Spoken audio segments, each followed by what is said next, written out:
Hello students, welcome to RBE revolution by education. तो आज जो हमारा चैप्टर है वो है वर्ब। आज हम पढ़ेंगे वर्ब के बारे में।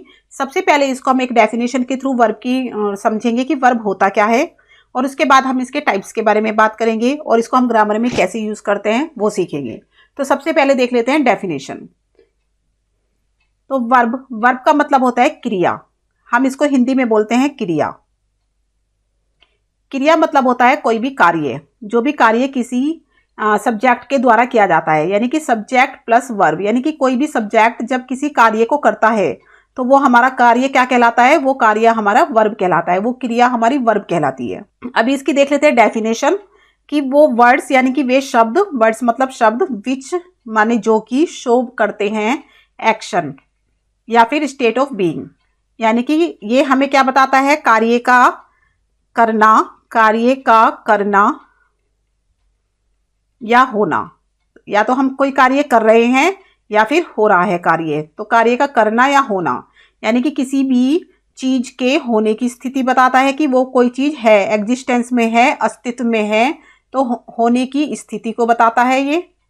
या फिर किसी भी कार्य के होने को बताता है, कार्य के होने को बताता है वर्ब।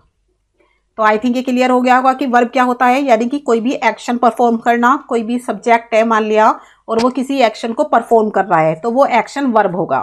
या फिर कोई भी वस्तु है या कोई भी व्यक्ति है, अगर वो कहीं पर है यानी कि उसका अस्तित्व है, तो जो है वर्ड है हमारा अस्तित्व, जो हमें दिखा रहा है कि हाँ ये प्रेजेंट है, ये सब्जेक्ट ये हमारा प्रेजेंट है, तो वो वर्ड हमें वर्ब के बारे में बताता है। तो देख लेते हैं इसके एग्जाम्पल। तो जैसे हमारा स्पीक मतलब होता है बोलना। स्पीक का मतलब होता है बोलना। तो बोलने का मतलब क्या है कि यानी कि बोलने की क्रिया क्या हो रहा है, स्पीक वर्ड से हमें पता चल रहा है कि बोलने की क्रिया हो रही है, काम हो रहा है। तो जो ये स्पीक वर्ड है ये हमारा वर्ब है। गो से हमें पता चल रहा है कि जाने का काम हो रहा है, यानी कि जाने की क्रिया हो रही है।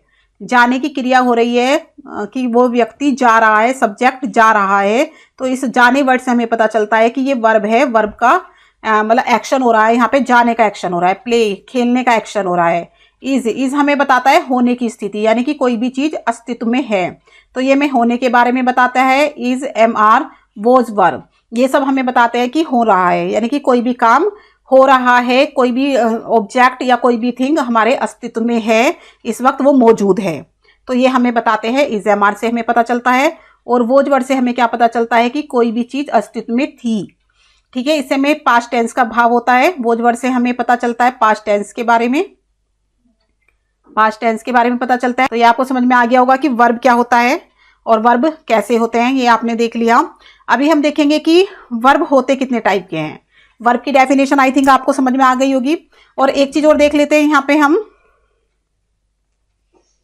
कि जो वर्ब है वो हमारे सेंटेंस का एक इंपॉर्टेंट पार्ट है। Verb is the important part of the sentence, कि जो वर्ब होता है वो सेंटेंस का इंपॉर्टेंट पार्ट होता है।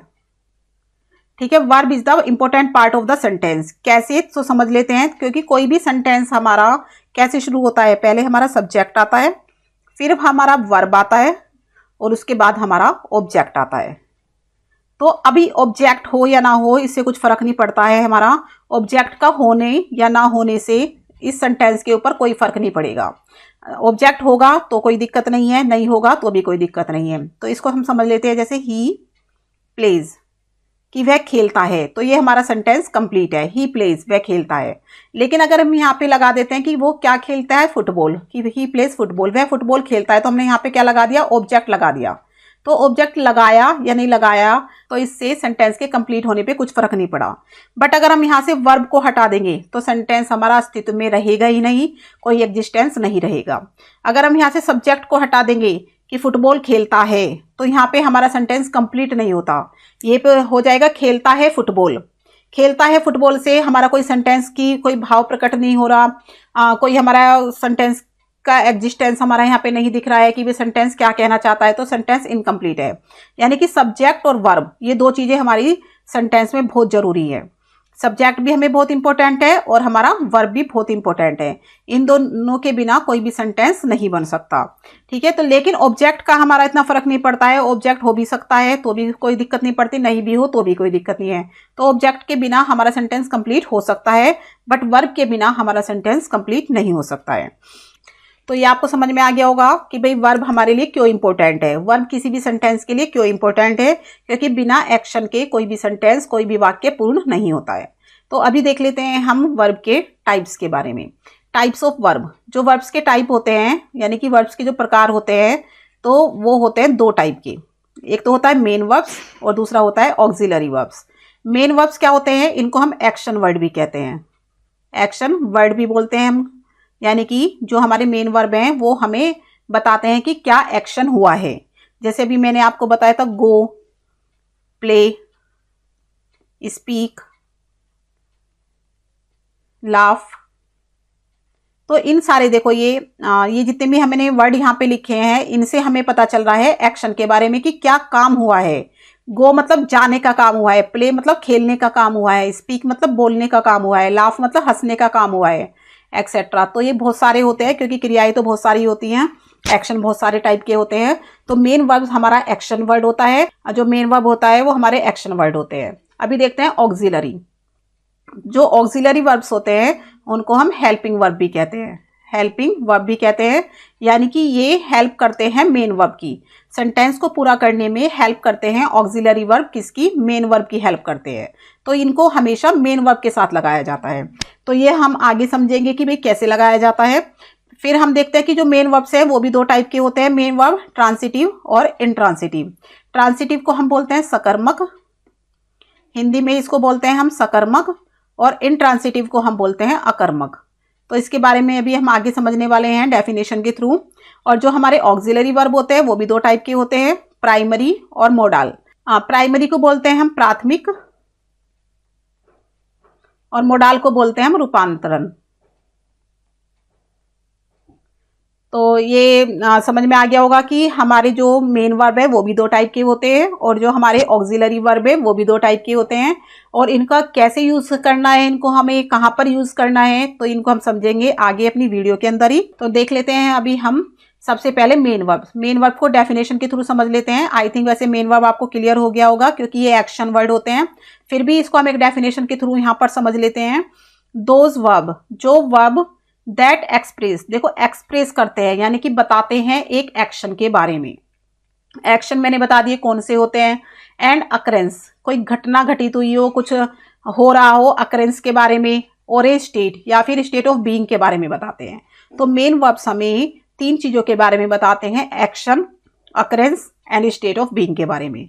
और इनके कुछ फॉर्म्स होती है, दोज विच हैव वर्ब की फर्स्ट फॉर्म, वर्ब की सेकंड फॉर्म, वर्ब की थर्ड फॉर्म, आईएनजी फॉर्म या फिर एस या ईएस की फॉर्म्स होती हैं, जो कि हमारी सारी मेन वर्ब कहलाती हैं। तो ये वर्ब की first form, second form, third form, ING form या फिर एस या ईएस की फॉर्म, ये हमारे कहाँ पर हमें यूज करनी है, कैसे हमें यूज करनी है, ये पता चलता है अकॉर्डिंग टू टेंसेस। हमें टेंसेस से पता चलता है, जो हमारे टेंसेस होते हैं इनसे हमें पता चलता है कि कौन सी फॉर्म कहाँ पर यूज होने वाली है, कि वर्ब की फर्स्ट फॉर्म कहाँ यूज होएगी, वर्ब की सेकंड फॉर्म कहाँ यूज होएगी, वर्ब की थर्ड फॉर्म कहाँ यूज होएगी। ये देख के पता चलता है हमें समय, कि कौन सा समय हुआ है। समय कितने टाइप के होते हैं, तीन टाइप के होते हैं, tense, present tense, past tense and future tense. तो इन तीनों टेंसेस से हमें पता चलेगा कि हम कहाँ पर वर्ब की फर्स्ट फॉर्म यूज करेंगे, कहाँ पर सेकंड फॉर्म यूज करेंगे। आई थिंक ये क्लियर हो गया होगा वर्ब की first form, second form and third form क्या होती है और एक्शन वर्ड क्या होते हैं। तो अभी हम जैसे बात करते हैं गो की। गो मतलब होता है जाना, यानी कि क्रिया हुई है जाने की, तो ये हमारी फर्स्ट फॉर्म। गो हमारी फर्स्ट फॉर्म है, लेकिन अगर हम सेकंड फॉर्म की बात करें, इसकी सेकंड फॉर्म, तो ये हो जाती है हमारी वेंट। वेंट का मतलब होता है गया, जो कि पास्ट टेंस में यूज होता है। ठीक है, और फिर आती है हमारी थर्ड फॉर्म। थर्ड फॉर्म का होती है हमारी गोन। गोन होता है कि मतलब चुका हूं या फिर चुका था, मतलब कि कोई भी काम जब हमारा कंप्लीट हो चुका होता है तब हम थर्ड फॉर्म का यूज करते हैं। ऐसी आती है हमारी आईएनजी फॉर्म। आईएनजी फॉर्म में हम लगाते हैं किसी भी वर्ब के अंदर आईएनजी, यानी कि गोइंग। गोइंग ये होता है हमारा कोई भी काम कंटिन्यूसली जब चलता रहता है, जैसे कि जा रहा हूं, जा रहा हूं। अगर हम यहाँ बात करें फर्स्ट फॉर्म की, तो फर्स्ट फॉर्म में हम गोज भी लगा देते हैं, ईएस भी लगा देते हैं। ईएस हमारा अकॉर्डिंग टू सब्जेक्ट के लगता है कि किसके साथ गो लगेगा, किसके साथ गोज लगेगा, ये हम बताते हैं अकॉर्डिंग टू सब्जेक्ट, कि सब्जेक्ट हमारा थर्ड पर्सन है, फर्स्ट पर्सन है या सेकंड पर्सन है, तब हमें पता चलता है कि हमें गो लगाना है या गोस लगाना है। तो ये आपको क्लियर हो गया होगा कि मेन वर्ब क्या होते हैं और इनको कैसे यूज करते हैं। अब कैसे यूज करते हैं, तो इसके लिए आपको जो हमने टेंस वाली वीडियो बनाई है अपनी, उसमें आपको समझ में आ जाएगा कि वर्ब की कौन सी फॉर्म हमें कहाँ पे यूज करनी है। जब आप टेंस वाली वीडियो आगे देखोगे तो इससे आपको सब क्लियर हो जाएगा। ठीक है, सिर्फ हमें यहाँ पे क्या समझना था, हमें यहाँ पे ये समझना था कि मेन वर्ब होते क्या है। तो ये मेन वर्ब आपको पता चल गए क्या होते हैं, इनके यूजेस के बारे में हम आगे बात करेंगे। नेक्स्ट हम देख लेते हैं अभी ट्रांसिटिव वर्ब की डेफिनेशन। अब ट्रांसिटिव वर्ब, ट्रांसिटिव का जैसे मैंने आपको बताया, इसको बोलते हैं हम सकर्मक। सकर्मक, सकर्मक। तो सकर्मक का मतलब होता है कि इफ अ वर्ब रिक्वायर, यदि किसी वर्ब को रिक्वायर है एक ऑब्जेक्ट की। तो जैसे मैंने आपको बताया था कि किसी भी सेंटेंस में हमारा ऑब्जेक्ट हो या ना हो, हमें इससे इतना फर्क नहीं पड़ता है, सेंटेंस हमारा कंप्लीट रहता है। लेकिन कुछ ऐसे वर्ब होते हैं जिनको ऑब्जेक्ट की रिक्वायरमेंट होती है, बिना रिक्वायरमेंट के वो पूरे कंप्लीट नहीं होते हैं। वहां पे कोई क्वेश्चन उठ जाता है, प्रश्न उठ जाता है कि भाई ये क्या है, या कोई भी क्वेश्चन उठ जाता है जिससे हमें आंसर देना होता है। आंसर देने से हमें एक ऑब्जेक्ट वहां पर लगाना पड़ता है। तो ये होते हैं हमारे ट्रांसिटिव वर्ब, जिसमें ऑब्जेक्ट हो वो हमारे ट्रांसिटिव वर्ब होते हैं, यानी कि verb plus object, sorry subject plus verb plus object. तो सब्जेक्ट वर्ब इन दोनों के साथ जिसमें हमें ऑब्जेक्ट की रिक्वायरमेंट पड़ती है वो होते हैं हमारे ट्रांसिटिव, इनको बोलते हैं ट्रांसिटिव वर्ब। ठीक है, तो ट्रांसिटिव वर्ब आपको समझ में आ गई होंगी। अब यहाँ पे एक एग्जाम्पल देखेंगे और उसके थ्रू हम इसको समझेंगे कि ट्रांसिटिव वर्ब क्या होते हैं। तो यहाँ पे देख लेते हैं, जैसे यहाँ पे देख लेते हैं, the peon rings the bell.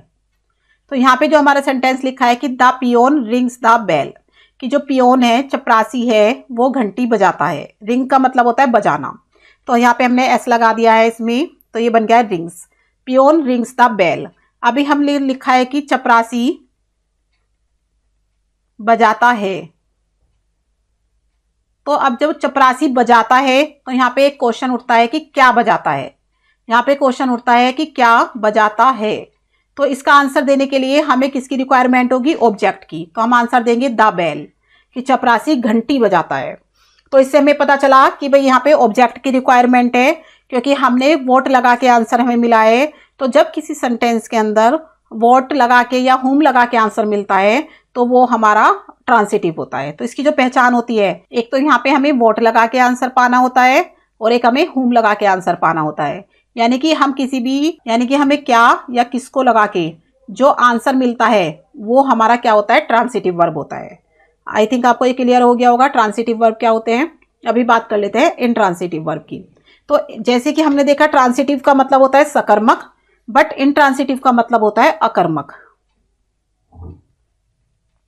अकर्मक वो होते हैं जिसमें हमें ऑब्जेक्ट की रिक्वायरमेंट नहीं होती है, यानी कि वे verb, if a verb does not requires an object, यानी कि कोई भी वर्ब जिसको एक ऑब्जेक्ट की रिक्वायरमेंट नहीं है उसके बाद, तो हम उनको कहते हैं इंट्रांसिटिव। यानी कि ये अपने में ही कंप्लीट होते हैं, ये अपने में ही पूरे कंप्लीट होते हैं, इसमें ऑब्जेक्ट की जरूरत नहीं पड़ती है, तो ये हमारे इंट्रांसिटिव होते हैं। तो सेंटेंस देख लेते हैं कैसे, एक सेंटेंस के थ्रू इसको हम यहाँ पे समझ लेते हैं। जैसे सीता स्पीक्स स्लोली, कि जो सीता है वो धीरे बोलती है। तो देखो सीता स्पीक्स, इसके बाद हमने कोई ऑब्जेक्ट यहाँ पे यूज नहीं किया है, तो ये हमारा इंट्रांसिटिव होगा। ठीक है, अगर हम बोलते Sita speaks the truth, Sita speaks the truth, कि सीता सच बोलती है। तो सीता बोलती है, तो क्वेश्चन यहाँ पे उठता है कि क्या बोलती है, तो सच बोलती है। तो यहाँ पे हमारा ये हो जाएगा ट्रांसिटिव। दोनों में आपको डिफरेंस भी समझ में आ गया होगा कि ये हमारा ट्रांसिटिव हो गया। और यहाँ पे देखो सीता स्पीक, सीता बोलती है, क्या बोलती है लगा के यहाँ पे हमें आंसर नहीं मिला, यहाँ पे आंसर मिला है हमें कैसे, कैसे लगा के। ठीक है, तो यहाँ पे हमें मिला है कि कैसे बोलती है, तो लेकिन हमें ऑब्जेक्ट यहाँ पे नहीं मिला है, ये हमारा एडवर्ब है, यहाँ पे ऑब्जेक्ट नहीं मिला है। अगर यहाँ पे हमारा ऑब्जेक्ट मिल जाता तो ये हमारा ट्रांसिटिव हो जाता, बट यहाँ पे ऑब्जेक्ट नहीं है, तो ये हमारा इंट्रांसिटिव है। तो जब हमें क्या या किसको लगा के आंसर नहीं मिले तो वो हमारा इंट्रांसिटिव होता है, और जब हमें क्या या किसको लगा के आंसर मिल जाए तो वो हमारा ट्रांसिटिव होता है। एक और देख लेते हैं, जैसे आ बर्ड फ्लाइज, कि एक चिड़िया उड़ती है। तो यहाँ पे एक चिड़िया क्या उड़ती है या एक चिड़िया किसको उड़ती है, तो ऐसा कोई आंसर हमें यहाँ नहीं मिल रहा है, तो ये हमारा इंट्रांसिटिव है। लेकिन अगर हम लिखें ही फ्लाइज अ काइट, कि वह एक पतंग उड़ाता है, ही फ्लाइज वह उड़ाता है, तो यहाँ पे हम पूछेंगे कि क्या उड़ाता है, तो हमें आंसर मिल गया कि काइट उड़ाता है, तो ये हमारा ट्रांसिटिव होगा, ये हमारा ट्रांसिटिव होगा। तो ट्रांसिटिव और इंट्रांसिटिव में आई थिंक आपको डिफरेंस समझ में आ गया होगा कि ट्रांसिटिव क्या होते हैं, इंट्रांसिटिव क्या होते हैं। एक बार इसको रिवीजन कर लेते हैं। जो हमारे ट्रांसिटिव वर्ब होते हैं उसमें हमें ऑब्जेक्ट की रिक्वायरमेंट होती है, और जो हमारे इंट्रांसिटिव वर्ब होते हैं उसमें ऑब्जेक्ट की रिक्वायरमेंट नहीं होती है। ये आपको क्लियर हो गया होगा। नेक्स्ट चलते हैं अपने ऑक्सिलरी वर्ब की तरफ। तो हमने क्या देखा कि जो मेन वर्ब होते हैं वो दो टाइप के होते हैं, ट्रांसिटिव और इंट्रांसिटिव। अभी बात कर लेते हैं अपने ऑक्सिलरी वर्ब के बारे में। तो ऑक्सिलरी का मतलब होता है सहायक, सहायक क्रिया। इसको हम सहायक क्रिया कहते हैं, या फिर हम इसको हेल्पिंग वर्ब भी हम इसको बोलते हैं, हेल्पिंग वर्ब। तो जो ये हेल्पिंग वर्ब होते हैं ये क्या करते हैं, हेल्प करते हैं, सहायता करते हैं। किसकी सहायता करते हैं, मेन वर्ब्स की। तो दे आर यूज्ड, देखो यहाँ पे क्या लिखा है, they are used in addition to other verbs, यानी कि दूसरे वर्ब्स के साथ ऐड किए जाते हैं, जोड़े जाते हैं। तो ये क्या हो जाता है कि helping verb plus main verb. तो हेल्पिंग वर्ब को मेन वर्ब के साथ जोड़ा जाता है, तो वो हमारे ऑक्सिलरी वर्ब है। हेल्पिंग वर्ब हम इसको इसलिए कहते हैं क्योंकि ये मेन वर्ब की हेल्प करते हैं। तो हम देख लेते हैं कैसे। जैसे ही इज प्लेइंग, तो वह खेल रहा। अभी हम देखें प्लेइंग का मतलब होता है खेल रहा, और ही माने वह, तो वह खेल रहा। अभी हमें जरूरत है एक वर्ड की जो कि इसको कंप्लीट करे, तो हमें जरूरत है। तो वह खेल रहा है के लिए हमने लगाया इज। तो इज का जो मीनिंग होता है वो होता है इज माने होता है, और वह खेल रहा है, बिना है के ये सेंटेंस इनकम्प्लीट था। तो हेल्पिंग वर्ब जो होती है हमारे कुछ सेंटेंस में मेन वर्ब को कंप्लीट करने में हेल्प करते हैं। तो ये आपको समझ में आ गया होगा। ऑक्सिलरी वर्ब क्या होते हैं, ये हमारे होते हैं is am are, was, were, etcetera. तो ये हमारे ऑक्सिलरी वर्ब्स होते हैं। तो नेक्स्ट चल लेते हैं। ऑक्सिलरी वर्ब्स भी हमारे दो टाइप के होते हैं। जो ऑक्सिलरी वर्ब होते हैं वो हमारे दो टाइप के होते हैं। एक होते हैं हमारे प्राइमरी ऑक्सिलरी वर्ब, और दूसरे होते हैं हमारे मोडाल्स। तो प्राइमरी का मतलब होता है प्राथमिक, यानी कि ये हमारे जो मेन वर्ब को, they are used as helping as well as main verb. ये मतलब अकेले भी यूज किए जाते हैं, खुद भी हम इनको यूज कर सकते हैं, और ये मेन वर्ब के साथ भी यूज हो जाते हैं। यानी कि इन दोनों, इनको हम किसी भी तरह यूज कर सकते हैं, मेन वर्ब के साथ भी यूज कर सकते हैं और अकेले भी यूज कर सकते हैं। जैसे ही इज आ बॉय, वह एक लड़का है। तो यहाँ पे हमने देखा कि वह एक लड़का है, तो यहाँ पे हमें होने का भाव दिख रहा है इसका, हमने इसका यूज किया है के लिए, बट यहाँ पे कोई मेन वर्ब नहीं है। तो जरूरी नहीं है कि हेल्पिंग प्राइमरी ऑक्सिलरी वर्ब को हम मेन वर्ब के साथ ही यूज करें। मेन वर्ब को ये हेल्प तो देते हैं, बट इनको हम अकेले भी यूज कर सकते हैं। जैसे आई एम आ स्टूडेंट, कि मैं एक स्टूडेंट हूँ। तो यहाँ पे देख सकते हो आप, मेन वर्ब का कोई रोल नहीं है, यहाँ पे कोई मेन वर्ब नहीं है, सिर्फ यहाँ पे एक हेल्पिंग वर्ब यूज हुआ है। तो इसने क्या बोला है कि मैं एक स्टूडेंट हूँ, तो ये हूँ के लिए आया है, एम का मतलब होता है हूँ। तो ये क्लियर हो गया होगा कि जो हेल्पिंग वर्ब होते हैं, जो प्राइमरी ऑक्सिलरी वर्ब होते हैं, वो अकेले भी यूज हो जाते हैं और मेन वर्ब को भी हेल्प करते हैं। और ये कौन से होते हैं, जैसे is, am, are, was, were, has, have, had, etcetera. इनके बारे में जब हम डिटेल में पढ़ेंगे तो हम देखेंगे कि कौन कौन से होते हैं और हम इनको कैसे यूज करते हैं। तो नेक्स्ट देख लेते हैं हमारी डेफिनेशन, मोडाल। मोडाल क्या होते हैं, मोडाल होते हैं जो मूड ऑफ द वर्ब के बारे में बताते हैं, मूड बताते हैं। ये किसी भी वर्ब के मूड के बारे में बताते हैं। मूड मतलब कि वर्ब का मूड कैसा है। जैसे कि कैन क्या कर रहा है कि वो कोई भी काम कर सकता है, यानी कि जो सब्जेक्ट है उसका मूड क्या है कि विलिंगनेस का है, कि वो कोई भी काम कर सकता है। कैन है, कुड है, माइट है, शुड है। यहाँ पे आपका आ जाएगा शुड आ जाएगा, वुड आ जाएगा, विल, शैल, एक्सेट्रा। तो यहाँ पे बहुत सारे मोडाल्स होते हैं जिनके बारे में हम पढ़ेंगे, उनको कहाँ पे यूज करना है, कैसे यूज करना है। अब जैसे शुड है, शुड का मतलब होता है चाहिए, तो हमें क्या बताएगा, सब्जेक्ट के मूड के बारे में बताएगा कि उसको ये काम करना चाहिए, यानी कि उसका मूड है कि उसे वो चाहिए। कैन मतलब वो काम कर सकता है। तो यहाँ पे हमें क्या पता चल रहा है कि वर्ब के मूड के बारे में पता चल रहा है। और इनको हम किसके साथ यूज करते हैं, मेन वर्ब के साथ। तो मोडाल हमेशा मेन वर्ब के साथ यूज होते हैं, इनको हम अकेले यूज नहीं कर सकते। Modal plus main verb. जैसे कि हमने देखा जो प्राइमरी ऑक्सिलरी वर्ब है उनको हम अकेले भी यूज कर सकते हैं और मेन वर्ब के साथ भी यूज कर सकते हैं, बट जो मोडाल्स होते हैं वो हमेशा मेन वर्ब के साथ ही यूज किए जाते हैं। और जो मोडाल होते हैं उनको हम किसी भी सब्जेक्ट के साथ यूज कर सकते हैं, ऑल सब्जेक्ट के साथ। ऑल सब्जेक्ट के साथ सेम हम सेम मोडाल यूज कर सकते हैं, ऑल सब्जेक्ट के साथ मोडाल यूज हो जाते हैं। अब जैसे कि हमने लिया कैन, तो I can do it, I can do it, I के साथ हमने कैन यूज किया। इसको हम जितने भी हमारे first person, second person, third person, सबके साथ हम कैन का यूज कर सकते हैं। जैसे he can do it, they can do it, they can do it, we can do it. तो आप क्या देख रहे हो यहाँ पे कि हमने सबके साथ सेम ही यूज किया है। देखो आई के साथ भी, ही के साथ भी, दे के साथ भी, वी के साथ भी, यानी कि जितने भी तीनों के तीनों जो पर्सन होते हैं, तीनों पर्सन या जितने भी हमारे सब्जेक्ट होते हैं, चाहे वो सिंगुलर नंबर में हो चाहे वो प्लूरल नंबर में हो, उनके साथ हम सेम मोडाल का यूज कर सकते हैं। जैसे कैन का यूज मैंने आपको बता दिया, कुड का यूज है, मे का यूज है, हम सारे मोडाल के साथ सेम भी कर सकते हैं, but according to mood, mood के अकॉर्डिंग कि मूड कैसा है। तो यहाँ पे हम क्या देख रहे हैं कि हम सबके साथ इनको यूज कर सकते हैं। और जितने भी मोडाल्स होते हैं उनके साथ हमेशा वर्ब की फर्स्ट फॉर्म का यूज होता है, वर्ब की फर्स्ट फॉर्म का यूज होता है। मोडाल के साथ हमेशा वर्ब की फर्स्ट फॉर्म का यूज होता है और हम इनको हर एक पर्सन के साथ यूज कर सकते हैं। ये क्लियर हो गया होगा आपको मोडाल। तो अभी देख लेते हैं नेक्स्ट। तो यहाँ पे हम देखेंगे 3 uses of is am are was verb. सबसे पहले हम is am are was verb के 3 यूजेस के बारे में पढ़ेंगे कि is am are was verb का कहाँ पे यूज होता है। और ये हमारे क्या है, प्राइमरी ऑक्सिलरी वर्ब। तो सबसे पहले हम प्राइमरी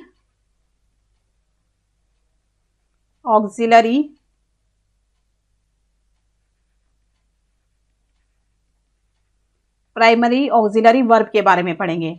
तो जो प्राइमरी ऑक्सिलरी वर्ब है हमारे is am are was verb, ये हैं हमारे, और इनके 3 यूजेस के बारे में हम पढ़ेंगे। वैसे तो ये अभी हम आगे पढ़ेंगे कि और भी टाइप के होते हैं, बट अभी हम यहाँ पे सिर्फ इज एम आर और वोज वर्ब के 3 यूजेस पढ़ने वाले हैं। तो देख लेते हैं कि हम इज एम आर और वोज वर्ब को कहाँ पर यूज करेंगे। तो देखो, टू शो स्टेट, स्टेट और एग्जिस्टेंस, यानी कि स्थिति और अस्तित्व। स्टेट का मतलब होता है स्थिति और एग्जिस्टेंस का मतलब होता है अस्तित्व। तो यानी कि किसी भी सब्जेक्ट के अस्तित्व को दिखाने के लिए, किसी भी सब्जेक्ट की स्थिति को दिखाने के लिए हम यूज करते हैं इज एम आर या वोज वर्ब का। तो इज मतलब होता है हमारा है, यानी कि ये हमें एक वचन के बारे में बताता है, एक वचन के बारे में बताता है इज हमें। और ये यूज होता है हमारा ही, शी, इट, और जितने भी हमारे सिंगुलर यानी कि एक वचन वाले जो सब्जेक्ट होते हैं, सिंगुलर सब्जेक्ट के साथ हम इसका यूज करते हैं इज का। एम का मतलब होता है हूं, एम का मतलब होता है हूं, और इसको हम आई के साथ यूज करते हैं। आर का मतलब होता है, और हम इसको यूज करते हैं जितने भी ये होता है हमारा बहुवचन, ये बहुवचन के साथ यूज होता है। और ये यूज होता है हमारा यू, वी, दे, और जितने भी हमारे प्लूरल होते हैं, प्लूरल सब्जेक्ट, उन सब के साथ हम आर का यूज करते हैं। ठीक है। और बात करेंगे वोज की, वोज का मतलब होता है था, और इसको हम किसके साथ यूज करते हैं, आई के, ही, शी, इट, और जितने भी हमारे सिंगुलर सब्जेक्ट होते हैं, सिंगुलर सब्जेक्ट, उन सब के साथ हम वोज का यूज करते हैं। ठीक है। और वर्ब का मतलब होता है थे, और इसको हम यूज करते हैं यू के साथ, यू, दे, वी, और जितने भी हमारे प्लूरल सब्जेक्ट होते हैं, प्लूरल सब्जेक्ट, उन सब के साथ हम वर का यूज करते हैं। और जो वोज वर है ये हमारे पास्ट टेंस के स्टेट के बारे में बताते हैं, पास्ट टेंस। और जो हमारे इज एम आर हैं ये हमें बताते हैं प्रेजेंट की स्थिति के बारे में, प्रेजेंट, ये प्रेजेंट टेंस के बारे में बताते हैं, और वोज वर हमें पास्ट टेंस के बारे में बताते हैं। तो ये क्लियर हो गया होगा। अभी हम देख लेते हैं कि हम कैसे यूज करेंगे इसको। तो पहले हमारा सब्जेक्ट आएगा, सब्जेक्ट क्या दिखाने के लिए, एग्जिस्टेंस दिखाने के लिए, अस्तित्व दिखाने के लिए कि वो चीज अस्तित्व में है, वो चीज अस्तित्व में थी। तो इसको दिखाने के लिए हम subject plus is am are, was verb में से किसी एक को लेंगे अकॉर्डिंग टू सेंटेंस और अकॉर्डिंग टू टेंस, फिर उसके बाद हम ऑब्जेक्ट लगाएंगे। जैसे यहाँ पे सेंटेंस देख लेते हैं हम, जैसे ही इज अ स्टूडेंट, तो वह है एक स्टूडेंट। तो यहाँ पे हमें उसकी स्टेट दिख रही है यहाँ पे कि वह जो लड़का है, मतलब वह जो है वो एक स्टूडेंट है। तो है से हमें पता चलता है स्टेट के बारे में। ठीक है, अगर हम लिख दें जैसे ही वॉज आ स्टूडेंट, तो ये हो जाएगा हमारा पास्ट टेंस में कि वह एक स्टूडेंट था। तो यानी कि उसकी एग्जिस्टेंस हमारी कहाँ पे थी, पास्ट में थी। उसका अस्तित्व जो था, स्टूडेंट जो था, वो पास्ट में था। यहाँ पे हम दिख रहा है कि प्रेजेंट में है, तो प्रेजेंट में तो यूज़ करते हैं हम इजेमार का, और पास्ट में यूज़ करते हैं हम वोज वर्ब का। जैसे आई एम ए डॉक्टर, कि मैं एक डॉक्टर हूँ, आई एम अ डॉक्टर। तो यहाँ पे क्या एग्जिस्टेंस है, क्या स्टेट है कि मैं एक डॉक्टर हूँ। अगर हम लिखे ही वर दे वर स्टूडेंट्स, कि वे स्टूडेंट्स थे। तो यहाँ पे हमें पता चल रहा है कि वे पास्ट में स्टूडेंट्स थे, उनकी जो स्थिति थी वो स्टूडेंट्स होने की थी। मेरी जो स्थिति है यहाँ पे, मैं एक डॉक्टर हूँ, वह एक स्टूडेंट है। तो यहाँ पे इन सेंटेंस से हमें क्या पता चल रहा है, इन सेंटेंस से हमें किसी भी सब्जेक्ट की स्टेट और एग्जिस्टेंस का पता चल रहा है, तो अस्तित्व का पता चल रहा है। तो ये आपको क्लियर हो गया होगा कि जो इजेमार है, वोज वर्ब है, पहला रूल क्या है कि हम उनको शो करते हैं स्टेट और एग्जिस्टेंस के लिए। यानी कि इजेमार का यूज हम करते हैं स्टेट और एग्जिस्टेंस के लिए, या वोज वर्ब का यूज करते हैं हम स्टेट और एग्जिस्टेंस के लिए। तो ये क्लियर हो गया। दूसरा रूल देख लेते हैं हम, यूज इन प्रेजेंट और पास्ट कॉन्टिन्यूस। यानी कि इजेमार का यूज करते हैं हम प्रेजेंट कॉन्टिन्यूस में, और वोज वर्ब का यूज करते हैं हम पास्ट कॉन्टिन्यूस में। अब प्रेजेंट कॉन्टिन्यूस और पास्ट कॉन्टिन्यूस क्या होते हैं। प्रेजेंट कॉन्टिन्यूस, जो प्रेजेंट कॉन्टिन्यूस है उसकी जो पहचान होती है वो होती है रहा है, रही है, रहे हैं। कि कोई भी काम हमारा प्रेजेंट में, यानी कि वर्तमान काल में कोई भी काम हमारा चल रहा है, कंटिन्यूसली चल रहा है, वो अभी खत्म नहीं हुआ है। तो इज एम आर का यूज है जो हमारा इज है, एम है, आर है, इन तीनों का यूज तो हम करते हैं प्रेजेंट के लिए, प्रेजेंट कॉन्टिन्यूस के लिए। और जो हमारा वोज और वर है इसका यूज करते हैं हम पास्ट कॉन्टिन्यूस के लिए। ठीक है, तो अभी यहाँ पे एक सेंटेंस के थ्रू इसको हम समझ लेंगे। जैसे कि वह खाना खा रहा है, वह खाना खा रहा है। तो इस सेंटेंस की अगर हमें इंग्लिश बनानी है तो देखो, वह खाना खा रहा है, यानी कि काम लगातार हो रहा है, कंटिन्यूसली चल रहा है, वह खाना खा रहा है। तो he is eating the food, कि वह खाना खा रहा है, ईटिंग द फूड। तो यहाँ पे हम क्या देखा कि सब्जेक्ट इज एम आर, और यहाँ पे वर्ब की आईएनजी फॉर्म और ऑब्जेक्ट। तो हमारा जो स्ट्रक्चर है देखो, subject is am are was verb में से एक लगाएंगे, वर्ब की फर्स्ट फॉर्म में आईएनजी लगाएंगे और ऑब्जेक्ट लगाएंगे। तो ये हमारा कब यूज होता है, प्रेजेंट या पास्ट कॉन्टिन्यूस में। अगर हम लिखे इसको पास्ट में, अगर हम इसको पास्ट में लिख दें कि वह खाना खा रहा था, तो क्या बनेगा, he was eating the food, he was eating the food, कि वह खाना खा रहा था। तो ये क्लियर हो गया कि प्रेजेंट में तो हम इज एम आर का यूज करते हैं और पास्ट में हम वोज वर्ब का यूज करते हैं। किसको, कॉन्टिन्यूस, किस में यूज करते हैं, कॉन्टिन्यूस में। यानी कि काम जारी हो रहा है हमारा, लगातार चल रहा है, या लगातार हमारा काम पास्ट में चल रहा था, तो तब हम इसका यूज करते हैं इज एम आर और वोज वर्ब का। नेक्स्ट देख लेते हैं थर्ड रूल हमारा, यूज इन पैसिव वॉइस, कि इज एम आर और वोज वर्ब का यूज हम वर्ब की थर्ड फॉर्म के साथ पैसिव में करते हैं।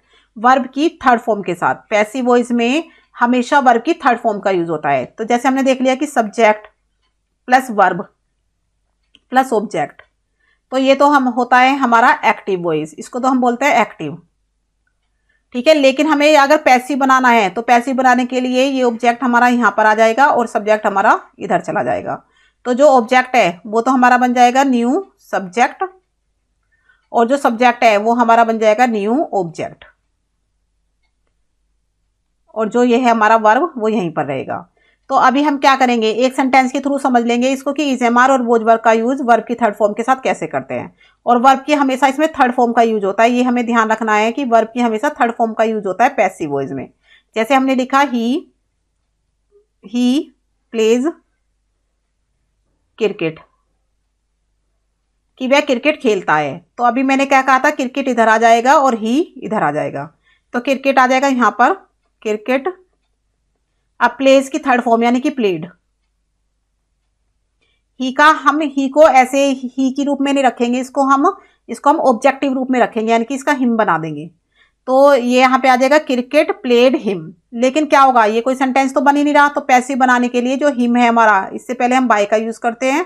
और प्लेड जो है हमारा, ये क्योंकि हमारी फर्स्ट फॉर्म थी तो इजामार में से एक लगाएंगे। जो फर्स्ट फॉर्म होती है हमारी, जैसे प्लीज हमारी फर्स्ट फॉर्म होती है, तो इसको हम जब पैसिव बनाएंगे तो हम इजामार का यूज करेंगे। किसका यूज करेंगे, इजामार का। तो cricket is played by him, कि क्रिकेट उसके द्वारा खेला गया। तो देखो इज के साथ हमने क्या लगा दी, थर्ड फॉर्म लगा दी। तो पैसिव वॉइस में इजएमआर के साथ हम थर्ड फॉर्म का यूज करते हैं, subject plus is am are plus third form plus object. ये क्लियर हो गया आपको। अगर हमें पास्ट में लिखना है तो हम पास्ट में लिख देंगे cricket was played by him, कि क्रिकेट उसके द्वारा खेला गया था। तो यहाँ पे हम क्या देख रहे हैं कि वॉज के साथ हमने थर्ड फॉर्म लगाई है, प्लेड लगाया, वॉज के साथ थर्ड फॉर्म लगाई है, यहाँ पे हमने इजएमआर के साथ थर्ड फॉर्म लगाई है, साथ में हमारा सब्जेक्ट और ऑब्जेक्ट है। तो अब हम क्या बता रहे हैं यहाँ पे कि इजएमआर और वॉज वर्ब का यूज हम पैसिव वॉइस में भी करते हैं, बट हम थर्ड फॉर्म के साथ करते हैं। इजएमआर प्लस वर्ब की थर्ड फॉर्म प्लस ऑब्जेक्ट का यूज करेंगे। तो ये जो एक्टिव पैसिव होते हैं हमारे, ये जब हम अपनी एक्टिव पैसिव वाली वीडियो होगी हमारी, उसमें पूरा समझेंगे अच्छे से कि इनके क्या रूल होते हैं एक्टिव से पैसिव बनाने के। सिर्फ हमें यहाँ पे क्या समझना था, हमें सिर्फ इजएमआर और वॉज वर्ब का यूज समझना था यहाँ पे, तो इसलिए हमने यहाँ पे पैसिव वॉइस को यूज किया था। नेक्स्ट देख लेते हैं। तो यहाँ पे हम एक और रूल देख लेते हैं, कंडीशनल सेंटेंस। तो जो कंडीशनल सेंटेंस होते हैं उसमें हम वर्क का यूज करते हैं, वर्क का, कि काश ऐसा होता। जैसे कि एक सेंटेंस के थ्रू यहाँ पे समझ लेंगे कि यदि मैं राजा होता। तो यहाँ पे कंडीशन है कि यदि मैं राजा होता, मतलब कि वो सोच रहा है कि शायद ऐसा मैं होता, यदि मैं राजा होता। तो यहाँ पे कंडीशनल सेंटेंस है एक, कि मतलब यहाँ पे एक कंडीशन रखी गई है कि काश में राजा होता, ऐसा सोचा गया है उसके थ्रू। वो है नहीं यहाँ पे, बट वो सोच रहा है ऐसा कि काश में राजा होता। तो काश में राजा होता क्यों इंग्लिश में हम कैसे बनाएंगे, इसकी ट्रांसलेशन हम कैसे करेंगे, if I were uh king, कि काश में राजा होता। तो देखो पहले हम इफ का यूज करेंगे। जितने भी हमारे इफ से शुरू होने वाले, अगर हमें ऐसा स्ट्रक्चर देखने के लिए कहीं पे मिले कि इफ या सब्जेक्ट वर या ऑब्जेक्ट का यूज हो रहा है, तो हम यहाँ पे वर का यूज करेंगे। यहाँ पे वॉज का यूज नहीं होगा कि if I was a king, तो ये हमारा गलत होगा। जब भी हमारी कोई कंडीशनल सेंटेंस होंगे या हम सोच रहे होंगे कि काश ऐसा होता, काश वह पक्षी होता, काश वह राजा होता, काश वह प्रधानमंत्री होता, तो तब हम वर का यूज करते हैं। कोई भी सब्जेक्ट हो उसमें, जरूरी नहीं है कि आई हो या कोई ही हो, शी हो, कोई भी सब्जेक्ट हो, सबके साथ हम वर का यूज करेंगे। जैसे if she were a bird, कि काश वह एक पक्षी होती। तो देखो हमने शी के साथ भी वर का यूज किया है। तो जब हम काश ऐसा होता, काश में जवान हो जाता, काश में बूढ़ा हो जाता, काश में बच्चा बन जाता, काश में राजा बन जाता, काश में प्रधानमंत्री बन जाता, तो इन सब सेंटेंस के लिए हम वर का यूज करेंगे। ठीक है, हम यहाँ पे वॉज का यूज नहीं करेंगे, ना हम इजएमआर का यूज करेंगे, यहाँ पे हम वर का यूज करेंगे। तो ये आई थिंक आपको समझ में आ गया होगा। नेक्स्ट देख लेते हैं हम अपना। अभी हम यहाँ पे क्या देखने वाले हैं, अभी हमने क्या देखा था कि जो भी हमारे सेंटेंस थे हमने उनके कुछ स्पेशल यूज देखे थे, 3 यूज देखे थे हमने इजएमआर और वॉज वर्ब के। लेकिन अभी हम यहाँ पे use of to be form का यूज करेंगे। टू बी फॉर्म क्या होती है इसको समझेंगे, और हम देखेंगे उसके वेरियस सेंटेंस स्ट्रक्चर के बारे में, कि देखेंगे कि कौन कौन से सेंटेंस स्ट्रक्चर बन रहे हैं, कैसे कैसे हमें उनको यूज करना है। तो टू बी फॉर्म हम यहाँ पे देख लेते हैं। टू बी फॉर्म को पहले समझ लेते हैं कि क्या होती है। तो जो भी हमारे प्राइमरी ऑक्सिलरी वर्ब होते हैं, तो उसमें जो टू बी फॉर्म होती है उसमें हमारा आता है इज, एम, आर, वॉज और वर। तो ये चारों होती है हमारी टू बी फॉर्म, क्योंकि बी मतलब होता है होना, बी का मतलब होता है होना। तो होने के लिए हम इन 5 वर्ड्स जो है हमारे इज, एम, आर, वॉज, वर का यूज करते हैं। लेकिन अगर हम बात करें टू हैव की, टू हैव में हम यूज करते हैं हैज, हैव और हैड का। ठीक है, तो ये हमारे 3 वर्ड जो आते हैं ये टू हैव फॉर्म में आते हैं। और उसके बाद एक फॉर्म होती है हमारी टू डू फॉर्म होती है वर्ब की। तो ये तीनों फॉर्म हमारी प्राइमरी ऑक्सिलरी वर्ब की होते हैं। तो इसमें आ जाता है हमारा do, does, did.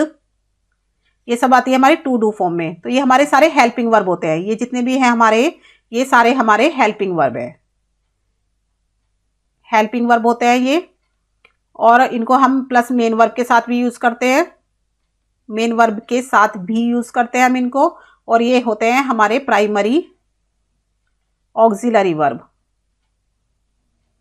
Primary auxiliary verb होते हैं ये हमारे। तो अब इनके सेंटेंस के बारे में हम देखेंगे कि इनको हम कैसे यूज करेंगे। टू बी फॉर्म हम कहाँ यूज करेंगे, टू हैव फॉर्म को हम कैसे यूज करेंगे, और टू डू फॉर्म को हम कैसे यूज करेंगे। तो इन तीनों टाइप के प्राइमरी ऑक्सिलरी वर्ब के सेंटेंस स्ट्रक्चर के बारे में हम सीखने वाले हैं। तो देख लेते हैं। सबसे पहला जो हमारा सेंटेंस है, तो पहले हमारा जो रूल है, सबसे पहला जो हमारा रूल है इसके बारे में पढ़ते हैं। तो पहला रूल क्या है हमारा, subject plus is am are was verb plus noun. तो देखो हम यहाँ पे नाउन या प्रोनाउन का यूज करेंगे। तो पहला स्ट्रक्चर हमारा क्या होगा कि किसी भी सेंटेंस में हमारा सब्जेक्ट या इजेमार में से एक इजेमार प्लस नाउन का यूज होता है, प्लस नाउन या फिर प्रोनाउन का हम यूज कर सकते हैं।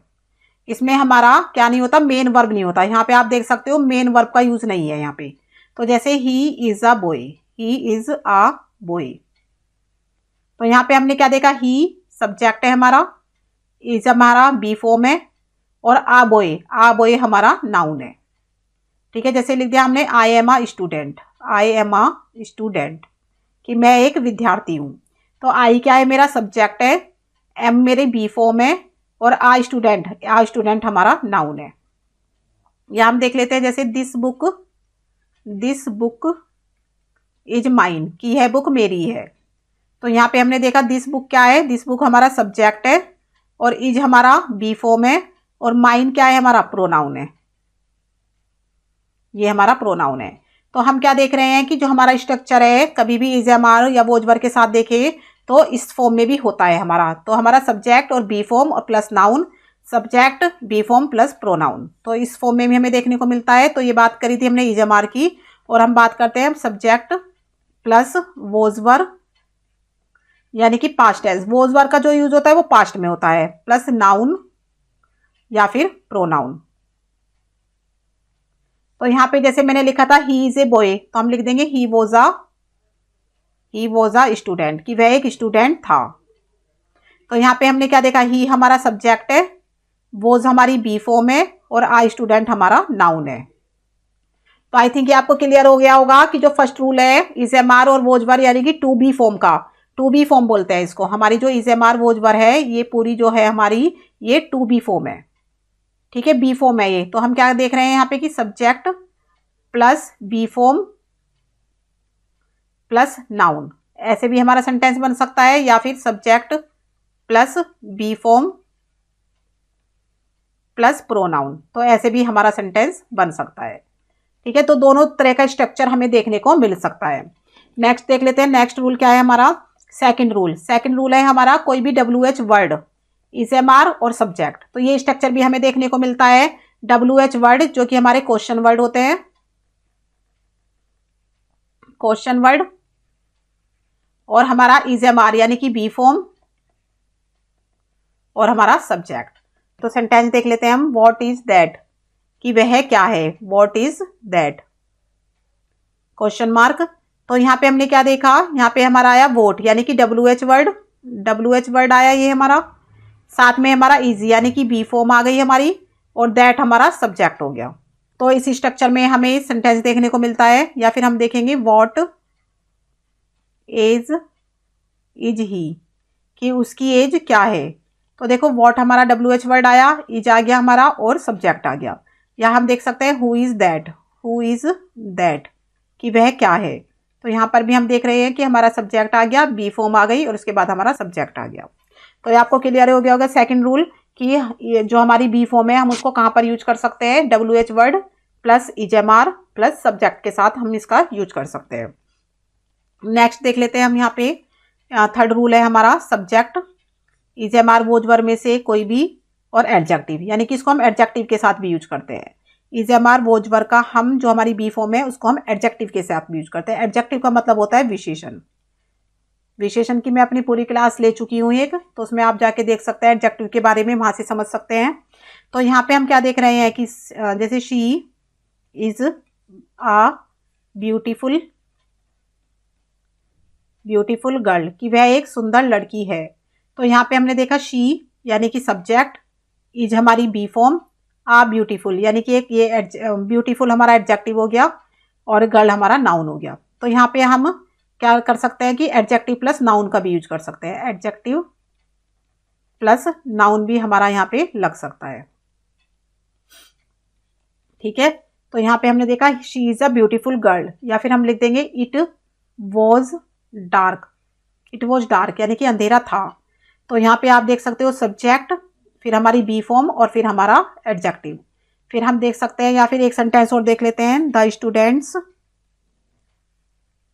स्टूडेंट्स वर हैप्पी, कि जो स्टूडेंट्स थे वे खुश थे।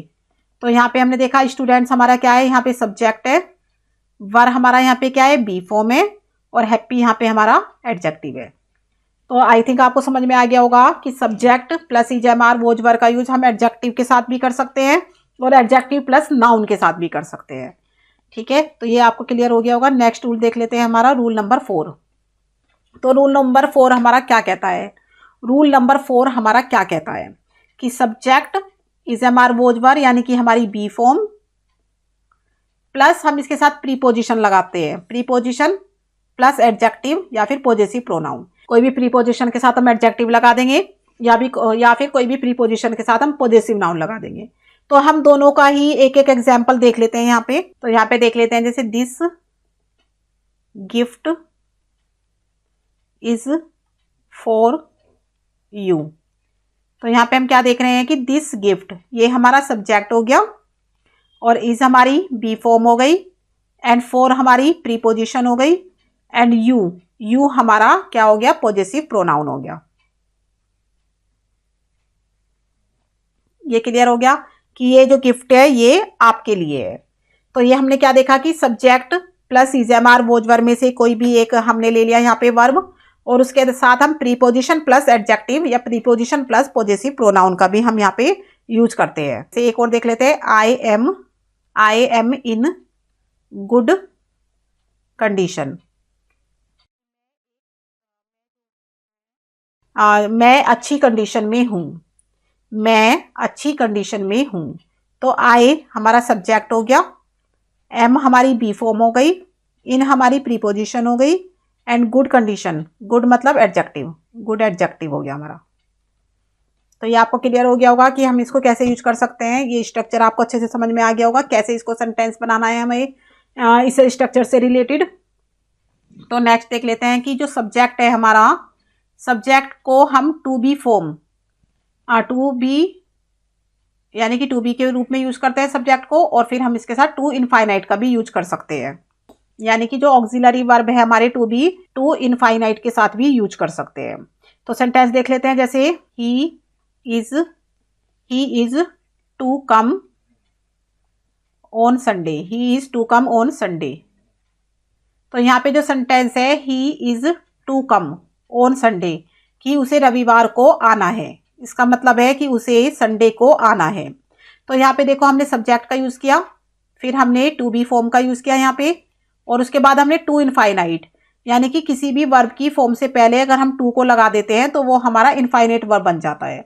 तो उसके बारे में हम आगे पढ़ेंगे अभी, तो सिर्फ अभी यहाँ पे इतना समझ लेते हैं, किसी भी वर्ब की फॉर्म के साथ यानी कि वर्ब के साथ अगर हम टू लगा दें, और ये वर्ब की फर्स्ट फॉर्म होती है, वर्ब की फर्स्ट फॉर्म के साथ अगर हम यहाँ पे टू लगाएं तो ये हमारी इनफाइनाइट बन जाती है। और इसको मतलब होता है जैसे कि आना है, जाना है, खाना है, करना है।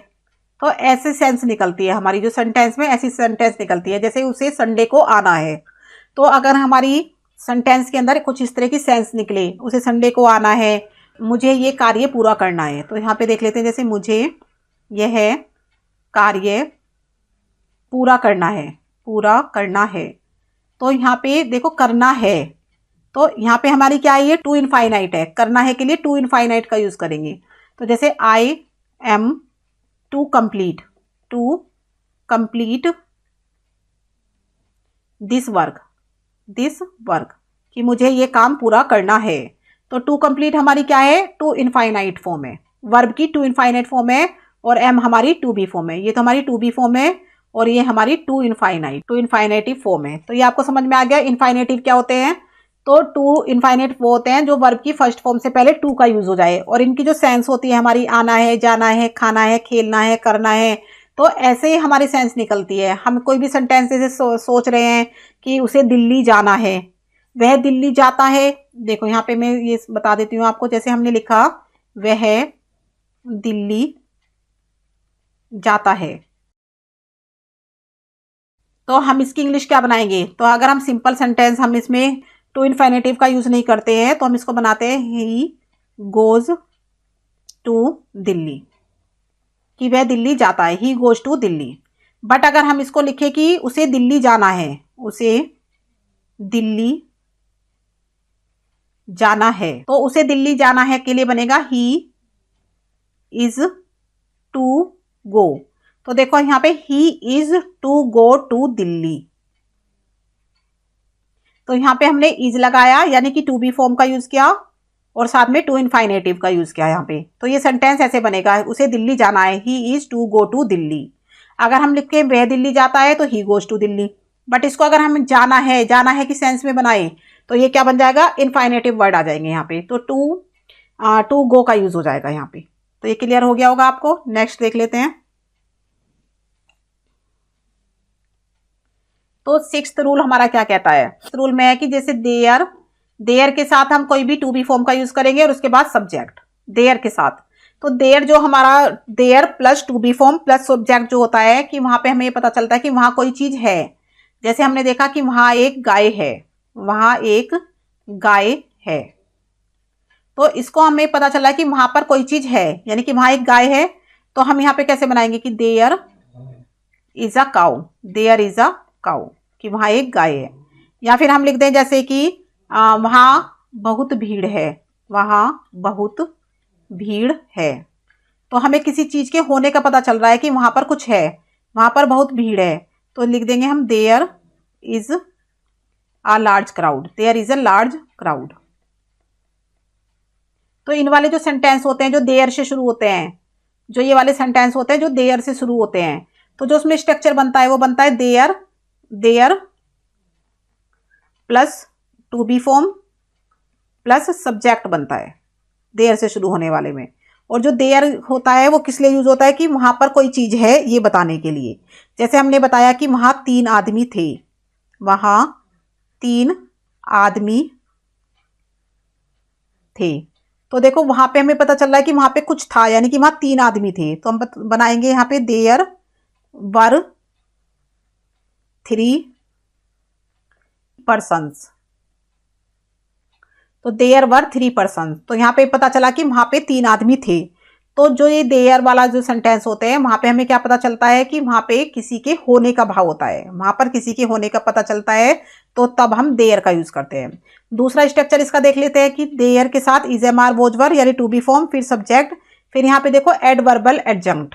एडवर्बल एडजंक्ट क्या होता है, एडजंक्ट का मतलब होता है सहायक, एडजंक्ट का मतलब होता है सहायक, यानी कि जो वर्ड एडवर्ब की सहायता करें, जो वर्ड एडवर्ब को कंप्लीट होने में उसकी सहायता करें, यानी कि जो वर्ड एडवर्ब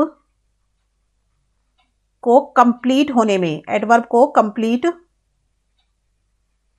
होने में उसकी सहायता करे, होने में हेल्प करे, तो उनको हम बोलते हैं एडवर्बल एडजंक्ट बोलते हैं। तो यहां पे एक सेंटेंस देख लेते हैं, जैसे कि जैसे इस कस्बे में कई होटल है, इस कस्बे में कई होटल है, कस्बा मतलब होता है टाउन, होटल है, तो इसको हम कैसे बनाएंगे। तो इस कस्बे में कई होटल है, तो इसको भी हम देयर से शुरू करेंगे। यहाँ पे वहां वर्ड नहीं आया, बट यहाँ पे क्या बताया कि किसी चीज के अंदर कुछ है, यानी कि कस्बे के अंदर होटल है। तो कोई चीज जब किसी के अंदर हो तब भी हम देयर का यूज करते हैं। तो यहाँ पे हम लिखेंगे कि there are several hotel, there are several hotels. अभी यहाँ पे इन द टाउन जो है हमारा एडवर्बल एडजंक्ट है, यानी कि वो इस पूरे सेंटेंस को कंप्लीट कर रहा है, इन द टाउन। तो यहाँ पे हमने प्लस क्या कर दिया, एडवर्बल एडजंक्ट का यूज किया है, यानी कि ये वर्ड जो है हमारा इस पूरे सेंटेंस को कंप्लीट होने में क्या कर रहा है, उसकी हेल्प कर रहा है। तो there are several hotels in the town. या फिर हम देखेंगे जैसे there is a girl, there is a girl waiting for you, waiting for you, कि वहां पर एक लड़की है जो तुम्हारा इंतजार कर रही है। तो वहां पर एक लड़की तुम्हारा इंतजार कर रही है। तो यहाँ पे देखो there is a girl waiting for you, तो ये वाला जो हमारा वर्ड होंगे ये हमारे एडवर्बल एडजंक्ट होंगे। क्यों? क्योंकि ये सेंटेंस को कंप्लीट होने में उसकी हेल्प कर रहे हैं। तो आई थिंक आपको ये क्लियर हो गया होगा कि जो देयर वाले स्ट्रक्चर है हम उनको कैसे फॉलो करेंगे। तो अभी चलते हैं अपने नेक्स्ट रूल की तरफ। तो नेक्स्ट रूल देख लेते हैं हमारा इट। अब यहाँ पे देख रहे हैं हम इट से शुरू होने वाले सेंटेंस। जैसे अभी हमने देयर से देखा, तो यहाँ पे हम देख रहे हैं इट से। इट के बाद हमारी बी फॉर्म आएगी, उसके बाद हमारा एडजेक्टिव या नाउन में से या तो एडजेक्टिव आएगा या नाउन आएगा, और उसके बाद टू इनफाइनाइट। तो यहाँ पे देखो टू इनफाइनेटिव हमारा बाद में आ रहा है। वहां पे हमने क्या देखा था, टू इनफाइनेटिव हमारा, तो यहाँ पे हम क्या देख रहे हैं कि टू इनफाइनेट हमारा बाद में आ रहा है। तो पहले हम इट का यूज करेंगे। तो इसको हम इस स्ट्रक्चर को, जो यहाँ पे स्ट्रक्चर गिवन है, हम इसको एक सेंटेंस के थ्रू भी समझेंगे। जैसे it is nice, it is nice to meet you, it is nice to meet you. तो सेंटेंस हमने ले लिया, it is nice to meet you. तो देखो इट आया है, इट के बाद बी फॉर्म आई है, और फिर नाइस हमारा क्या है, नाइस हमारा एडजेक्टिव है, नाइस हमारा एडजेक्टिव है। और टू मीट हमारा टू इनफाइनेटिव है, टू इनफाइनेटिव।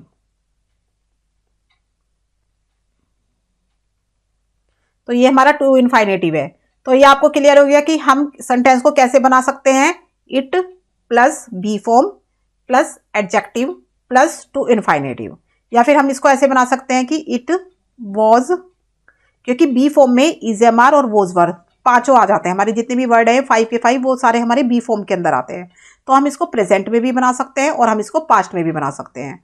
मतलब इसका यूज हम प्रेजेंट में भी कर सकते हैं और इसका यूज हम पास्ट में भी कर सकते हैं। तो it was a pleasant surprise to talk with her. तो यहाँ पे देखो सेंटेंस है it was a pleasant surprise, कि ये बहुत ही प्लेजेंट सरप्राइज था उससे बात करना। तो टू टॉक हमारा टू इनफाइनेटिव, और प्लीजेंट सरप्राइज ये हमारा क्या हो गया, प्लीजेंट हमारा क्या हो गया, एडजेक्टिव हो गया। तो यहाँ पे देखो इट वॉज यानी कि बी फॉर्म का हमने यूज किया है और इट का यूज किया है। तो इट के साथ हम क्या देख रहे हैं कि इट के साथ हम बी प्लस एडजेक्टिव या नाउन या फिर टू इनफाइनेटिव प्लस टू इनफाइनेटिव का यूज करेंगे। तो आई थिंक आपको क्लियर हो गया होगा कि ये स्ट्रक्चर हम कैसे फॉलो करना है, कैसे हमें इसका सेंटेंस बनाना है। नेक्स्ट देख लेते हैं। तो अब हम देख लेते हैं अपनी टू हैव फॉर्म। तो यहाँ पे हम बात करेंगे टू हैव फॉर्म की। टू हैव फॉर्म में हमारे तीन वर्ड्स आते हैं, तीन हेल्पिंग वर्ब है, हमारे तीन वर्ब है यहाँ पे, एक तो हैज, एक हैव और एक हैड। तो इन तीनों हेल्पिंग वर्ब के बारे में हम बात करने वाले हैं कि हैज हैव हैड को हम कैसे यूज करेंगे। तो आइए देख लेते हैं इनके रूल। तो हम अपना हैज हैव हैड का रूल नंबर 1 देख लेते हैं। तो रूल नंबर 1 क्या कहता है, रूल नंबर 1 कहता है कि टू शो द पोजीशन, कि जो हैज हैव हैड होते हैं वो पोजीशन शो करने के लिए यूज किए जाते हैं। पोजीशन का मतलब होता है हक शो करने के लिए या अधिकार को शो करने के लिए हम यूज करते हैं हैज हैव और हैड का, हैज हैव और हैड का यूज करते हैं, हैज हैव और हैड का यूज करते हैं। ठीक है, अभी पहले हम देख लेते हैं कि हैज का यूज किसके साथ होता है, हैव का किसके साथ होता है और हैड का। हैज का यूज होता है हमारा ही, शी, इट और सिंगुलर सब्जेक्ट के साथ होता है, सिंगुलर सब्जेक्ट के साथ करते हैं हम हैज का यूज। और ये हम करते हैं प्रेजेंट में करते हैं, ये हम प्रेजेंट टेंस में करते हैं इसका यूज, यानी कि वर्तमान काल की जब बात हो रही होती है तब हम ही, शी, इट और जितने भी हमारे सिंगुलर सब्जेक्ट होते हैं उनके साथ हैज का यूज करते हैं। और हैव का यूज हम किसके साथ करते हैं, हैव का यूज हम करते हैं आई, वी, यू और दे। आई, वी, यू, दे और जितने भी हमारे प्लूरल होते हैं, प्लूरल सब्जेक्ट जो होते हैं उन सबके साथ हम यूज करते हैं हैव का। और ये हम करते हैं प्रेजेंट टेंस में, इसको भी हम प्रेजेंट टेंस में करते हैं कि हैज है और हैव का यूज हम करते हैं प्रेजेंट टेंस में। और हैड का यूज करते हैं हम पास्ट टेंस में। हैड जो है हमारा, हैड का यूज हम करते हैं पास्ट टेंस में, पास्ट टेंस। और ये होता है ऑल सब्जेक्ट, यानी कि जितने भी हमारे पास सब्जेक्ट गिवन होते हैं ऑल सब्जेक्ट के साथ हम यूज़ करते हैं हैड का। तो ये तो आपको समझ में आ गया होगा कि प्रेजेंट टेंस में हैज़ हैव का यूज़ करते हैं और पास्ट टेंस में करते हैं हम हैड का यूज़। लेकिन पास्ट टेंस जो है उसमें सारे सब्जेक्ट के साथ हैड का यूज़ होता है। और यहाँ पर हम देख सकते हैं ऊपर कि ही, शी, इट और जितने भी हमारे सिंगुलर सब्जेक्ट होते हैं उनके साथ हम हैज़ का यूज़ करते हैं। आई, वी, यू, दे और जितने भी हमारे प्लूरल सब्जेक्ट होते हैं उनके साथ हम हैव का यूज़ करते हैं। तो अभी देख लेते हैं कि पोजीशन शो करने के लिए हम कैसे करते हैं।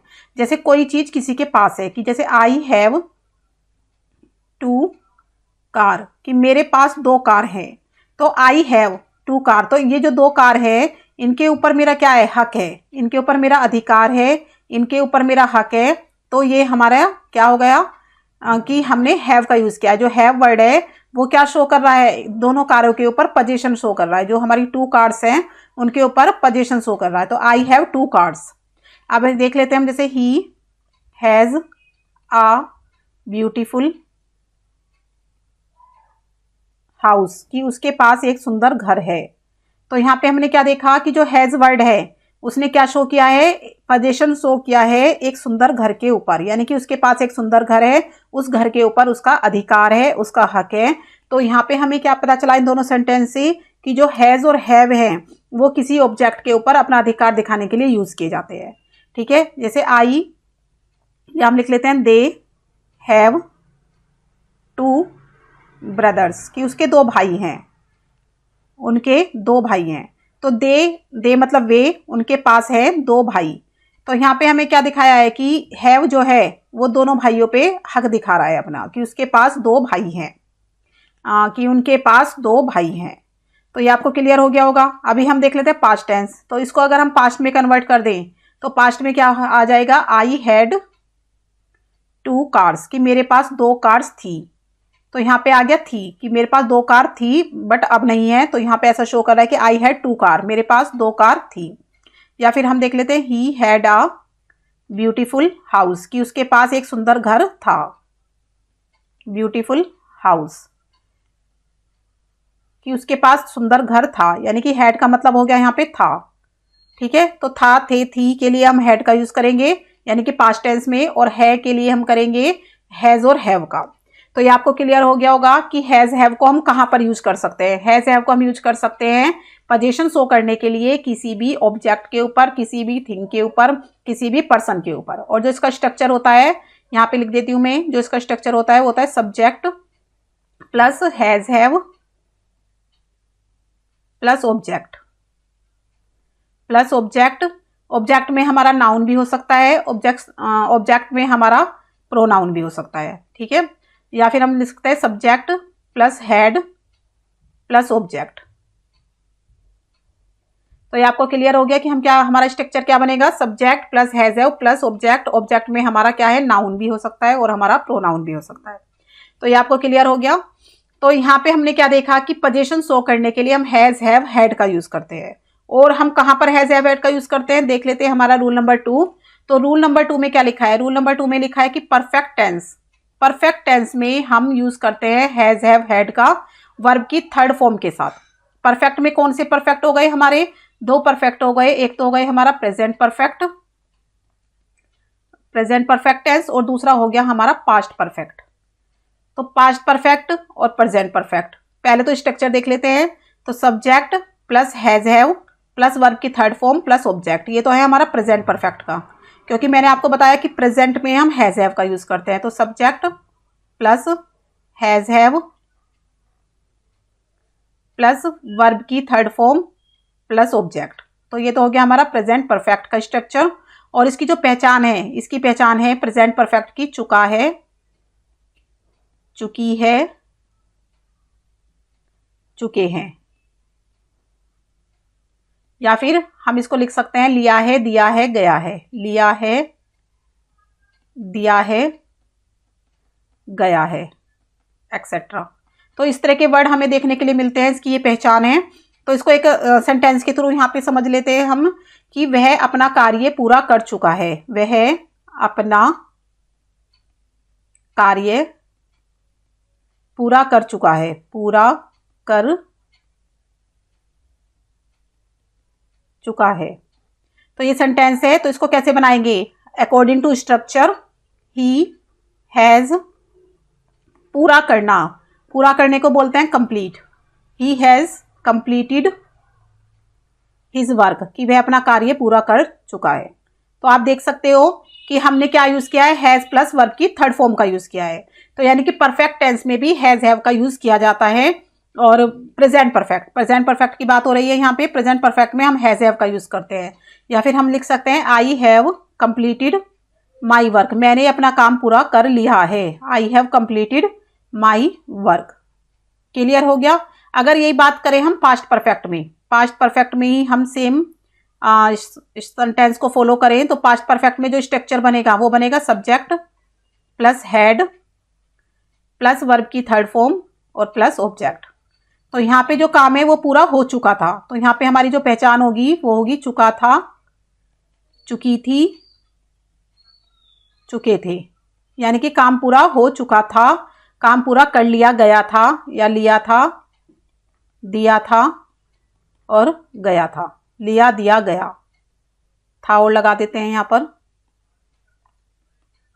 तो ये आपको समझ में आ गया होगा। लिया था, दिया था, गया था, एक्सेट्रा। ऐसे शब्द हमें देखने के लिए मिलते हैं, ऐसे वर्ड हमें देखने के लिए मिलते हैं सेंटेंस के लास्ट में। तो इसका एक सेंटेंस देख लेते हैं कि उसने अपना कार्य पूरा कर लिया था। उसने अपना कार्य पूरा कर लिया था, या कि कर लिया था। या फिर हम बोल सकते हैं कि वह अपना काम पूरा कर चुका था। तो यहाँ पे क्या आ जाएगा? ही हैड, यहाँ पे हम लगाएंगे he had completed his work. He had completed his work. तो आप देख सकते हैं यहाँ पे कि जो सेंटेंस है हमारा परफेक्ट टेंस, प्रेजेंट परफेक्ट और पास्ट परफेक्ट, इसमें हमने क्या देखा कि हैज, हैव, हैड के साथ वर्ब की थर्ड फॉर्म का यूज किया जाता है। तो ये था हमारा रूल नंबर 2। अब चलते हैं अपने रूल नंबर 3 की तरफ। परफेक्ट कॉन्टिन्यूज में भी हम हैज, हैव, हैड का यूज करते हैं। तो ये भी दो टाइप के हो गए यहाँ पे हमारे, present perfect continuous, present perfect continuous, और एक हो गया हमारा past perfect continuous, past perfect continuous. तो यहाँ पे भी हम क्या करते हैं, अपने has, have, had plus been, लेकिन यहाँ पे क्या देखो बीन लग जाता है, तो यहाँ पे हमारा हो जाता है हैज बीन, हैव बीन और हैड बीन। ये तीनों हमारी बन जाते हैं हेल्पिंग वर्ब। और प्लस इसमें देखो वर्ब की फर्स्ट फॉर्म के साथ आईएनजी, यानी कि वर्ब की फर्स्ट फॉर्म में यानी आईएनजी फॉर्म का यूज करते हैं हम यहाँ पे। और फिर ऑब्जेक्ट आ जाता है और साथ में हमारा सिंस या फॉर आएगा, अकॉर्डिंग टू टाइम और टाइम आ जाएगा। तो यहाँ पे हमारा जो स्ट्रक्चर बनेगा, स्ट्रक्चर तो आप देख चुके हो। यहाँ पे जो हमारा सेंटेंस बनेगा तो वो देख लेते हैं कि वह 2 घंटे से काम कर रही है, वह 2 घंटे से काम कर रही है। तो हमें इस सेंटेंस को अगर इंग्लिश में ट्रांसलेट करना है तो हम क्या बनाएंगे, हम यूज करेंगे परफेक्ट कॉन्टिन्यूस टेंस का। तो जो इसकी पहचान होती है वो होती है रही है, रहे हैं, रही है। तो यहाँ पे प्रेजेंट परफेक्ट कॉन्टिन्यूस की बात हो रही है, तो प्रेजेंट परफेक्ट कॉन्टिन्यूस में जो पहचान होगी वो होगी रहा है, रही है, रहे हैं। ठीक है। और इसमें प्लस टाइम लिमिट होती है, यहाँ पे टाइम गिवन होता है, टाइम गिवन है यहाँ पे। जैसे 2 घंटे से हम बात कर रहे हैं, 2 घंटे से, तो वह 2 घंटे से काम कर रही है। तो she has been doing work, doing the work, she has been doing the work for 2 hours, 2 घंटे से, फॉर 2 आवर्स। तो ये आपको समझ में आ गया होगा। अब देखो यहाँ पे हमने सिंस और फॉर का यूज किया है टाइम से पहले। तो टाइम से पहले देखो हमने यहाँ पे यूज किया है फॉर का। तो फॉर का हमने क्यों यूज किया है, क्योंकि जो 2 घंटे हैं वो हमारे पीरियड ऑफ टाइम है। तो फॉर यूज करते हैं हम पीरियड ऑफ टाइम के लिए, पीरियड ऑफ टाइम के लिए यूज करते हैं हम फॉर का। और सिंस का यूज करते हैं हम पॉइंट ऑफ टाइम के लिए, पॉइंट ऑफ टाइम के लिए यूज करते हैं। पॉइंट ऑफ टाइम का मतलब होता है निश्चित समय, इसको बोलते हैं हम निश्चित समय। निश्चित यानी कि जो समय फिक्स है, जैसे 2 बजे से, 3 बजे से, या फिर मंडे से, ट्यूसडे से, मॉर्निंग से, इवनिंग से, 19, 17 से। तो इस तरह की जो हमारा निश्चित टाइम गिवन होता है उसको बोलते हैं हम पॉइंट ऑफ द टाइम, यानी कि बिल्कुल पॉइंट टाइम होता है हमारा। और पीरियड ऑफ द टाइम होता है कि कितना पीरियड, जैसे 2 घंटे हो गए, 2 महीने हो गए, 2 साल हो गए या 4 साल हो गए या फिर हमारा हो गए 2 दिन हो गए, तो वहां पे हम यूज करते हैं फोर का। और सिंस का यूज हम करते हैं पॉइंट ऑफ द टाइम के लिए। तो यहाँ पे हमारा था 2 घंटे, तो 2 घंटा हमारा पीरियड ऑफ टाइम था जहां पे हमने यूज किया है फोर का। और हैज बीन के साथ हम लगाते हैं आईएनजी फॉर्म। देखो has been plus ING form का यूज करते हैं। तो कहीं पर भी आपको हैज बीन गिवन है परफेक्ट कॉन्टिन्यूस टेंस में, तो हम यूज करेंगे आईएनजी फॉर्म का। ठीक है, अभी देख लेते हैं, जैसे कि मैं 2 घंटे से काम कर रहा हूं, या मैं 2 बजे से, ये सेंटेंस बना लेते हैं, मैं 2 बजे से फुटबॉल खेल रहा था। मैं 2 बजे से फुटबॉल खेल रहा हूं, खेल रहा हूं। तो यहां पे बात हो रही है प्रेजेंट परफेक्ट कॉन्टिन्यूस की, कि मैं 2 बजे से क्रिकेट खेल रहा हूं, सॉरी, मैं 2 बजे से फुटबॉल खेल रहा हूं। तो मैं को बोलते हैं आई के साथ लगेगा have been, I have been playing football.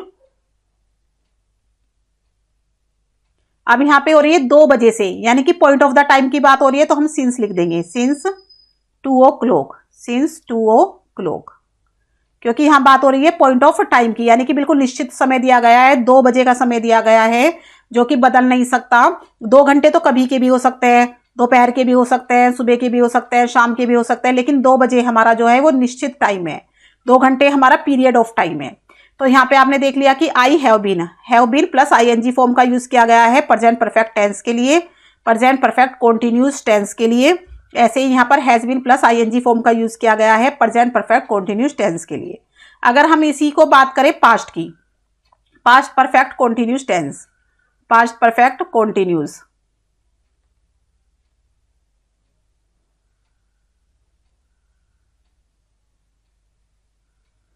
Past perfect continuous में जो पहचान होगी वो होगी रहा था, रही थी, रहे थे,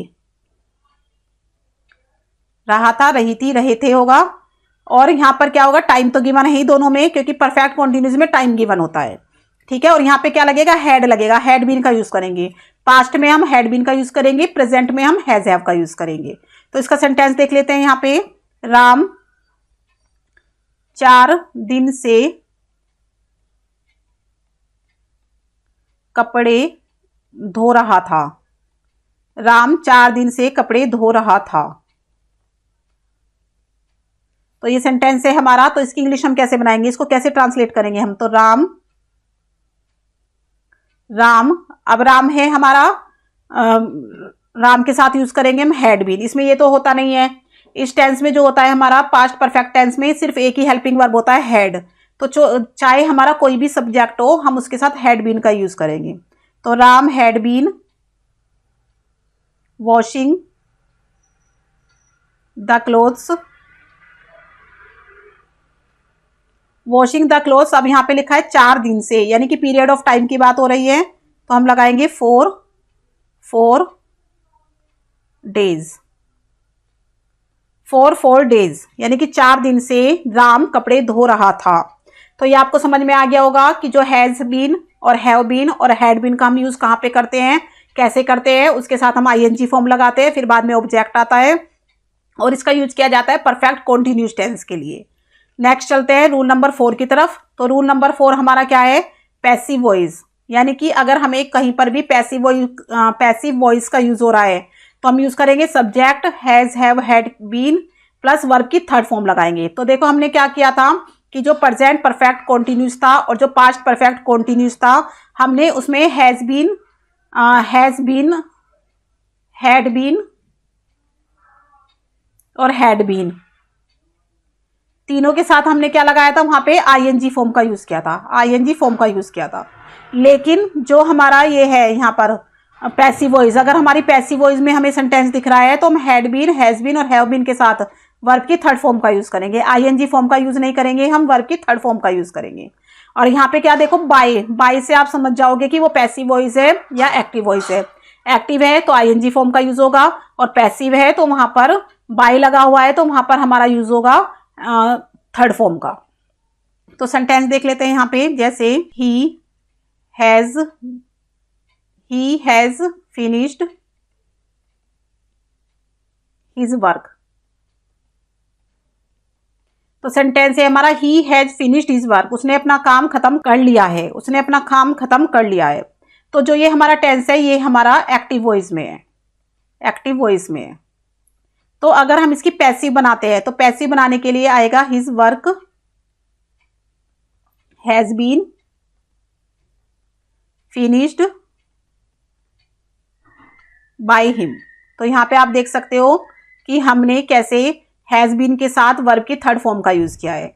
तो यहां पे देखो ये सब्जेक्ट हो गया, ये has been plus third form plus by plus object, ये ऑब्जेक्ट हो गया।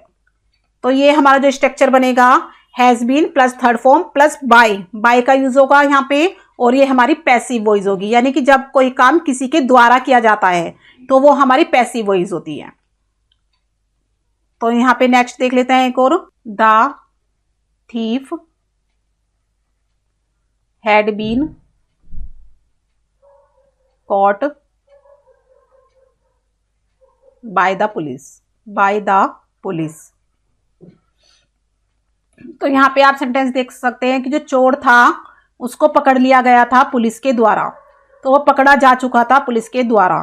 तो यहाँ पे हमने देखा कि ये सब्जेक्ट है हमारा, और यहाँ पे हमारा हैड बीन प्लस वर्ब की थर्ड फॉर्म प्लस बाय और प्लस ऑब्जेक्ट का यूज हो रहा है। तो ये स्ट्रक्चर होता है हमारा हैज बीन, हैव बीन और हैड बीन के साथ वर्ब की थर्ड फॉर्म का। तो जो हैज बीन, हैव बीन और हैड बीन है उनके साथ जहां पर भी हमारी वर्ब की थर्ड फॉर्म होगी तो वो हमारा पैसिव वॉइस में होगा, यानी कि पैसिव वॉइस में ही हमारी वर्ब की थर्ड फॉर्म लगेगी।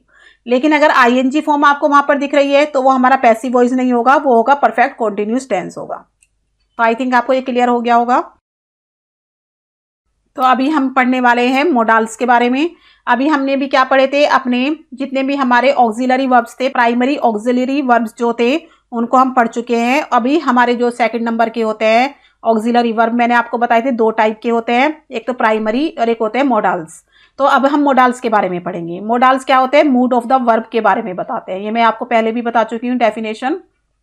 मूड ऑफ द वर्ब के बारे में बताते हैं ये, और ये होते हैं हमारे कौन कौन से, तो देख लेते हैं हम। May, might, must, can, could, would, should, will, shall, ought to, need, dare, etcetera. तो यहाँ पे हम कुछ मोडाल्स के बारे में पढ़ेंगे, उनको हमें कहाँ कहाँ पे यूज करना है, कैसे करना है, कैसे उनको हम इंग्लिश ग्रामर में यूज करते हैं और उनका मीनिंग क्या होता है। तो इस बारे में हम समझने वाले हैं अभी आगे। तो देख लेते हैं सबसे पहले हम मे, माइट और मस्ट के बारे में।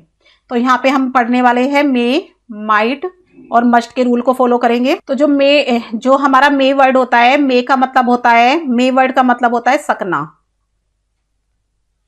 सकना होता है, और माइट का मतलब होता है सका, और मस्ट माने होता है चाहिए। तो जो मे है उसको हम यूज करते हैं प्रेजेंट टेंस में, और मे का ही पास्ट होता है माइट, तो ये हमारा पास्ट होता है। तो मे का पास्ट माइट होता है, ठीक है। और मस्ट हमारा प्रेजेंट में भी यूज होता है।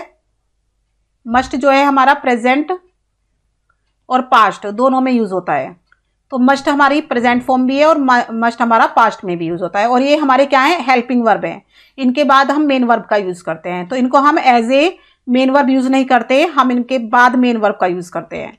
तो देख लेते हैं सबसे पहले मे शो पॉसिबिलिटीज। मे जो है, मे का मैंने आपको बताया था कि मे का मतलब होता है सकना, और ये हमें पॉसिबिलिटीज दिखाता है। पॉसिबिलिटीज मतलब संभावना।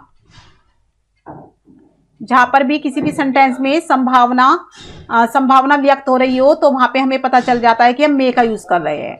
जैसे कि तो हम कहीं पर भी हमें पॉसिबिलिटी दिख रही है, यानी कि किसी भी सेंटेंस में कोई भी पॉसिबिलिटी या कोई भी घटना हो रही है, कि घटना होने की संभावना है, मतलब किसी भी काम के होने की, काम होने की पॉसिबिलिटी है, काम होने की पॉसिबिलिटी है, या फिर घटना होने की, यानी कि कोई भी घटना घटित होने की पॉसिबिलिटी है, तो उसका मतलब होता है कि वहां पर हमें मे का यूज करना है।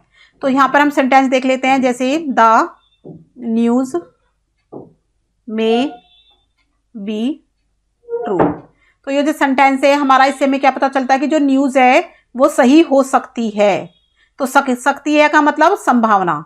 यहाँ पे हमें क्या दिख रही है? संभावना दिख रही है, पॉसिबिलिटी दिख रही है कि शायद जो न्यूज़ है वो मे बी मतलब सही हो सकती है, मे बी ट्रू हो सकती है। यानी कि यहाँ पे जो न्यूज़ है वो गलत भी हो सकती है और सही भी हो सकती है। तो संभावना है यहाँ पे, ये नहीं है, पक्का नहीं है कि बिल्कुल सच होगी। यहाँ पे हमें सिर्फ पॉसिबिलिटी दिख रही है कि यहाँ पे जो न्यूज़ है वो सही हो सकती है, तो यानी कि गलत भी हो सकती है। सेकंड देख लेते हैं, द ट्रेन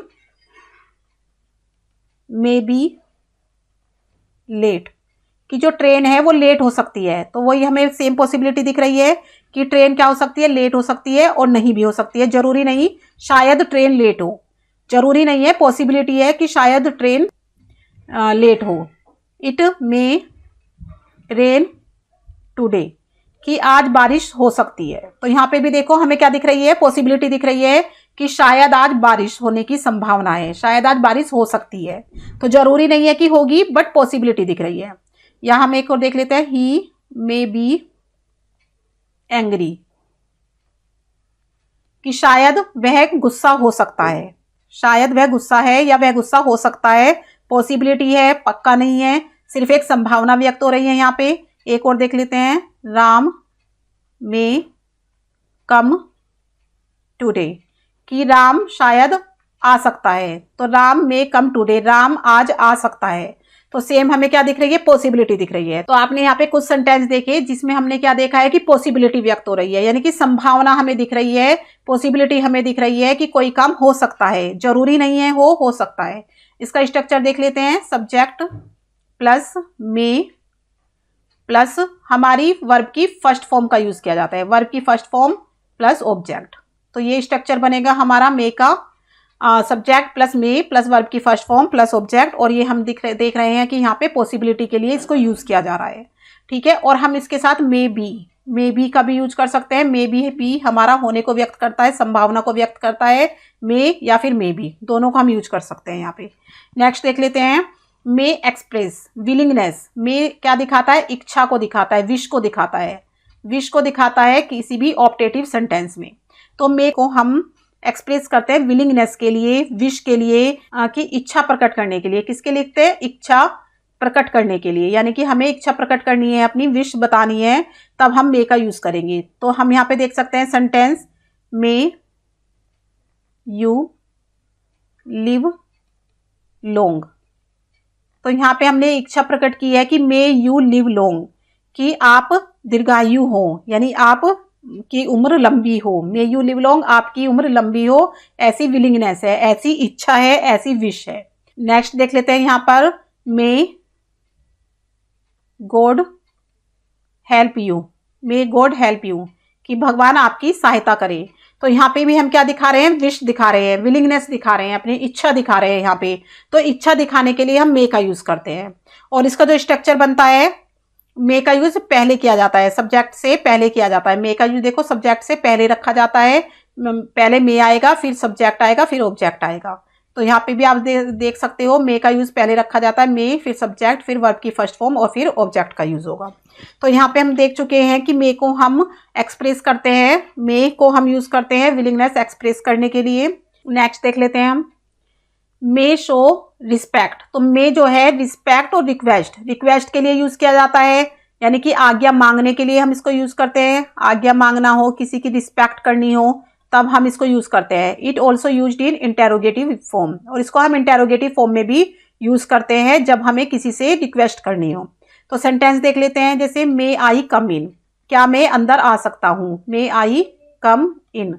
तो ये देखो आप, इंटेरोगेटिव सेंटेंस है ये। और यहाँ पे हमने मे का यूज किया है क्या करने के लिए? रिक्वेस्ट करने के लिए, आज्ञा मांगने के लिए, कि क्या मैं अंदर आ सकता हूँ, ठीक है। नेक्स्ट देख लेते हैं, जैसे मे आई गो आउट, क्या मैं बाहर जा सकता हूँ? तो यहाँ पे भी हमने क्या है? आज्ञा मांगी है उससे कि मे आई गो आउट। तो हम ये देख रहे हैं इंटेरोगेटिव सेंटेंस, ये इंटेरोगेटिव सेंटेंस में इसका यूज होता है, इंटेरोगेटिव फॉर्म में इसका यूज होता है। एक और देख लेते हैं हम यहाँ पर, may we sit in the lawn, कि क्या मैं लॉन में बैठ सकता हूँ? तो क्या हम, वी का मतलब होता है हम, क्या हम लॉन में बैठ सकते हैं? तो हमने क्या मांगी है यहाँ पे? आज्ञा मांगी है यहाँ पे। तो हम देख रहे हैं कि आज्ञा मांगने के लिए या रिस्पेक्ट शो करने के लिए या रिक्वेस्ट शो करने के लिए हम किसका यूज़ करते हैं? मे का, बट वो इंटेरोगेटिव सेंटेंस में होता है, इंटेरोगेटिव फॉर्म में होता है। तो ये जितने भी हमारे सेंटेंस हैं यहाँ पे, ये हमारे इंटेरोगेटिव फॉर्म में है,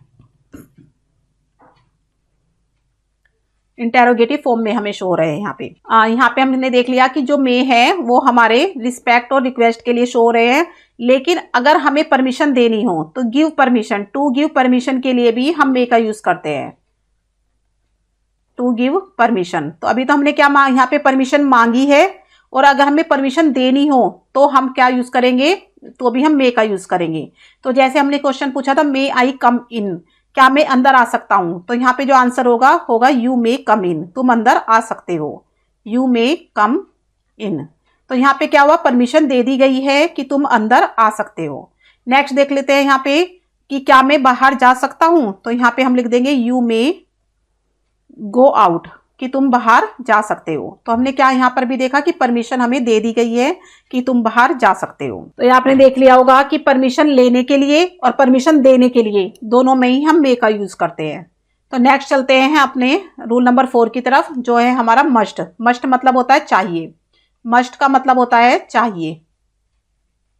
और जो मस्ट होता है हमारा ग्रेटर पॉसिबिलिटी के लिए यूज होता है, यानी कि जब बहुत ज्यादा पॉसिबिलिटी हो किसी को काम को करने की, तब हम मस्ट का यूज करते हैं। वैसे हम पॉसिबिलिटी के लिए यूज करते हैं मे का, लेकिन जब हमें ज्यादा पॉसिबिलिटी दिखाई दे रही हो कि काम में बहुत ज्यादा ग्रेटर पॉसिबिलिटी है कि वो काम होना ही चाहिए, कंपलसरी है, तब हम यूज करते हैं मस्ट का।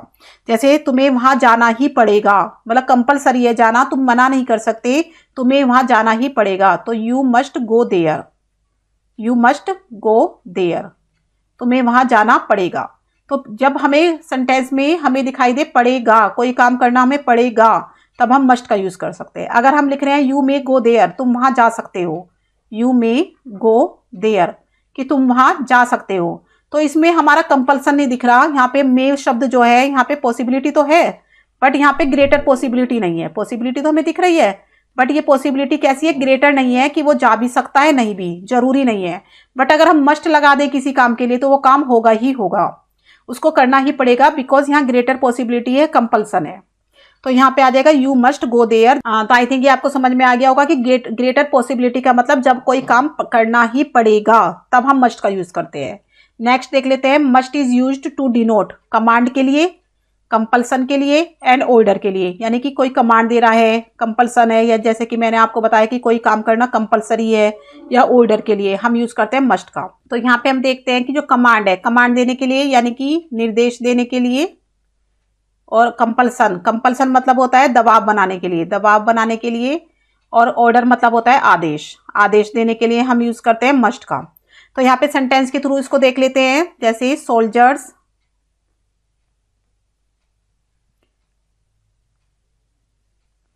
सोल्जर्स मतलब होता है सिपाही, सोल्जर्स मस्ट ओबे, सोल्जर्स को आज्ञा माननी चाहिए, किसकी? ओबे करना चाहिए ऑर्डर्स का। सोल्जर्स मस्ट ओबे ऑर्डर्स विदाउट एनी क्वेश्चन, यानी कि बिना क्वेश्चन करे सोल्जर्स को क्या करना चाहिए? ऑर्डर को फॉलो करना चाहिए, ऑर्डर को ओबे करना चाहिए। तो यहाँ पे देखो, सोल्जर्स मस्ट ओबे, सोल्जर्स को ओबे करना चाहिए ऑर्डर्स का, विदाउट एनी क्वेश्चन, बिना किसी क्वेश्चन करे। तो यहाँ पे आप क्या देख रहे हो? यहाँ पे हमें क्या बताया गया है कि कंपल्सन है, यानी कि दबाव बनाया गया है सोल्जर्स के ऊपर कि बिना किसी क्वेश्चन करे उनको ऑर्डर का पालन करना जरूरी है, ऑर्डर पालन करना उनको चाहिए। मस्ट मतलब होता है चाहिए। नेक्स्ट देख लेते हैं, all the girls, all the girls must attend the function, कि सब लड़कियों को फंक्शन अटेंड करना चाहिए। तो यहाँ पे आप देख सकते हो कि कंपल्सन है कि सारी लड़कियों को अटेंड करना ही पड़ेगा फंक्शन। तो यहाँ पे हम देख रहे हैं कि कंपल्सन है, यानी कि जरूरी है उनको अटेंड करना। तो all the girls must attend the function. Next देख लेते हैं, you must do as you are told. तो यहाँ पे आप देख सकते हैं ऑर्डर दिया गया है कि जैसा तुम्हें कहा गया है वैसा तुम्हें करना चाहिए। तो यहाँ पे ऑर्डर है यू मस्ट डू, तुम्हें ऐसा ही करना चाहिए जैसा तुम्हें बताया गया है, यानी कि यहाँ पे ऑर्डर है कि तुम्हें वैसा ही करना है, आदेश दिया गया है कि जैसा तुम्हें कहा गया है वैसा ही करो। तो ये आपको समझ में आ गया होगा कि कमांड, कंपल्शन और ऑर्डर तीनों के लिए हम मस्ट का यूज करते हैं। मस्ट का मीनिंग जो होता है, मस्ट का जो मीनिंग होता है वो होता है चाहिए। तो आई थिंक आपको ये समझ में आ गया होगा। नेक्स्ट देख लेते हैं हम। Must also denote moral duty, यानी कि नैतिक कर्तव्य और ऑब्लिगेशन के लिए भी मस्ट का यूज होता है।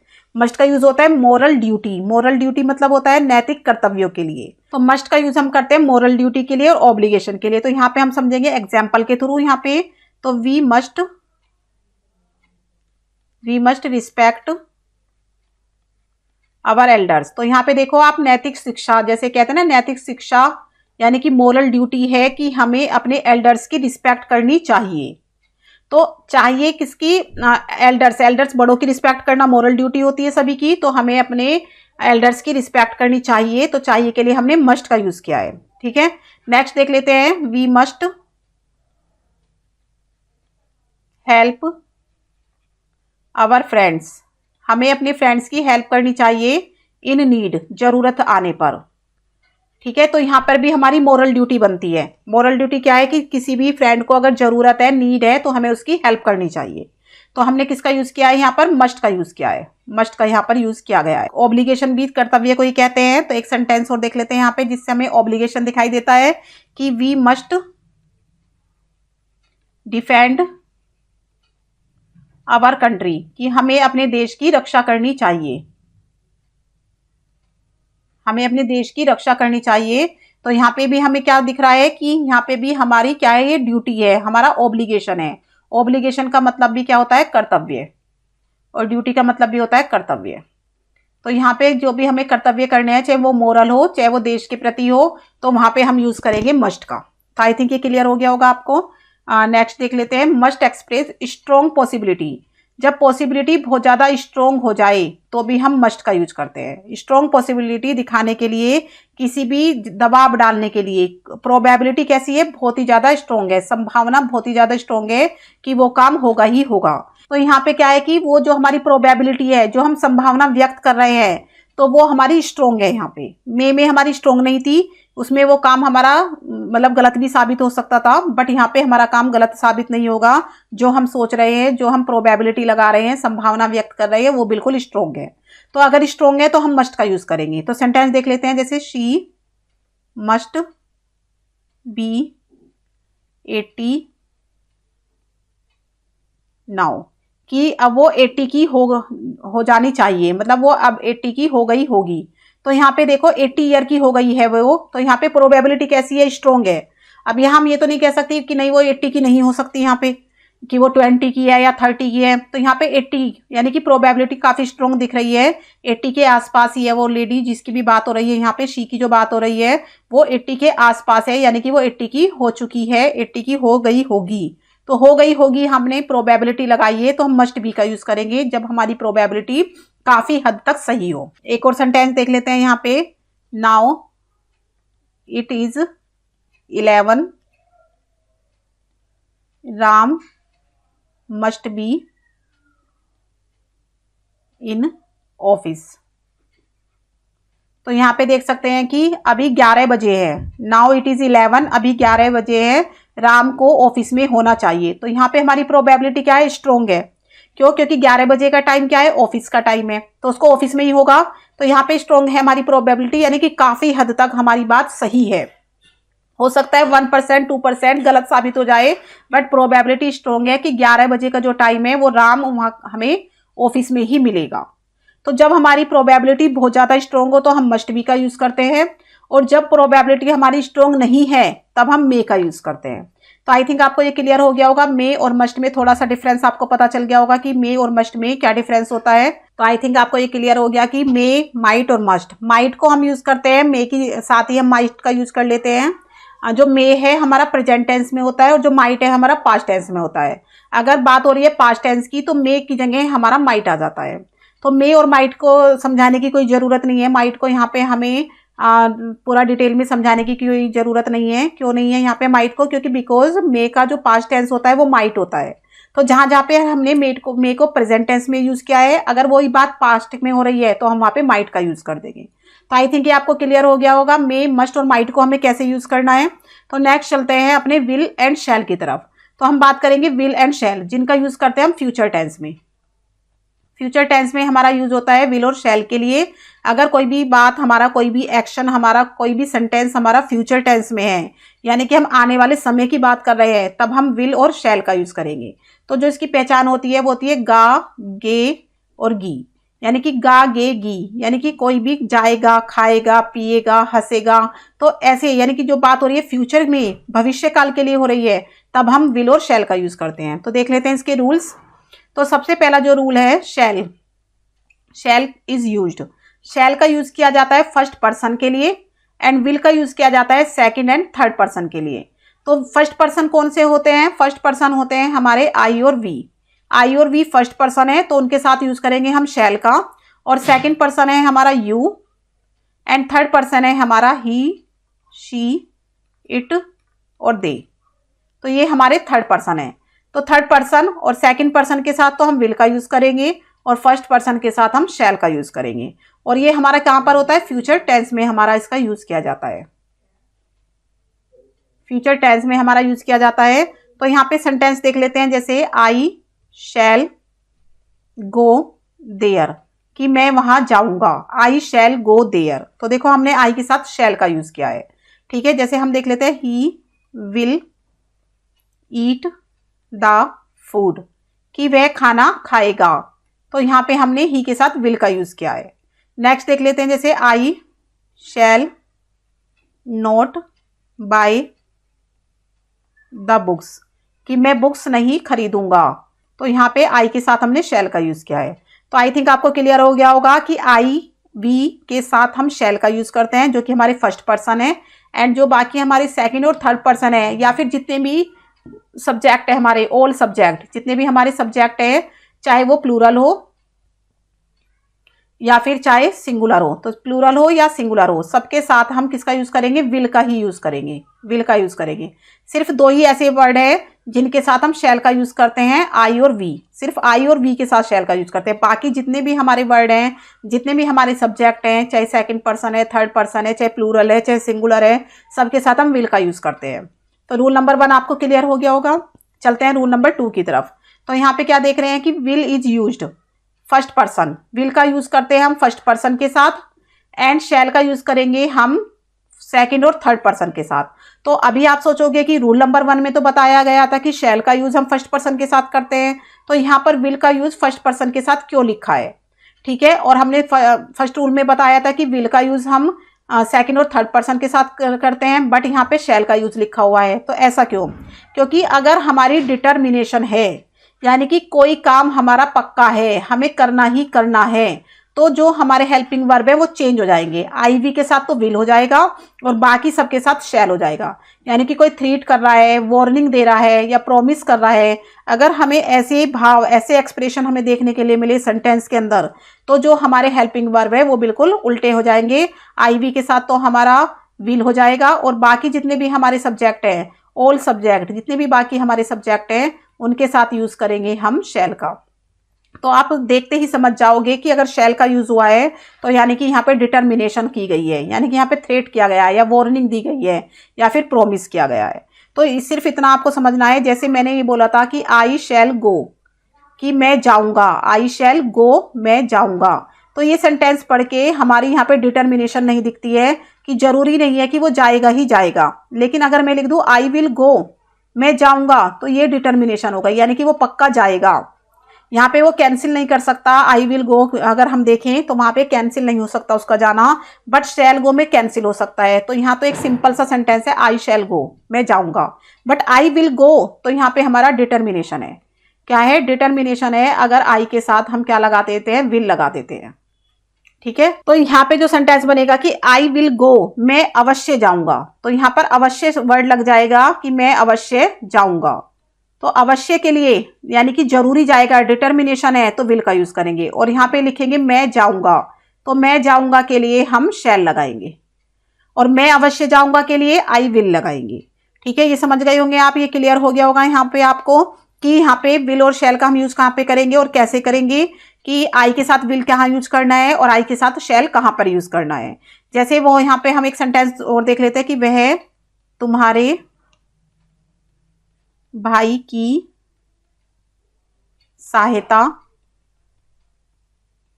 अवश्य करेगा। तो यहाँ पे देखो अवश्य करेगा, अवश्य का मतलब है कि जरूरी करेगा, मना नहीं होगी, यहाँ पे वो काम जरूर ही होगा, अवश्य होगा। तो यहाँ पे देखो ही के साथ हम वैसे विल लगाते हैं, लेकिन जब हम ये शब्द देख लें यहाँ पे अवश्य, तब हम ही के साथ शैल लगाएंगे। तो ये जो सेंटेंस बनेगा वो बनेगा he shall help your brother, your brother. तो यहाँ पे ही के साथ शैल का यूज हुआ है। तो यानी कि हमें इस सेंटेंस के अंदर डिटर्मिनेशन दिख रही है, पक्का दिख रहा है कि हाँ वो करेगा इस काम को। तो आई थिंक ये आपको क्लियर हो गया होगा रूल नंबर 2 कि कहां पर हमें विल का यूज करना है और कहां पे हमें शैल का यूज करना है। नेक्स्ट चलते हैं रूल नंबर 3 की तरफ। तो यहाँ पे हम क्या देख रहे हैं, shall not is used with second and third person for prohibition. तो यहाँ पे देखो शैल नोट, यहाँ पे कोमा लगा देते हैं, शैल नोट पूरा एक वर्ड है। Shall not is used, shall not का यूज किया जाता है सेकंड और थर्ड पर्सन के साथ प्रोहिबिशन में, यानी कि जब हम किसी काम को मना कर रहे हो, प्रोहिबिशन कर रहे हो, जो काम करना निषेध, प्रोहिबिशन का मतलब होता है निषेध, जो कोई काम करना निषेध है, मना है, तो हम सेकंड और थर्ड पर्सन के साथ शैल नोट का यूज करेंगे। सेकंड और थर्ड पर्सन के साथ किसका यूज करेंगे, शैल नोट का।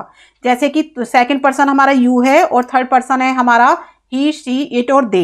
एक सेंटेंस हम देख लेते हैं, तुम दोबारा मेरे कमरे में प्रवेश नहीं करोगे।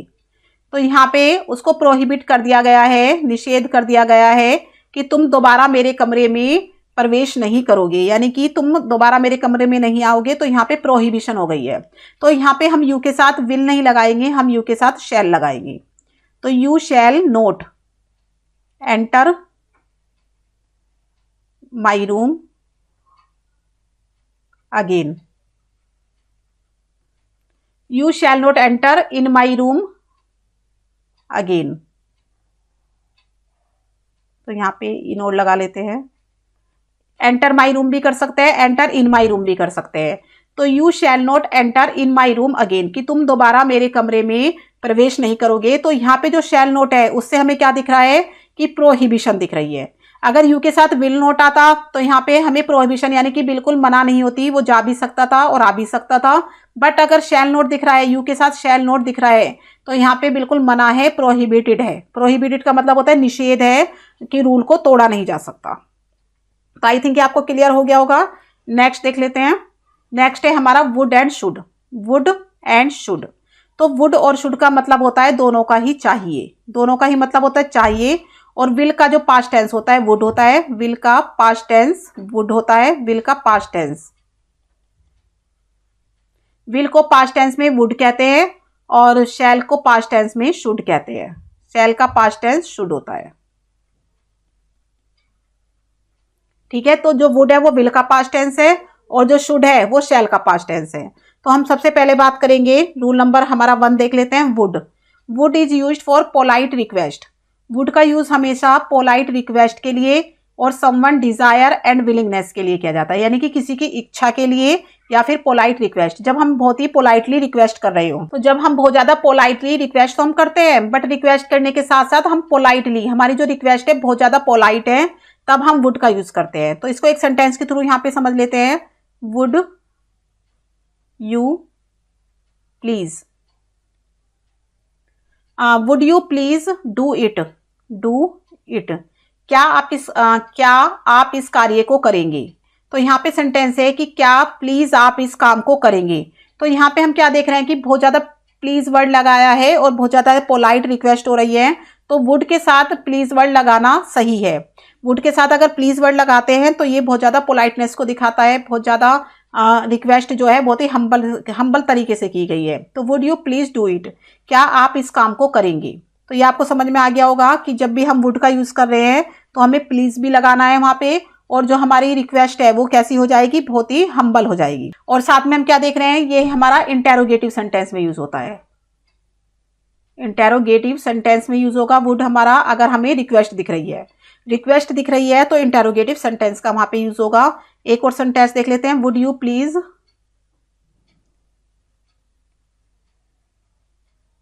रीड द रिपोर्ट, तो क्या आप प्लीज इस रिपोर्ट को पढ़ेंगे, तो या फिर हम यहाँ पे क्या नहीं लगाएंगे, यहाँ पे हम लगा देंगे कृपया इस रिपोर्ट को पढ़िए। तो या तो हम इसको बोल देंगे कि क्या प्लीज आप इस रिपोर्ट को पढ़ेंगे, तो हमारी पोलाइट रिक्वेस्ट दिख रही है, या फिर हो गया हमारा कृपया आप इस रिपोर्ट को पढ़िए। तो कृपया आप इस रिपोर्ट को पढ़िए के लिए हमने वुड का यूज किया है, और ये हमारा कैसा सेंटेंस है, ये हमारा इंटेरोगेटिव सेंटेंस है। तो हम क्या देख रहे हैं कि दोनों सेंटेंस हमारे इंटेरोगेटिव है। तो यानी कि वुड का यूज हमारा कहाँ पे हो रहा है, इंटेरोगेटिव सेंटेंस में हो रहा है, और पोलाइट रिक्वेस्ट दिखाने के लिए हो रहा है। तो ये आपको क्लियर हो गया होगा। तो नेक्स्ट देख लेते हैं वुड का use. Would is used for likeliness, presumption and probability. तो यहाँ पे सेकंड जो रूल है हमारा, सेकंड रूल क्या कहता है, सेकंड रूल कहता है वुड इज यूज्ड, वुड का यूज किया जाता है लाइकलीहुड और प्रीजम्पशन और प्रोबेबिलिटी दिखाने के लिए यूज किया जाता है, यानी कि संभावना व्यक्त करने के लिए, संभावना व्यक्त करने के लिए हम वुड का यूज करते हैं। तो देख लेते हैं सेंटेंस के थ्रू, यहाँ पे समझ लेते हैं कि कैसे हम प्रीजम्पशन यानी कि पहले से ही अनुमान लगा लेना। लाइकलीहुड या प्रीजम्पशन का मतलब होता है अनुमान लगा लेना, अनुमान लगा लेना, अनुमान लगाने के लिए कि शायद ऐसा होगा, या प्रोबेबिलिटी यानी संभावना व्यक्त करने के लिए हम किसका यूज करेंगे, वुड का यूज करेंगे। तो सेंटेंस देख लेते हैं, जैसे he would be in the field, तो यहाँ पे हमने क्या कर लिया है, अनुमान लगा लिया है, पहले से ही हमने सोच लिया है कि he would be in the field, कि वह मैदान में होना चाहिए, उसको मैदान में होना चाहिए, यानी कि हमारा क्या है यहाँ पे लाइकलीहुड दिख रही है, लाइकलीहुड कि हमने पहले से ये सोच लिया है, ऐसा हमने ऐसा समझ लिया है कि he would be in the field, कि उसको मैदान में होना चाहिए। या फिर हम देख लेते हैं प्रोबेबिलिटी यानी संभावना व्यक्त करने के लिए, she would be in the club at this time, कि वो इस समय क्लब में होगी, एट दिस टाइम।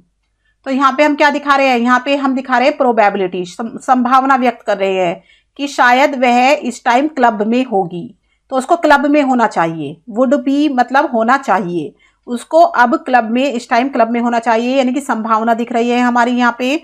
नेक्स्ट हम देख लेते हैं कि हम प्रीजम्पशन कैसे करेंगे, यानी अनुमान कैसे लगाएंगे। यहाँ पे she would be about 80 now, कि अब यहाँ पे हमने पहले से ही अनुमान लगा लिया है कि शायद वह अब 80 की होनी चाहिए, उसको अब 80 का होना चाहिए, यानी कि 80 साल की उसको होना चाहिए। तो शी वुड बी अबाउट, लगभग, अबाउट मतलब लगभग 80 नाउ। तो यहाँ पे हम क्या देख रहे हैं कि लाइकलीहुड के लिए, प्रीजम्पशन के लिए या प्रोबेबिलिटी के लिए हम वुड का यूज करते हैं, और वुड के साथ हम क्या देख रहे हैं, वुड प्लस बी का यूज करेंगे, वुड प्लस बी, अकेले वुड का यूज नहीं होगा, यहाँ पे वुड बी का यूज होगा। एक और सेंटेंस देख लेते हैं, यहाँ पे she would be cooking now, तो यहाँ पे लाइकलीहुड है कि शायद उसको अब खाना बनाना चाहिए, तो she would be cooking now, उसको अब खाना बनाना चाहिए, कुकिंग करना चाहिए। तो ये आपको समझ में आ गया होगा कि वुड का यूज हम लाइकलीहुड, प्रीजम्पशन या प्रोबेबिलिटी के लिए करते हैं। नेक्स्ट देख लेते हैं, rather is used with would for preference दिखाने के लिए, प्रीफरेंस दिखाने के लिए वुड के साथ रादर का यूज किया जाता है। किसका यूज किया जाता है, रादर वर्ड का। यहाँ पे देखो आप, रादर वर्ड का यूज किया जाता है वुड के साथ, क्या दिखाने के लिए, प्रीफरेंस मतलब होता है प्राथमिकता दिखाने के लिए, यानी कि किसी चीज को हमें प्रीफरेंस देनी है, पहले रखना है किसी चीज को, तो उसको दिखाने के लिए हम रादर का यूज करेंगे वुड के साथ। जैसे I would rather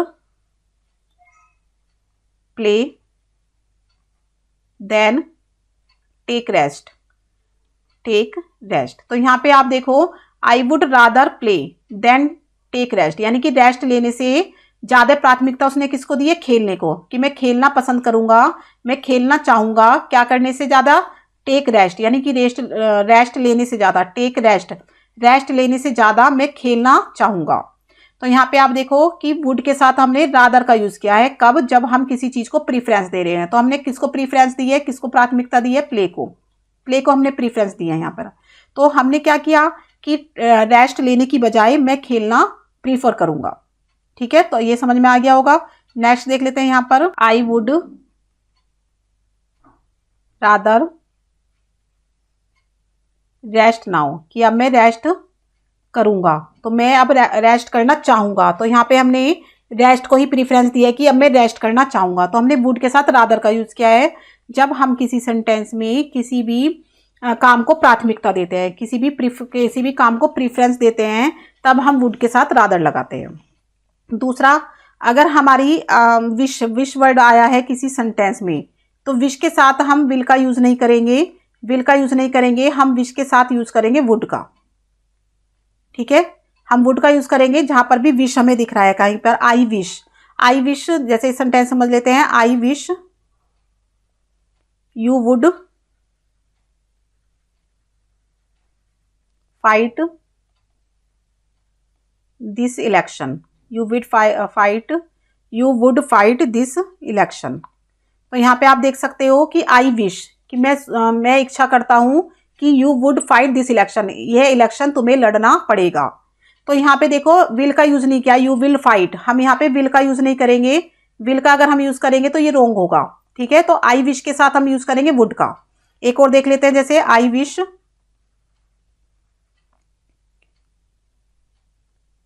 wish you would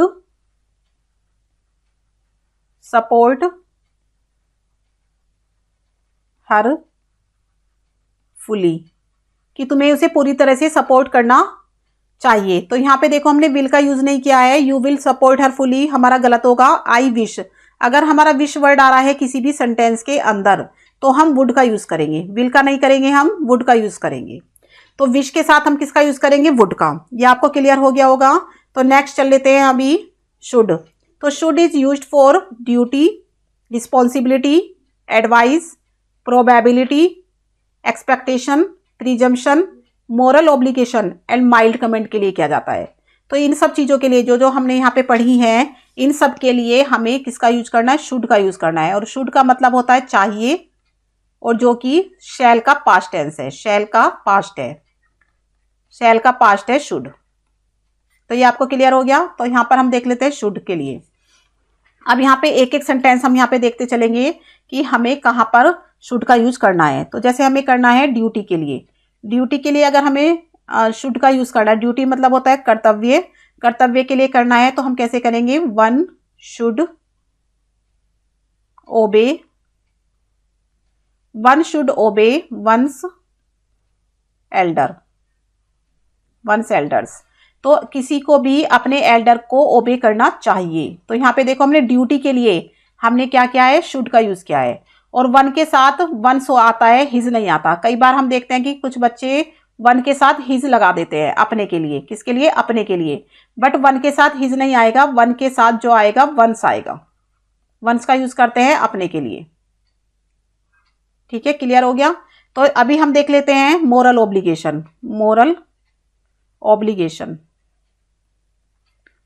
obligation में हम कैसे शुड का यूज करेंगे। तो यहां पे देखेंगे you should obey your parents, कि तुम्हें अपने माता पिता का कहना मानना चाहिए। तो ड्यूटी और मोरल ऑब्लिगेशन दोनों सेम ही बात होती है, इसमें कोई डिफरेंस नहीं है। One should obey one's elder, you should obey your parents. तो यहाँ पे दोनों सेम ही चीज है, मोरल ऑब्लिगेशन और ड्यूटी। अगर हम देखें एक्सपेक्टेशन के लिए हम क्या करेंगे, एक्सपेक्टेशन के लिए जो सेंटेंस है, तो यहाँ पे देख लेते हैं, the rich should help the poor. तो यहाँ पे हम एक्सपेक्ट कर रहे हैं रिच से कि उन्हें पुअर की हेल्प करनी चाहिए। तो the rich should help the poor. तो यहाँ पे एक्सपेक्टेशन दिख रही है कि एक उम्मीद दिख रही है, जो रिच है उनको पुअर की हेल्प करनी चाहिए। तो शुड मतलब होता है चाहिए। बस आपको ये ध्यान रखना है कि शुड का मतलब चाहिए होता है, और कुछ ड्यूटीज के लिए, कुछ रिस्पॉन्सिबिलिटीज के लिए हम शुड का यूज करते हैं। तो नेक्स्ट देख लेते हैं एडवाइस के लिए जब हम किसी को एडवाइस दे रहे हैं, तो हम करेंगे यू शुड वर्क हार्ड, कि तुम्हें हार्ड वर्क करना चाहिए। तो यहाँ पे हमने क्या देखा, एडवाइस दी गई है कि तुम्हें हार्ड वर्क करना चाहिए। अगर हम देख रहे हैं यहाँ पे प्रोबेबिलिटी के लिए, यानी कि संभावना व्यक्त करने के लिए अगर कोई सेंटेंस हम बना रहे हैं, तो हमें शुड का यूज कैसे करना है, तो you should find her in playground, playground, कि तुम्हें उसको प्लेग्राउंड में ढूंढना चाहिए, ये तुम्हें प्लेग्राउंड में मिल जाएगी, तुम्हें उसको वहां फाइंड करना चाहिए। तो यहाँ पे प्रोबेबिलिटी व्यक्त हो रही है, संभावना व्यक्त हो रही है कि तुम्हें उसको कहाँ पर ढूंढना चाहिए, प्लेग्राउंड में ढूंढना चाहिए। तो संभावना है कि वो तुम्हें वहां मिल जाएगी, तुम्हें उसको प्लेग्राउंड में ढूंढना चाहिए। अब देखते हैं माइल्ड कमांड, यानी कि हल्की सी अगर हम कमांड दे रहे हैं माइल्ड कमांड के बारे में देख लेते हैं। माइल्ड कमांड, तो यहाँ पे थोड़ा सा कमांड हम छोटी सी कमांड देंगे, you should complete your work every day. तो यहाँ पे हमारी जो कमांड है वो बहुत ज़्यादा स्ट्रोंग नहीं है, यहाँ पे जो हमारी कमांड है ज़्यादा स्ट्रोंग नहीं है, हमने कोई आदेश नहीं दिया है यहाँ पे। तो यहाँ पे हमने क्या है, सिर्फ माइल्ड कमांड दी है कि you should complete your work every day, कि तुम्हें हर रोज अपना वर्क कंप्लीट कर लेना चाहिए। तो यहाँ पे हम इसको एडवाइस भी समझ सकते हैं, जरूरी नहीं है कि कमांड हो, हम इसको एडवाइस भी कह सकते हैं कि हम उसको एडवाइस दे रहे हैं कि तुम्हें रोज अपना काम कंप्लीट कर लेना चाहिए। तो आई थिंक ये क्लियर हो गया होगा कि चाहिए यानी शुड का यूज हम कहाँ पर करते हैं। नेक्स्ट हम देख लेते हैं, should is express the purpose. Should का जो यूज है वो यूज किया जाता है एक्सप्रेस द पर्पस, पर्पस को यानी उद्देश्य, पर्पस का मतलब होता है उद्देश्य, उद्देश्य को एक्सप्रेस करने के लिए यानी कि व्यक्त करने के लिए, उद्देश्य को व्यक्त करने के लिए, एक्सप्रेस का मतलब होता है व्यक्त। तो यहाँ पे शुड का यूज हम कहाँ पर कर रहे हैं, किसी भी पर्पस को एक्सप्रेस करने के लिए कर रहे हैं। तो यहाँ पे सेंटेंस देख लेते हैं, आई टॉट हर, कि मैंने उसको पढ़ाया, सो दैट, अब उसको क्यों पढ़ाया, इसका एक उद्देश्य था पढ़ाने का, जिससे कि शी शुड पास, कि वो पास हो सके, शी शुड पास, तो जिससे कि वो पास हो सके।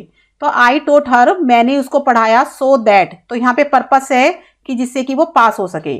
तो बट यहाँ पे हमें जरूरी नहीं कि हम शुड का यूज करें, हम यहाँ पे माइट का भी यूज कर सकते हैं, शी माइट पास। तो ये माइट की जैसा ही है, बिल्कुल माइट में इसकी सिमिलैरिटी है, तो हम यहाँ पे माइट का भी यूज कर सकते हैं और शुड का भी यूज कर सकते हैं, शी शुड पास या शी माइट पास। आई टोट हर, मैंने उसको पढ़ाया जिससे कि वो पास हो सके, क्योंकि माइट का मीनिंग क्या होता है, सकना, सका होता है, तो और ये पास्ट टेंस में यूज होता है, तो हमने यहाँ पे माइट भी लगा सकते हैं और हम यहाँ पे शुड भी लगा सकते हैं, दोनों ही हमारे पास्ट टेंस है। अभी नेक्स्ट देख लेते हैं, जैसे आई स्कॉल्डेड हिम, मैंने उसको डांटा। तो यहाँ पे डांटा, डांटने का उसका एक उद्देश्य था, सो दैट, जिससे कि ही शुड वर्क हार्ड, जिससे कि वो कठिन परिश्रम कर सके। तो मेरे डांटने का क्या था, एक उद्देश्य था, यहाँ पे आई स्कोल्डेड हिम सो दैट मतलब जिससे कि ही शुड वर्क हार्ड, वह वर्क हार्ड कर सके। अभी यहाँ पे हम देखें, यहाँ पे माइट का यूज कर सकते हैं, तो he might work hard, he might work hard. अगर किसी सेंटेंस में आपको माइट दिख रहा है तो वो रॉन्ग नहीं होगा, वो सही होगा। तो हम दोनों चीज का यूज कर सकते हैं, माइट और शुड। तो आई थिंक आपको ये क्लियर हो गया होगा, शुड को हम पर्पस एक्सप्रेस करने के लिए भी करते हैं। नेक्स्ट देख लेते हैं, should is used for perfect tense, should का यूज हमें परफेक्ट टेंस में भी करते हैं। तो अभी देख लेते हैं कि हम परफेक्ट टेंस में इसको कैसे यूज करते हैं, कि काम कंप्लीट हो जाना चाहिए था बट नहीं हुआ। तो यहाँ पे हमारी जो सेंस होगी परफेक्ट टेंस में शुड को यूज करने की, काम पूरा हो जाना चाहिए था बट हो नहीं सका। तो यहाँ पे देख लेते हैं कैसे, जैसे he should have gone by morning बस, बाय मॉर्निंग बस, he should have gone by morning बस, कि उसे मॉर्निंग बस से जाना चाहिए था। तो यहाँ पे देखो परफेक्ट टेंस का यूज हो रहा है कि उसको मॉर्निंग बस से जाना चाहिए था, बट अब यहाँ पे हम यूज तो कर रहे हैं लेकिन वो नहीं गया। तो यहाँ पे हमें काम पूरा हो जाना चाहिए था लेकिन नहीं हुआ, तो but he did not go. तो यहाँ पे हमें सेंस क्या दिख रही है, हमें दिख रही है ही डिडंट गो, कि वह नहीं गया। तो ये लिखना नहीं है, ये हमें एक सेंस दिख रही है कि he should have gone by morning बस, उसको मॉर्निंग बस से जाना चाहिए था बट काम यहाँ पे पूरा नहीं हुआ है, कंप्लीट नहीं हुआ है, मतलब उसको जाना तो चाहिए था मॉर्निंग बस से लेकिन वह गया नहीं है यहाँ पे। तो ये हमारी सेंस इसमें दिख रही है। नेक्स्ट हम देख लेते हैं कि she should have informed me about the incident. तो यहाँ पे जो सेंटेंस है उसमें लिखा है शी शुड हैव इन्फॉर्म्ड मी, उसे मुझे इन्फॉर्म करना चाहिए था इंसिडेंट के बारे में। करना चाहिए था लेकिन उसने किया नहीं, तो यहाँ पे हमारा जो सेंस निकलेगा but she didn't inform me, उसने मुझे इन्फॉर्म नहीं किया। तो ये सेंस निकला है हमारा कि उसने मुझे इन्फॉर्म नहीं किया, उसको करना चाहिए था। तो शुड का यूज हम कैसे सेंटेंस में करेंगे? परफेक्ट टेंस में करेंगे। लेकिन यहाँ पे जो हमने परफेक्ट टेंस में इसका यूज किया है तो उससे हमें क्या दिख रहा है कि हमने काम तो करना चाहिए था वो, बट वो काम हुआ नहीं है। तो शुड हैव का मतलब होना चाहिए था लेकिन काम नहीं हुआ। तो आई थिंक आपको क्लियर हो गया होगा। नेक्स्ट चलते हैं हम need and dare. Need and dare, तो नीड का मतलब होता है जरूरी और डेयर का मतलब होता है हिम्मत करना। डेयर का मतलब होता है हिम्मत करना। अब जो नीड और डेयर वर्ड है वो हमारे सेमी मॉडल है। कैसे हैं? Semi model. सेमी मॉडल का मतलब होता है कि जिनको हम मेन वर्ब के रूप में भी यूज करते हैं और जिनको हम मॉडल वर्ब के रूप में भी यूज करते हैं। यानी कि इनको हम मॉडल वर्ब के रूप में भी यूज करते हैं, हेल्पिंग वर्ब के रूप में, और इनको हम मेन वर्ब के रूप में भी यूज करते हैं। तो अभी देख लेते हैं इनको, हम अलग अलग इनके रूल समझ लेते हैं। तो यहाँ पे बात करेंगे हम नीड और डेयर की। तो सबसे पहले बात हम करेंगे यहाँ पे डेयर की। डेयर के बारे में समझ लेते हैं। डेयर का मतलब होता है हिम्मत करना। डेयर का मतलब होता है हिम्मत करना। अब इसको हम दो रूप में यूज करते हैं। देखो, डेयर को हम दो तरीके से यूज करेंगे। एक तो हम यूज करेंगे मेन वर्ब के रूप में, मेन वर्ब, और दूसरा हम यूज करेंगे इसको मॉडल के रूप में, मॉडल वर्ब के रूप में। ठीक है। अभी जो मेन वर्ब है उसके साथ हम टू लगाते हैं। तो ध्यान रखना है कि मेन वर्ब के बाद हम यहाँ पे टू लगाएंगे, यानी कि हम यूज करेंगे डेयर टू। डेयर टू का यूज करेंगे। और मॉडल में हम टू नहीं लगाते हैं, यहाँ पे हम टू का यूज नहीं करते हैं। तो टू का यूज नहीं करते हैं यहाँ पे। ठीक है। अभी हम यहाँ पे क्या करेंगे, जो हमारा मेन वर्ब है उसको हम पॉजिटिव में भी बनाते हैं, पॉजिटिव में भी यूज करते हैं हम इसको हम नेगेटिव में भी बनाते हैं, और इसको हम इंटेरोगेटिव में भी बनाते हैं। यानी कि तीनों ही सेंटेंस में हम main verb, as a main verb dare को यूज करते हैं। बट जो हमारा मॉडल वर्ब है उसको हम पॉजिटिव में नहीं बनाते। पॉजिटिव में हम इसको नहीं बनाते हैं, हम इसको बनाते हैं सिर्फ नेगेटिव में, और दूसरा हम इसको बनाते हैं सिर्फ इंटेरोगेटिव में। इंटेरोगेटिव यानी कि नेगेटिव और इंटेरोगेटिव में यूज करते हैं हम मॉडल वर्ब के रूप में डेयर को। तो इतना क्लियर हो गया। पहला हमने क्या देखा कि मेन वर्ब के बाद एक तो टू लगाते हैं, डेयर टू हो जाएगा हमारा। दूसरा हम यहाँ पे देख रहे हैं कि हम इसको पॉजिटिव, नेगेटिव और इंटेरोगेटिव तीनों में यूज करते हैं मेन वर्ब के रूप में। बट अगर हम मॉडल वर्ब की बात करें तो एक तो हम इसमें टू नहीं लगाते, दूसरा हम इसको पॉजिटिव में यूज नहीं करते, हम इसको नेगेटिव और इंटेरोगेटिव सिर्फ दो में यूज करते हैं। ठीक है, इतना क्लियर हो गया। तो अभी सबसे पहले बात करेंगे हम प्रेजेंट टेंस की। प्रेजेंट टेंस के बारे में देखें कि हम, क्योंकि हम इनको तीनों में यूज करते हैं, प्रेजेंट में भी, पास्ट में भी और फ्यूचर में भी। तो सबसे पहले हम प्रेजेंट की बात करते हैं। तो प्रेजेंट में क्या होता है कि वह बोलने की हिम्मत करता है। सेंटेंस है हमारा वह बोलने की हिम्मत करता है। तो ये सेंटेंस है हिम्मत करता है। तो इस सेंटेंस को हम मेन वर्ब के रूप में कैसे यूज करेंगे? तो वह बोलने की हिम्मत करता है, तो ही डेयर टू स्पीक। अब यहाँ पे डेयर्स आ जाएगा। क्यों आ जाएगा डेयर्स? क्योंकि ही के साथ वर्ब की फर्स्ट फॉर्म में SEIS लगाया जाता है प्रेजेंट इंडेफिनिट टेंस में। किसमें? प्रेजेंट इंडेफिनिट टेंस में। तो ही डेयर्स टू स्पीक, वह बोलने की हिम्मत करता है। तो ये आपको क्लियर हो गया। ये हमने बात की है पॉजिटिव की। अभी अगर हम यहाँ पे इसका पॉजिटिव हमारा नहीं बनता है, यानी कि पॉजिटिव इसका नहीं बनता है, वह बोलने की हिम्मत करता है, ये नहीं बनेगा, सिर्फ हम इसको नेगेटिव में और इंटेरोगेटिव में यूज करेंगे। ठीक है, पॉजिटिव में नहीं बनाएंगे। तो अगर हम इसका बनाते हैं नेगेटिव, अभी हम इसको बनाते हैं नेगेटिव में, तो नेगेटिव में वह बोलने की हिम्मत नहीं करता है, तो क्या बनेगा? He does not dare to speak. Dare to speak, he does not dare to speak, कि वह बोलने की हिम्मत नहीं करता है। तो ये था हमारा मेन वर्ब। डेयर हमने कहाँ पे लिया है? मेन वर्ब में। और देखो उसके बाद हमने टू लगाया है। ये समझ में आ गया आपको? क्लियर हो गया। अगर हम इसको मॉडल वर्ब के रूप में बनाएं, इसी नेगेटिव सेंटेंस को अगर हम मॉडल वर्ब के रूप में लगाएं कि वह बोलने की हिम्मत नहीं करता है, तो आ जाएगा he dare not to speak, कि वह बोलने की हिम्मत नहीं करता है। ही डेयर नॉट स्पीक, यहाँ पे टू नहीं लगेगा। अभी हमने यहाँ टू लगा दिया क्योंकि हमने क्या कहा था कि मेन वर्ब के साथ तो टू लगता है, बट मॉडल वर्ब के साथ टू नहीं लगता। तो यहाँ पे हम टू का यूज नहीं करेंगे, ये रोंग हो जाएगा। तो हम इसको क्या बनाएंगे, he dare not speak. He dare not speak, हमने इसको हेल्पिंग वर्ब के रूप में यूज किया है। ही डेयर नॉट स्पीक, वह बोलने की हिम्मत नहीं करता है। क्लियर हो गया ये आपको कि ये कैसे बनेगा। नेक्स्ट देख लेते हैं हम इसको इंटेरोगेटिव में।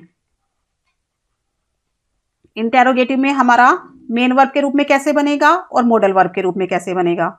तो इंटेरोगेटिव में क्या होगा कि डू और डज पहले आ जाते हैं। ये मैंने आपको बता रखा है कि डू और डज पहले आ जाते हैं। तो यहाँ पे आ जाएगा does he dare to speak, कि वह बोलने की हिम्मत करता है। क्या वह बोलने की हिम्मत करता है और question mark, does he dare to speak. अब इसका इंटेरोगेटिव बन जाता है मॉडल वर्ब का भी। तो यहाँ पे क्या आ जाएगा, डेयर पहले आ जाएगा। डेयर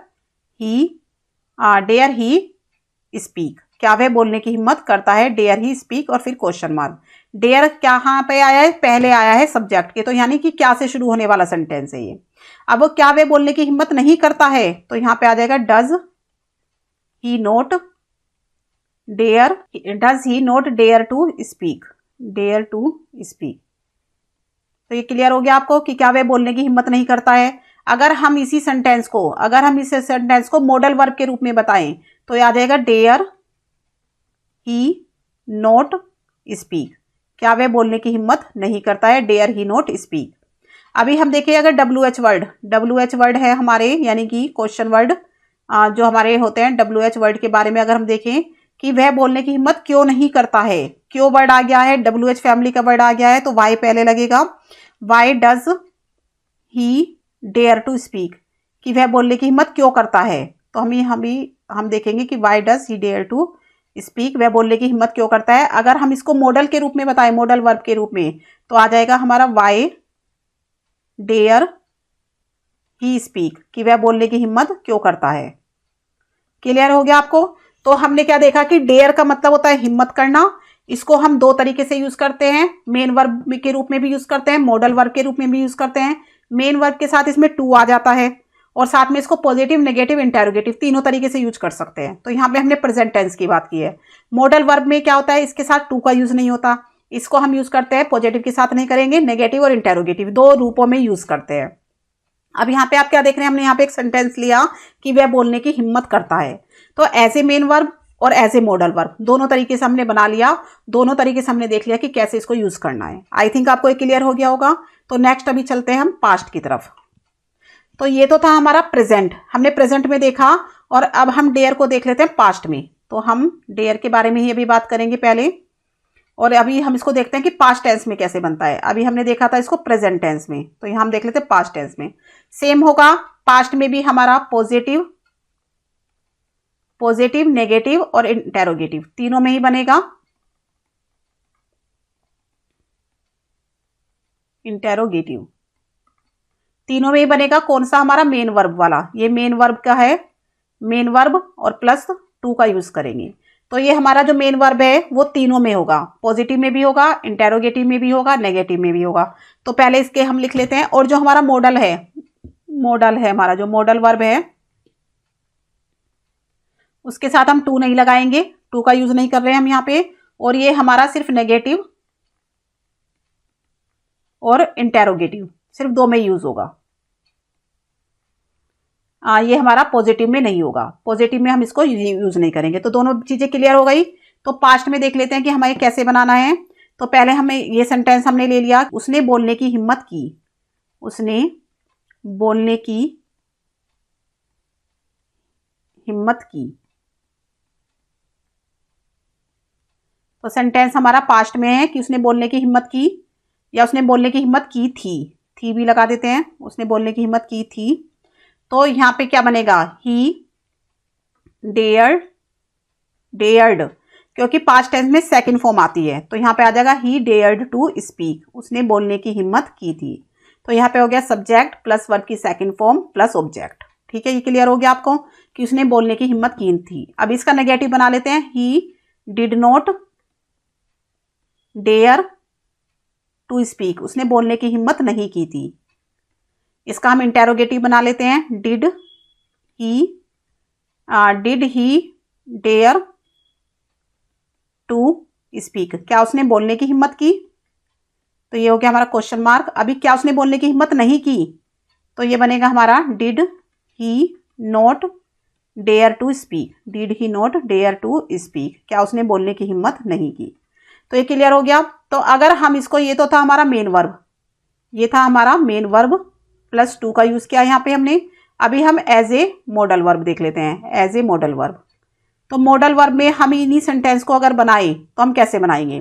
तो देखो ही डेयर टू स्पीक, तो यहाँ पे पॉजिटिव तो बनेगा ही नहीं, तो नेगेटिव बनेगा। नेगेटिव में क्या आ जाएगा, dared he dared not speak, he dared not speak, क्योंकि टू का यूज नहीं होता इसके बाद, सिर्फ हमें क्या है, ये हमारा हेल्पिंग वर्ब हो गया। यहाँ पे जो डेयर्ड हो गया वो हेल्पिंग वर्ब हो गया।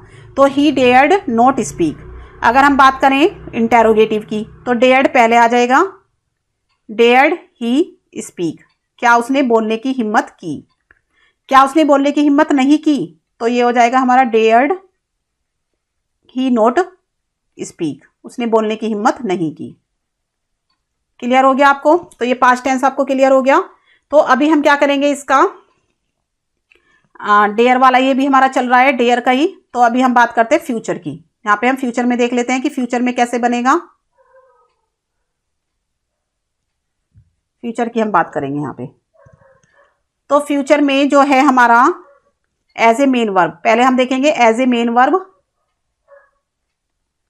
As a main verb plus to का यूज करेंगे। तो as a main verb plus to में हमारा तीनों में बनेगा, ये पॉजिटिव, इंटेरोगेटिव और नेगेटिव तीनों में बनेगा। तो आ जाएगा he will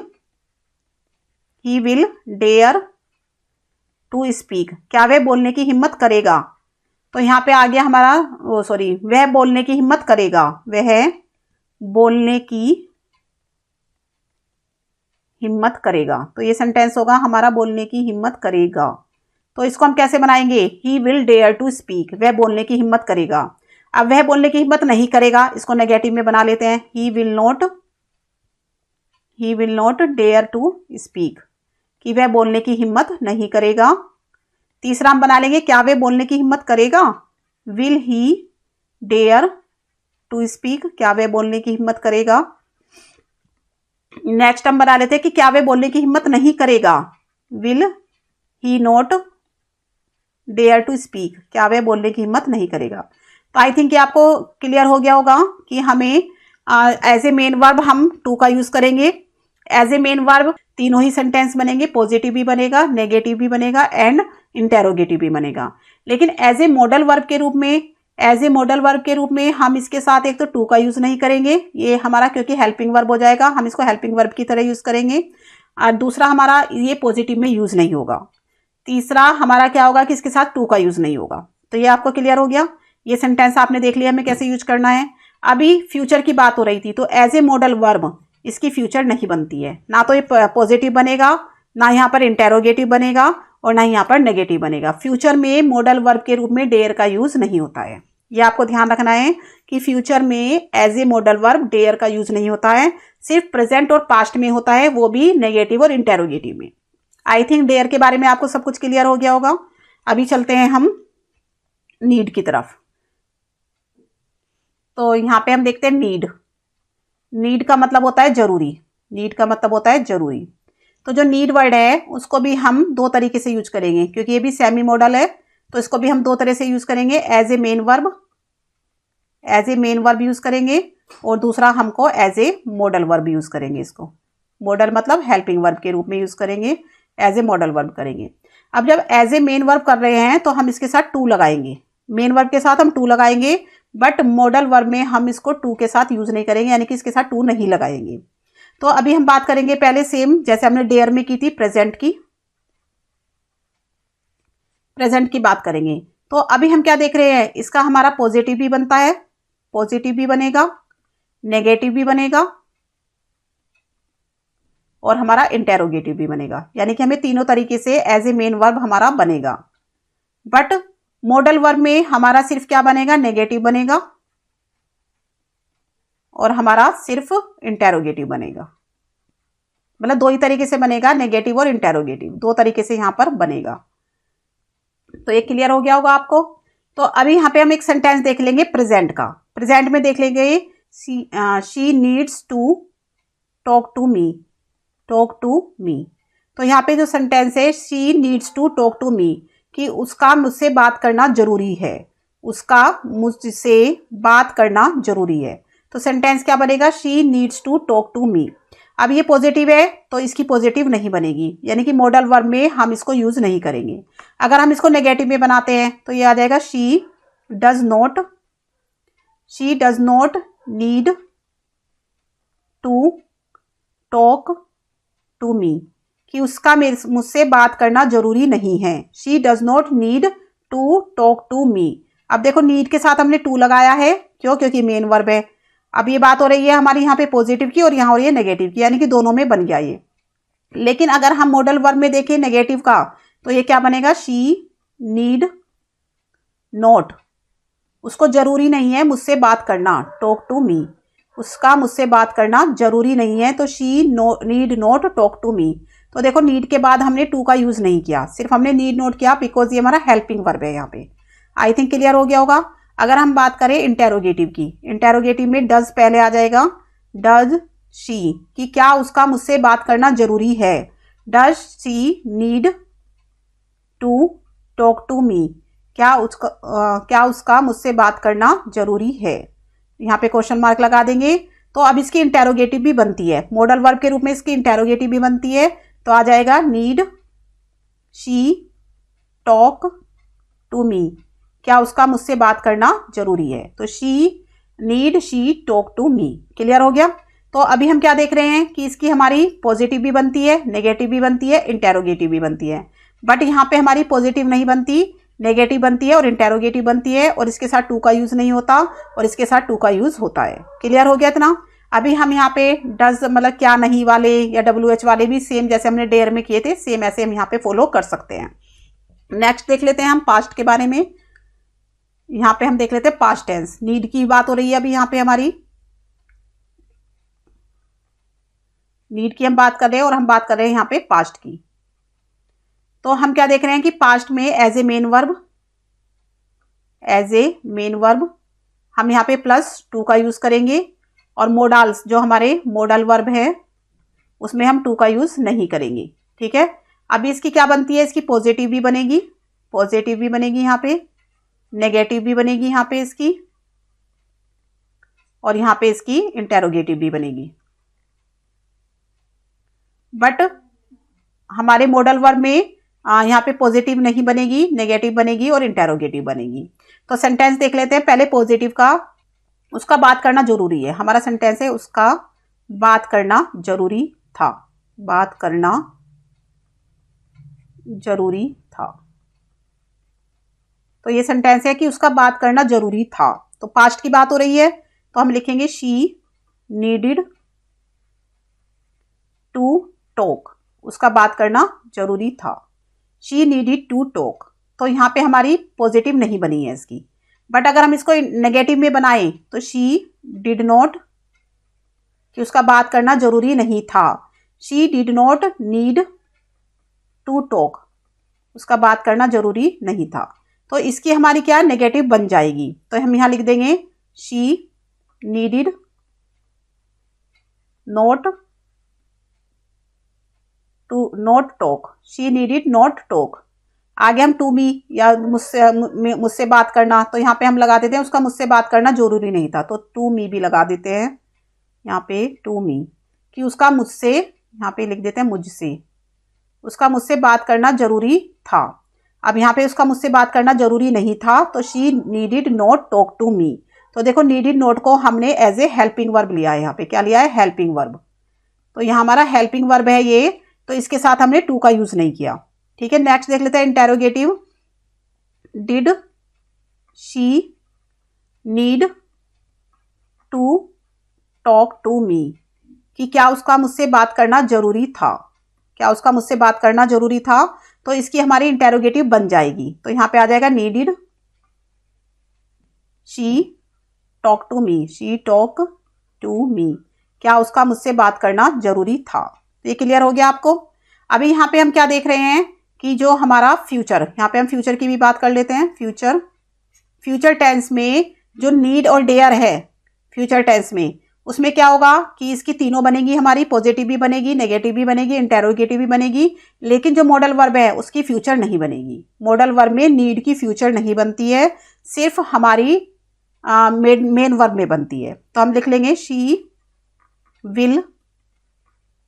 will need to talk to me. उसका मुझसे बात करना जरूरी होगा। तो यहाँ पे होगा की बात हो रही है, यानी कि फ्यूचर की बात हो रही है। नेक्स्ट इसका नेगेटिव भी बना लेंगे, तो हम विल नॉट का यूज कर देंगे। She will not need to talk to me, इसमें नेगेटिव बन जाएगा। इसका फ्यूचर में मेन वर्ब में हमारा पॉजिटिव भी बनेगा, नेगेटिव भी बनेगा और इंटेरोगेटिव भी बनेगा। इंटेरोगेटिव के लिए विल पहले आ जाएगा, will she need to talk to me. तो आई थिंक आपको ये क्लियर हो गया होगा कि नीड और डेयर को हम कैसे यूज करते हैं। नीड और डेयर को हम सेमी मॉडल के रूप में यूज करते हैं, यानी कि हम इसको मेन वर्ब और मॉडल वर्ब दोनों के रूप में यूज करते हैं। तो ये आपको समझ में आ गया होगा, जो हमने रूल यहाँ पे फॉलो किए हैं वो आपको अच्छे से क्लियर हो गए होंगे। तो अभी हम चलते हैं अपने नेक्स्ट मॉडल की तरफ। तो जो हमारा नेक्स्ट मॉडल है वो है कैन एंड कुड। कैन और कुड की यहाँ पे हम बात करेंगे। कैन का मतलब होता है सकता है, और कुड का मतलब होता है सका, या फिर हम लिख देंगे पाया, या फिर हम लिख देंगे सकता था। तो जो हमारा कुड है वो कैन का पास्ट है, यानी कि कैन का जो पास्ट फॉर्म है वो कुड है। कैन को हम यूज करते हैं प्रेजेंट में और कुड को यूज करते हैं हम पास्ट में। तो कैन का पास्ट कुड है। ये क्लियर हो गया आपको। तो नेक्स्ट देख लेते हैं हम कैन के बारे में। पहले हम कैन के बारे में पढ़ेंगे। कैन का मतलब होता है सकता है, कि कोई भी काम कर सकता है। तो ये हमें कहां पर दिखता है? ये हमें दिखता है फिजिकल एबिलिटी में, फिजिकल एबिलिटी के लिए, मेंटल एबिलिटी के लिए,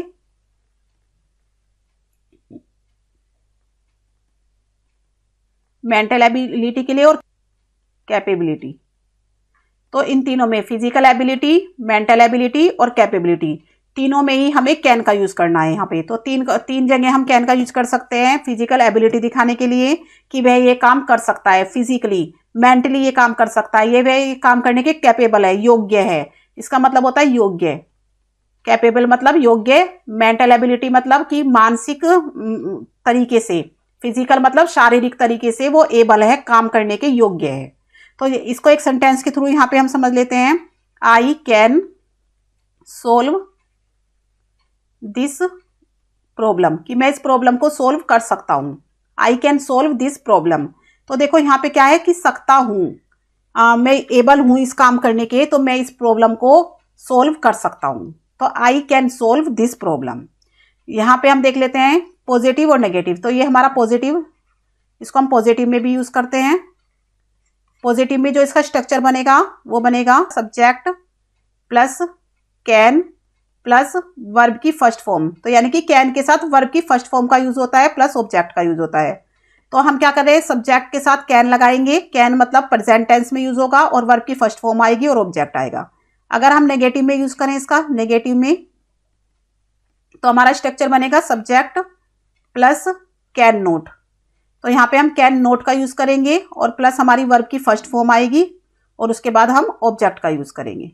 ठीक है, जैसे कि मैं इस प्रॉब्लम को सोल्व कर सकता हूं, ये हमारा पॉजिटिव सेंटेंस था।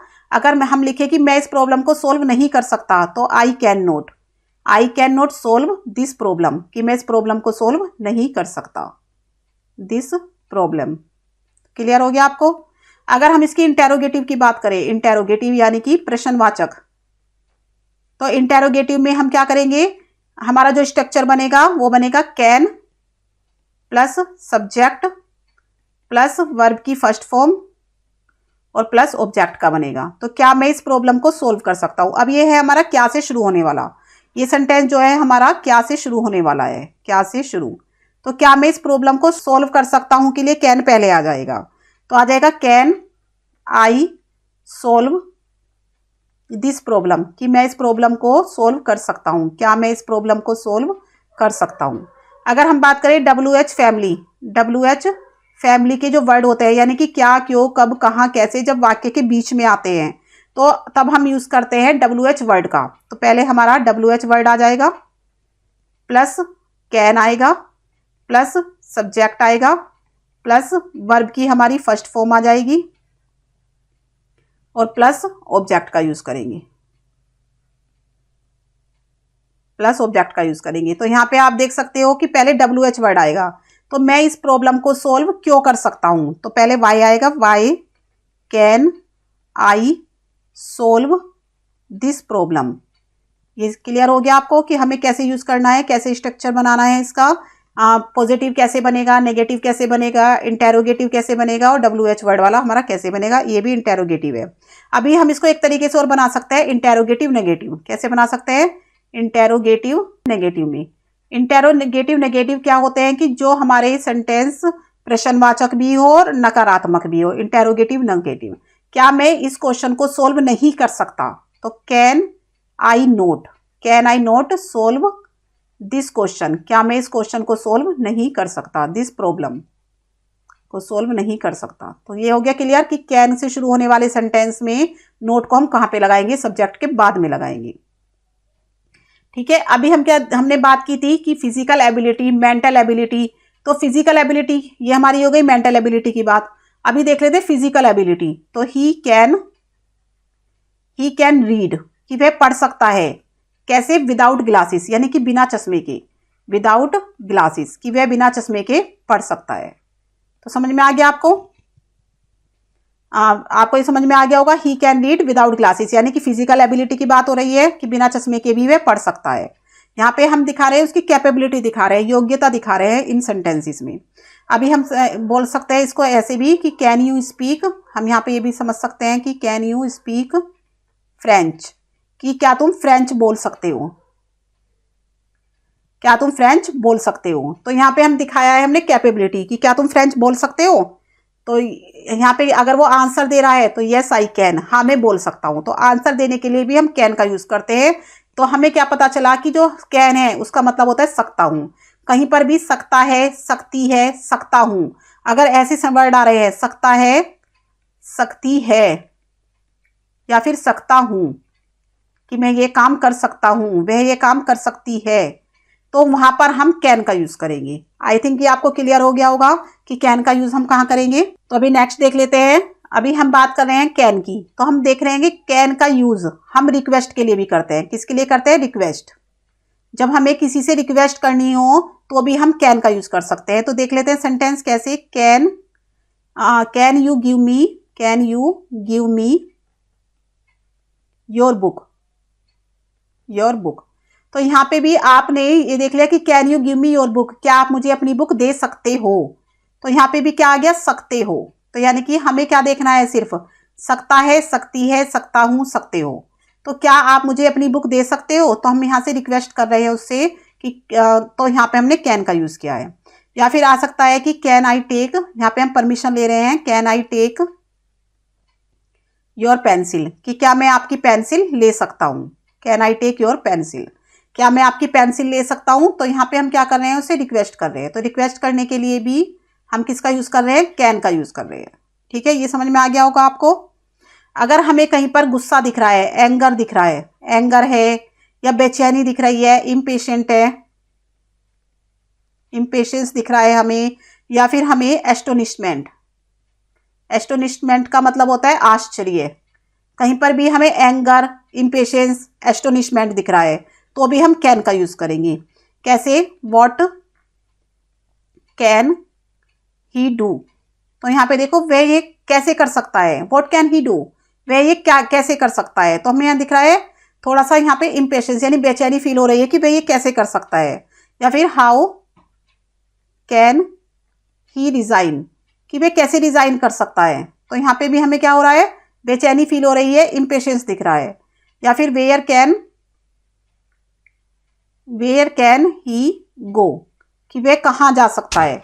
तो इस तरह के सेंटेंस जहाँ पे हमें गुस्सा आए, व्हाट कैन ही डू, वह ये क्या कर सकता है, हाउ कैन ही रिजाइन, वह कैसे रिजाइन कर सकता है। तो एंगर, इम्पेशेंस, ऐसी चीजें हमें दिख रही हैं। तो वे astonishment, where can he do, वह कहाँ जा सकता है, यहाँ पे हमें आश्चर्य दिख रहा है। तो इन तरह के सेंटेंस के लिए भी हम किसका यूज करेंगे, कैन का यूज करेंगे। तो मेन चीज हमें यहाँ पे क्या निकला है, क्या हमारा सम एंड सबस्टांस निकला है कि जो कैन है अगर हमारे सेंटेंस में सकता है, सकती है, सकते हो या सकता हूं, ऐसे वर्ड हमारे दिखाई दे सेंटेंस के लास्ट में, तो हमें कैन का यूज करना है। बस इतना हमें सम एंड सबस्टांस निकला है, सब में यही चीज आ रही है। आई थिंक इसमें और कुछ ज्यादा नहीं है। तो अभी हम देख लेते हैं कुड। कुड को हम समझ लेते हैं यहाँ पे। कुड, कुड का मतलब मैंने जैसे आपको बताया था, इसका मतलब होता है सका, पाया और सकता था। तो आई थिंक आपको इन शब्दों से, इन वर्डों से ही पता चल गया होगा कि हम कहाँ पर कुड का यूज करते हैं। तो कुड का यूज हम कर सकते हैं। सबसे पहले हम इसको सकता है के लिए भी यूज कर सकते हैं, सकता है। तो अभी तो हमने कहा कि सकता है का यूज हम कैन के लिए करते हैं। तो लेकिन अगर किसी भी सेंटेंस में पॉसिबिलिटी दिख रही है, पॉसिबिलिटी दिख रही है, तब हम प्रेजेंट में यानी सकता है के लिए कुड का यूज कर देंगे।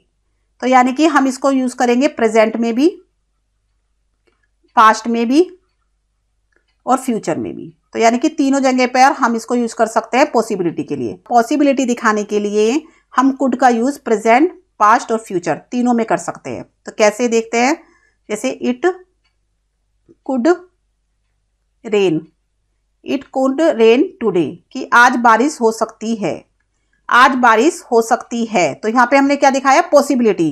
तो इट कुड रेन टुडे। लेकिन हम यहाँ पे मे का यूज भी कर सकते हैं और माइट का यूज भी कर सकते हैं। ठीक है, ये है हमारा प्रेजेंट। तो प्रेजेंट में हमने मे का use, it may rain today, might का इट माइट रेन टुडे। तो यहाँ पे पॉसिबिलिटी दिखाने के लिए हमारा कुड भी सही है, मे भी सही है और माइट भी सही है। तो हम तीनों का यूज कर सकते हैं। नेक्स्ट देख ले, अगर हम पास्ट की बात करें, इट कुड रेन यस्टरडे, कि कल बारिश हो सकती है, हो सकती थी, सॉरी, कल बारिश हो सकती थी। तो इट कुड रेन यस्टरडे। तो यहाँ पे हम माइट का यूज कर सकते हैं। माइट, मे का नहीं करेंगे हम, यस्टरडे के लिए मे का नहीं करेंगे हम, माइट या फिर मे हैव, माइट या मे हैव का यूज करेंगे पास्ट में। तो हमने क्या देखा कि हम कुड का भी यूज कर सकते हैं, माइट का भी यूज कर सकते हैं, इट माइट रेन यस्टरडे, या may have, it may have rain yesterday. तो हम तीनों का यूज कर सकते हैं। बात कर लेंगे हम फ्यूचर की। तो फ्यूचर में इट कुड रेन टुमारो, कल बारिश हो सकती है, कल बारिश हो सकती है। तो हमने देखो टुमारो के साथ कुड का यूज किया है, यस्टरडे के साथ कुड का यूज किया है, टुडे के साथ कुड का यूज किया है। लेकिन हमारे पास क्या है कि कुछ और वर्ड भी है जिनका हम यूज कर सकते हैं। तो फ्यूचर में हम मे और माइट का यूज कर सकते हैं, मे और माइट का। ये है हमारा फ्यूचर। तो हम इसको ऐसे भी बना सकते हैं, it might rain tomorrow, it may rain tomorrow. Clear हो गया आपको। तो कुड का यूज करना यहाँ पे गलत नहीं होगा, पॉसिबिलिटी दिखाने के लिए, सिर्फ पॉसिबिलिटी दिखाने के लिए। तो नेक्स्ट चल लेते हैं अपने।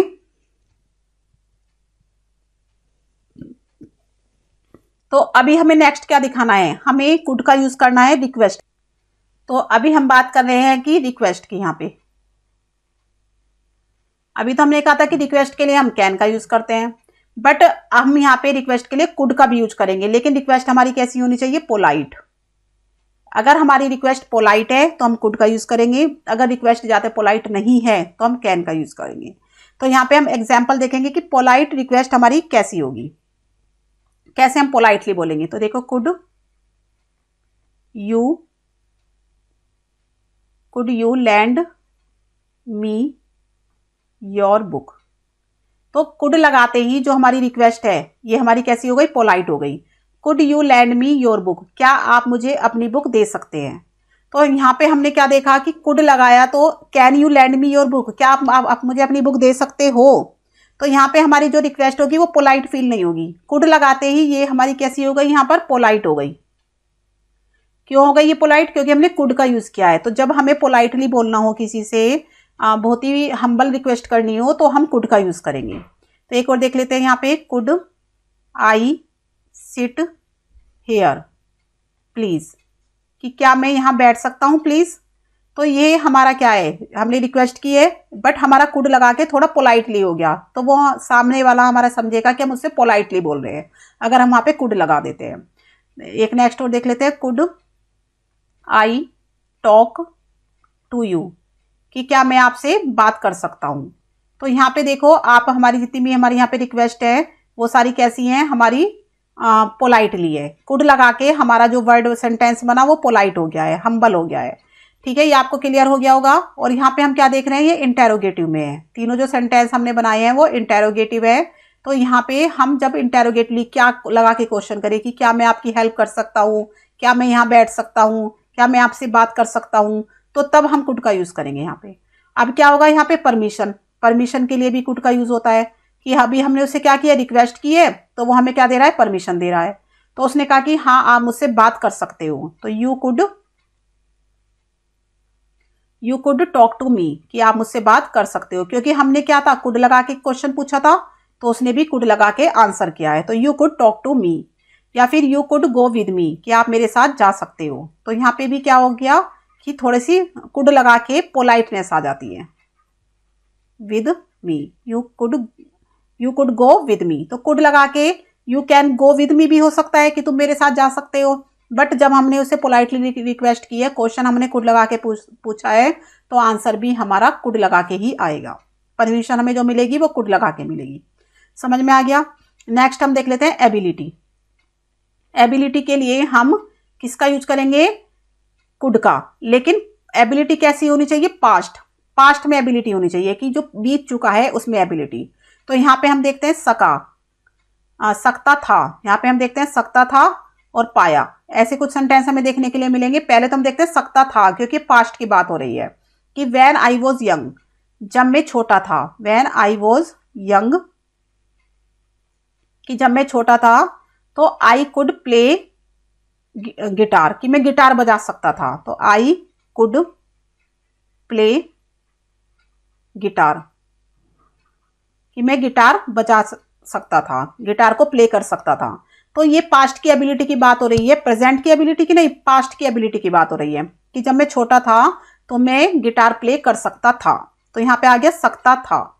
ध्यान रखना है आपको कि जो हमारा सेंटेंस है उसके लास्ट में कौन सा वर्ब आ रहा है, कौन सी वर्ड आ रहा है, कौन सा वर्ब आ रहा है, कि सका, सकता था, पाया, सकता है, क्या चीज आ रही है। तो उससे ही हमें समझ जाना चाहिए कि हम कैन का यूज करेंगे, कुड का यूज करेंगे, वुड का यूज करेंगे, शुड का यूज करेंगे। आधी तो वहीं पे हमें क्लियर हो जाता है कि हमें कौन सा यूज करना है। तो एक और देख लेते हैं, व्हेन ही वॉज यंग, कि जब वह छोटा था, व्हेन ही वॉज यंग, जब वह छोटा था, तो ही कुड स्विम, तो वह स्विम कर सकता था, यानी कि तैर सकता था। तो यहाँ पे देखो सकता था, तो बात हो रही है पास्ट की एबिलिटी की। ही कुड स्विम, पूरा लिख लेते हैं इसको, he could swim across this river, कि वह इस नदी में तैर सकता था। क्लियर हो गया आपको, he could swim across this river. एक और हम देख लेते हैं यहाँ पे कुड के यूज के लिए, अनरियल कंडीशन, अनरियल कंडीशन के लिए भी हम कुड का यूज करेंगे, अनरियल कंडीशन। तो अब ये अनरियल कंडीशन कैसी है, अनरियल कंडीशन ऐसी है कि जो पूरी ना हो, मतलब जो अनरियल है, जो रियलिटी में नहीं होती, ऐसी कंडीशन के लिए कुड का यूज करते हैं। देखते हैं कैसे, if I had more money, कि अगर मेरे पास और ज्यादा पैसा होता। तो देखो यहाँ पे अगर मेरे पास, काश मेरे पास ज्यादा पैसे होते, तो I could build a temple, तो मैं एक मंदिर बनवा देता। तो देखो मैं बनवा सकता था, अगर मेरे पास ज्यादा पैसे होते तो मैं एक मंदिर बनवा सकता था। तो यहाँ पे कंडीशन कैसी है, अनरियल है, कि जो पूरी नहीं होगी, क्योंकि पैसे है नहीं, ज्यादा पैसे होते जब ही तो बनवाता। तो यहाँ पैसे नहीं है, कंडीशन कैसी है, अनरियल है, तो मैं मंदिर बनवा सकता था, क्योंकि पैसे है नहीं, मंदिर बनेगा नहीं, अगर पैसे होते तो तभी मंदिर बनता। तो कंडीशन अनरियल है, तो तब हमने किसका यूज किया है, कुड का यूज किया है। तो आई थिंक ये आपको क्लियर हो गया होगा। तो नेक्स्ट चलते हैं हम यूज टू की तरफ। तो हमारा है नेक्स्ट मॉडल जो है यूज्ड टू। यूज्ड टू का जो मीनिंग होता है वो होता है किया करता था, किया करता था। और इसका जो है वर्ब की फर्स्ट फॉर्म के साथ हम यूज करते हैं, वर्ब की फर्स्ट फॉर्म के साथ यूज किया जाता है यूज टू का। तो अभी देख लेते हैं यूज टू के बारे में कि क्या क्या सेंटेंसेस इसमें कहाँ कहाँ पर इसको यूज़ करना है, किन किन सेंटेंसेस में हमें यूज टू को यूज़ करना है। तो सबसे पहले हम बात करेंगे इसकी स्ट्रक्चर की। Subject plus use to plus verb की फर्स्ट फॉर्म आती है यहाँ पे और प्लस ऑब्जेक्ट का। तो ये तो है स्ट्रक्चर यूज टू का। तो सब्जेक्ट के बाद यूज टू का यूज होता है, साथ में वर्ब की फर्स्ट फॉर्म आती है और फिर ऑब्जेक्ट का यूज किया जाता है। तो हम एक सेंटेंस देख लेते हैं, आई यूज टू प्ले क्रिकेट, कि मैं क्रिकेट खेला करता था। आई यूज टू प्ले क्रिकेट। तो यहाँ पे देखो किया करता था। जब भी हमें ऐसी कोई सेंटेंस मिले कि मैं ये किया करता था, तो अब हम यूज करते हैं किसका, यूज टू का। और ये किस में यूज होता है, पास्ट में यूज होता है। पास्ट में जो हमारा वर्ड है यूज टू, तो उसको हम यूज करते हैं पास्ट में, और इसका मीनिंग जो होता है वो होता है किया करता था, किया करता था। तो इसमें क्या लिखा है कि मैं क्रिकेट खेला करता था, तो I use to play cricket. या फिर I used to drink daily, मैं डेली ड्रिंक किया करता था, यानी कि शराब पिया करता था डेली। तो ये बात हो रही है हमारी, दोनों पास्ट की बात हो रही है। पास्ट में हम यूज टू का यूज वर्ब की फर्स्ट फॉर्म के साथ करेंगे। यहाँ पे ये ध्यान रखना है, वर्ब की सेकंड फॉर्म नहीं आएगी, यहाँ पे वर्ब की फर्स्ट फॉर्म आएगी। अगर हम इसके नेगेटिव की बात करें, नेगेटिव की अगर हम बात करें, तो नेगेटिव में हमारा क्या आ जाएगा, subject plus used not to. तो यहाँ पे देखो यूज्ड नोट टू का यूज होगा, used not to plus verb की फर्स्ट फॉर्म और प्लस ऑब्जेक्ट आएगा। ठीक है, क्योंकि जो यूज्ड है हमारा वो हेल्पिंग वर्ब है। यूज्ड क्या है हमारा, हेल्पिंग वर्ब है। ये हम मेन वर्ब की तरह यूज नहीं करते, हम इसको हेल्पिंग वर्ब की तरह यूज करते हैं। तो ये हमारा हेल्पिंग वर्ब है, इसलिए हमने यूज्ड नोट का यूज किया है यहाँ पे। तो यहाँ पे देख लेंगे, I used not to play cricket, मैं क्रिकेट नहीं खेला करता था। I used not to play cricket, कि मैं क्रिकेट नहीं खेला करता था। या फिर हम इसको बना देंगे ऐसे कि सब्जेक्ट, अभी हम क्या करेंगे, तो हम इसको बनाएंगे सब्जेक्ट प्लस डिड नोट। हम यहाँ पे डिड नोट लगा के भी नेगेटिव सेंटेंस बना सकते हैं।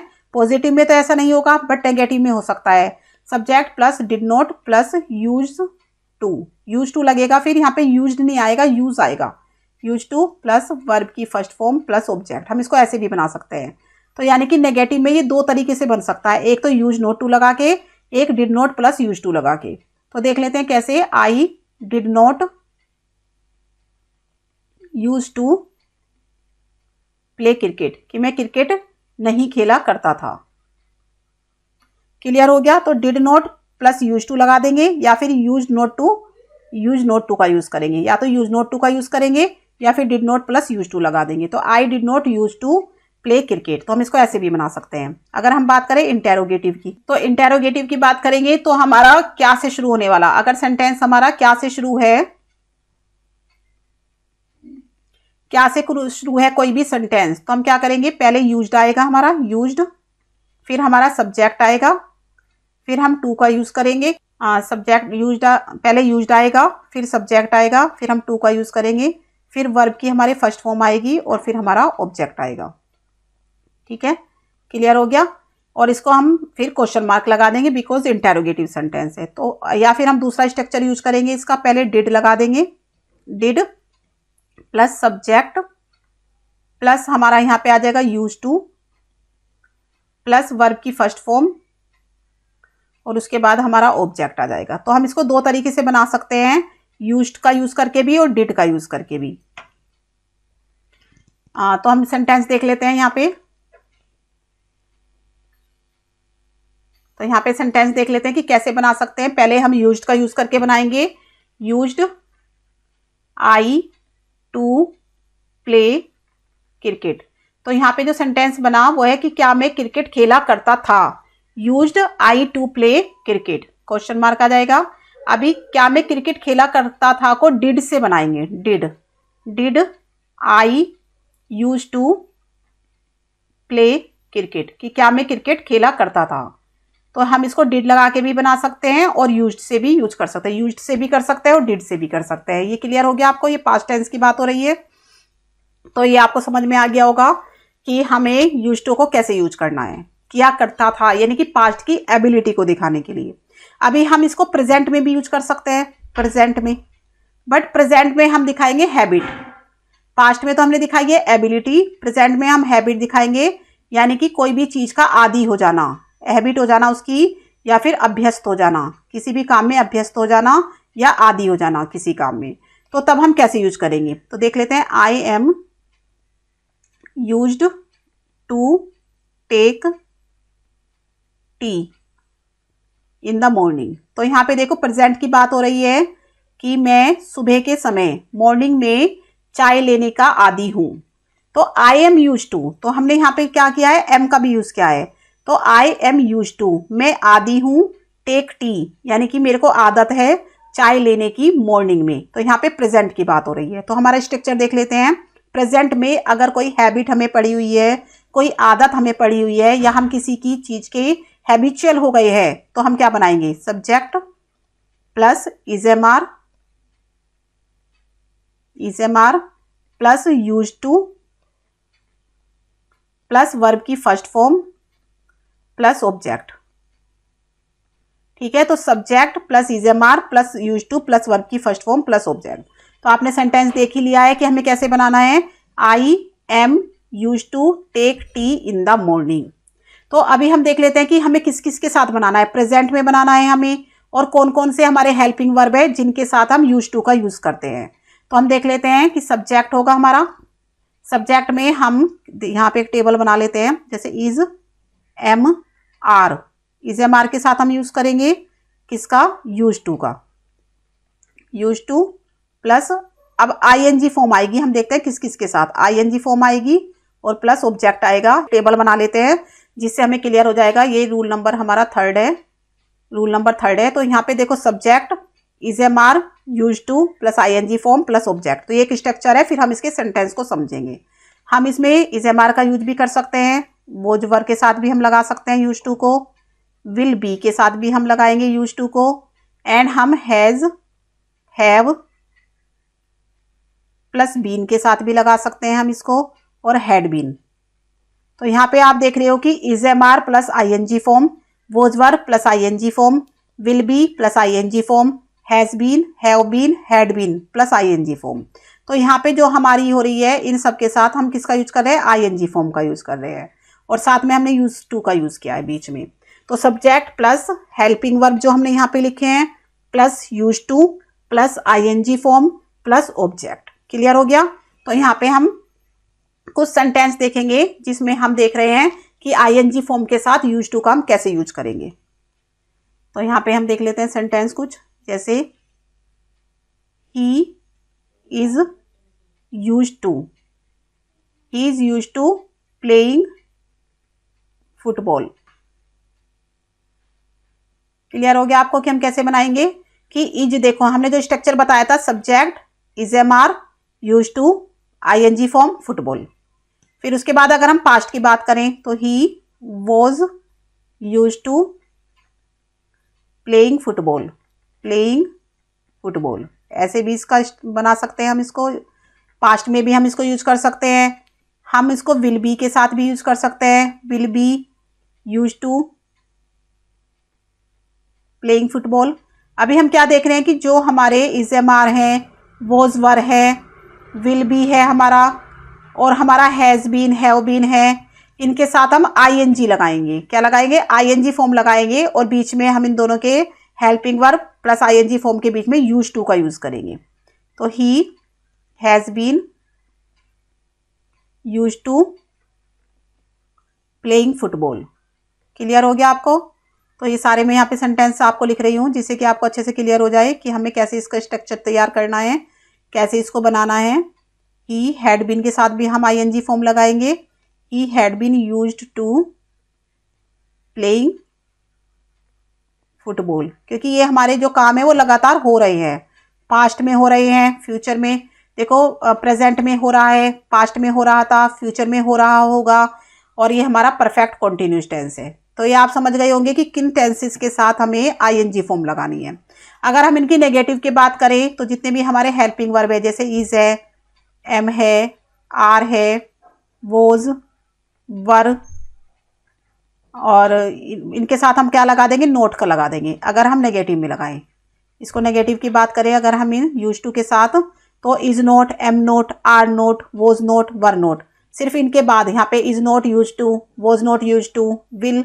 अब विल के साथ क्या लगाएंगे, विल नॉट बी, विल और बी के बीच में नोट लगेगा, विल और बी के बीच में, तो यहाँ पे हो जाएगा will not be use to. अब यहाँ पे भी हैज़ नॉट बीन लगेगा, हैज़ बीन नॉट नहीं, हैज़ नॉट बीन। कई बार बच्चे क्या करते हैं, हैज़ बीन नोट लगा देते हैं, जबकि वो गलत है, हैज़ और बीन के बीच में नोट लगता है। ऐसे ही हैव के साथ भी हैव नॉट बीन लगता है, हैव नॉट बीन, और ऐसे ही हैड के साथ हैड नॉट बीन। तो हमें बीन के बाद नोट नहीं लगाना है, बीन से पहले नोट लगाना है।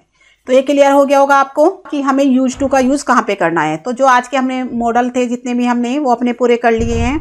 हमने मे, मस्ट, माइट, और उसके बाद हमने किया विल और shall, would and should, can, could, और हमने नीड, डेयर और यूज टू। तो ये हमारे मॉडल वर्ब थे जिनको हमने देख लिया है।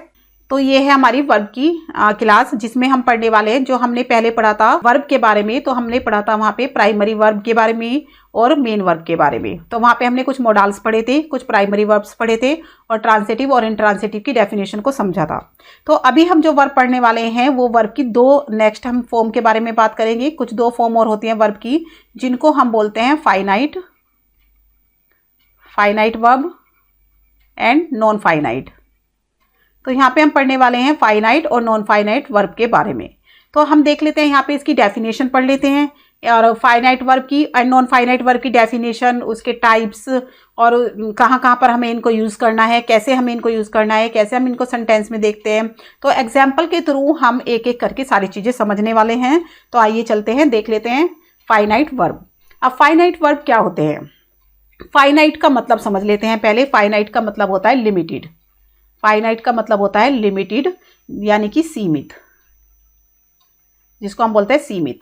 तो फाइनाइट का मतलब होता है लिमिटेड।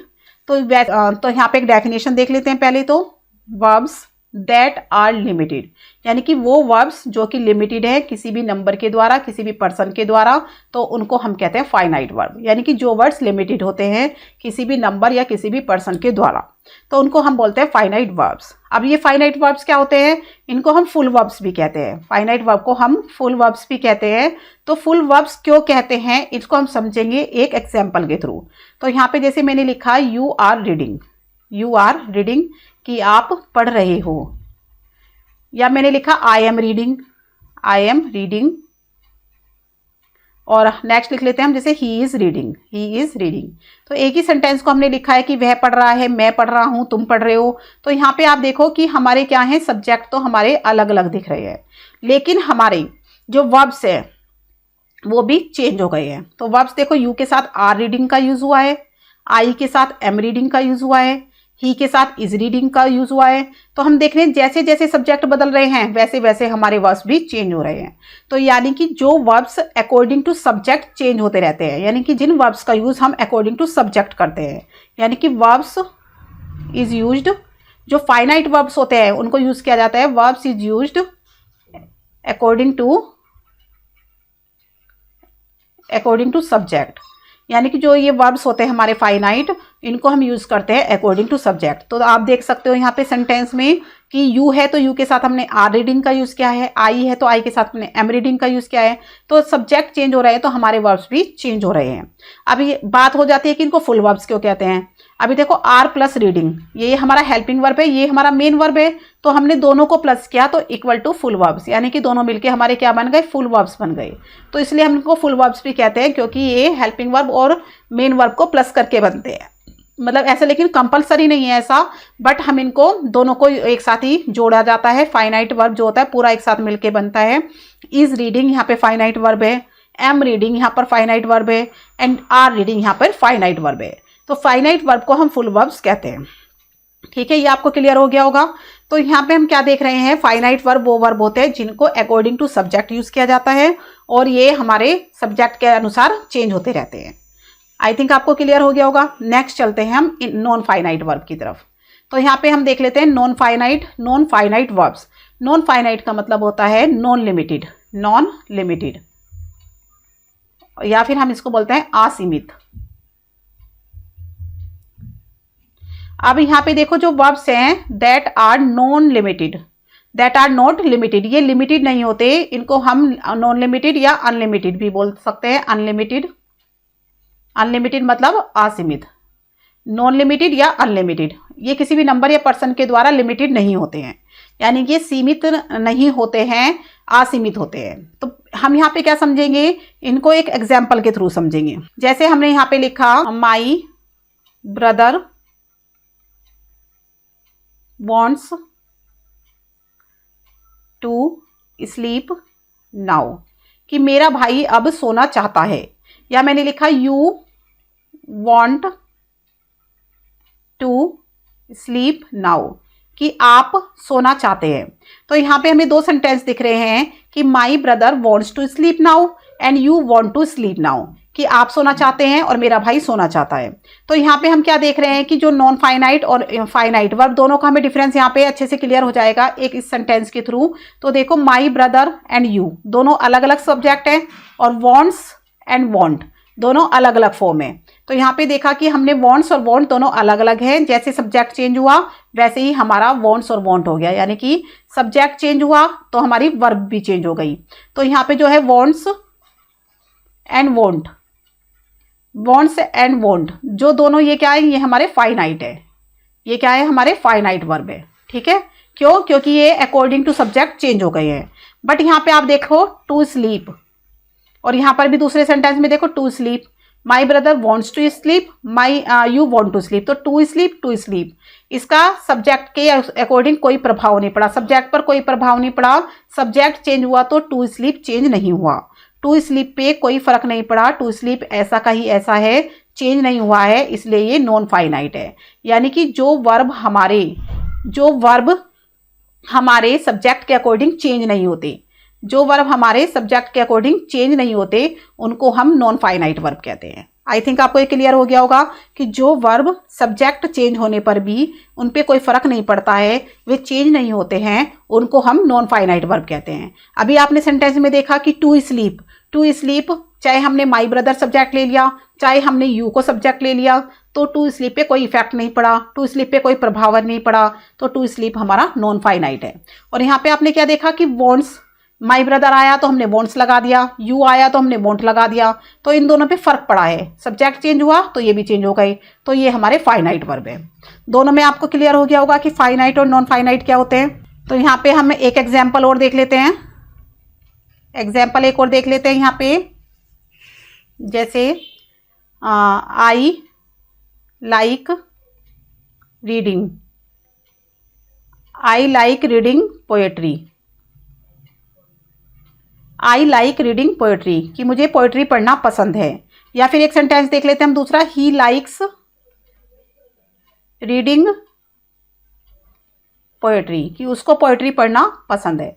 तो यहाँ पे हमें दो सेंटेंस एक जैसे दिख रहे हैं, बट हमने देखा कि हमारे सब्जेक्ट अलग है, तो लाइक और लाइक्स हो गया, यानी कि लाइक और लाइक्स हमारे क्या है, लाइक और लाइक्स क्या है हमारे, ये हमारे फाइनाइट वर्ब है। क्यों वह है ये हमारे फाइनाइट वर्ब, क्योंकि ये अकॉर्डिंग टू सब्जेक्ट चेंज हो गए हैं। बट यहाँ पे आप देखो रीडिंग एंड ये वाला रीडिंग, दोनों रीडिंग हमारे जो रीडिंग है वो हमारे सेम है, ये हमारे सेम है, तो ये हमारे नॉन फाइनाइट वर्ब है। ये कैसे है हमारे नॉन फाइनाइट, क्यों, क्योंकि इनका सब्जेक्ट पर सब्जेक्ट के चेंज होने से इनके ऊपर कोई फर्क नहीं पड़ा। तो ये आपको बिल्कुल क्लियर हो गया होगा कि नॉन फाइनाइट वर्ब क्या होते हैं। तो अभी हम आगे चलते हैं और देख लेते हैं kinds of non finitive verb. Non finite verbs के टाइप्स देख लेते हैं कि नॉन फाइनाइट वर्ब्स कितने टाइप के होते हैं। तो यहाँ पे हम देख रहे हैं कि जो नॉन फाइनाइट वर्ब्स है वो हमारे 3 टाइप्स के होते हैं। एक होते हैं हमारे इन्फिनेटिव, दूसरे होते हैं हमारे जीरंड, और तीसरे होते हैं हमारे पार्टिसिपल। तो सबसे पहले बात करेंगे हम इन्फिनेटिव की, फिर बात करेंगे हम जीरंड की, और थर्ड नंबर पे हम बात करेंगे पार्टिसिपल की। ये हमारे कैसे वर्ब हैं, ये हमारे नॉन फाइनाइट्स वर्ब है। तो नॉन फाइनाइट्स वर्ब आपको समझ में आ गए होंगे कि सब्जेक्ट के अकॉर्डिंग चेंज नहीं होते हैं, तो वो हमारे नॉन फाइनाइट्स वर्ब होते हैं। द इन्फिनेटिव के बारे में देख लेते हैं यहाँ पर। इट इज डिनोटेड, इनको डिनोट किया जाता है टू प्लस वर्ब की फर्स्ट फॉर्म, यानी कि टू प्लस वर्ब की फर्स्ट फॉर्म अगर हमें कहीं दिख रही है तो हम समझ जाएंगे कि वो इन्फिनेटिव है। और ये एक्ट करता है एज ए नाउन, यानी कि नाउन की तरह भी काम करता है और वर्ब की तरह भी काम करता है। तो यानी नाउन और वर्ब दोनों की तरह काम करता है, इसलिए इसको डबल पार्ट्स ऑफ स्पीच कहते हैं। क्या कहते हैं, double parts of speech. Parts of speech क्यों कहते हैं डबल पार्ट्स ऑफ स्पीच, क्योंकि ये नाउन का भी काम करता है और वर्ब का भी काम करता है। और दूसरा क्या, ये वर्ब से बने होते हैं। अब ये वर्ब से बने होते हैं इसलिए इनको वर्ब नाउन कहते हैं। क्योंकि ये जो इन्फिनेटिव होते हैं हमारे, वो वर्ब से बने होते हैं इसलिए उनको वर्ब नाउन कहते हैं। और वो नाउन और वर्ब दोनों की तरह काम करते हैं इसलिए उनको डबल पार्ट्स ऑफ स्पीच कहते हैं। ये क्लियर हो गया आपको कि डबल पार्ट्स ऑफ स्पीच क्यों कहते हैं और ये वर्ब नाउन इनको हम क्यों कहते हैं। तो यहाँ पे हम कुछ सेंटेंस देखेंगे और उसमें समझेंगे हम इन्फिनेटिव के बारे में। तो पहले हम लिख लेते हैं, जैसे we wants to play cricket. हम क्रिकेट खेलना चाहते हैं, we wants to play cricket. तो यहाँ पे देखो टू प्लस वर्ब की फर्स्ट फॉर्म। तो टू प्लस वर्ब की फर्स्ट फॉर्म अगर हमने देखा तो हमने समझ लिया कि ये क्या है, इन्फिनेटिव है। ये कौन सा वर्ब है, इन्फिनेटिव, ठीक है, यानी कि नॉन फाइनाइट वर्ब है ये। दूसरा हम एक और देख लेते हैं, जैसे आई एम अबाउट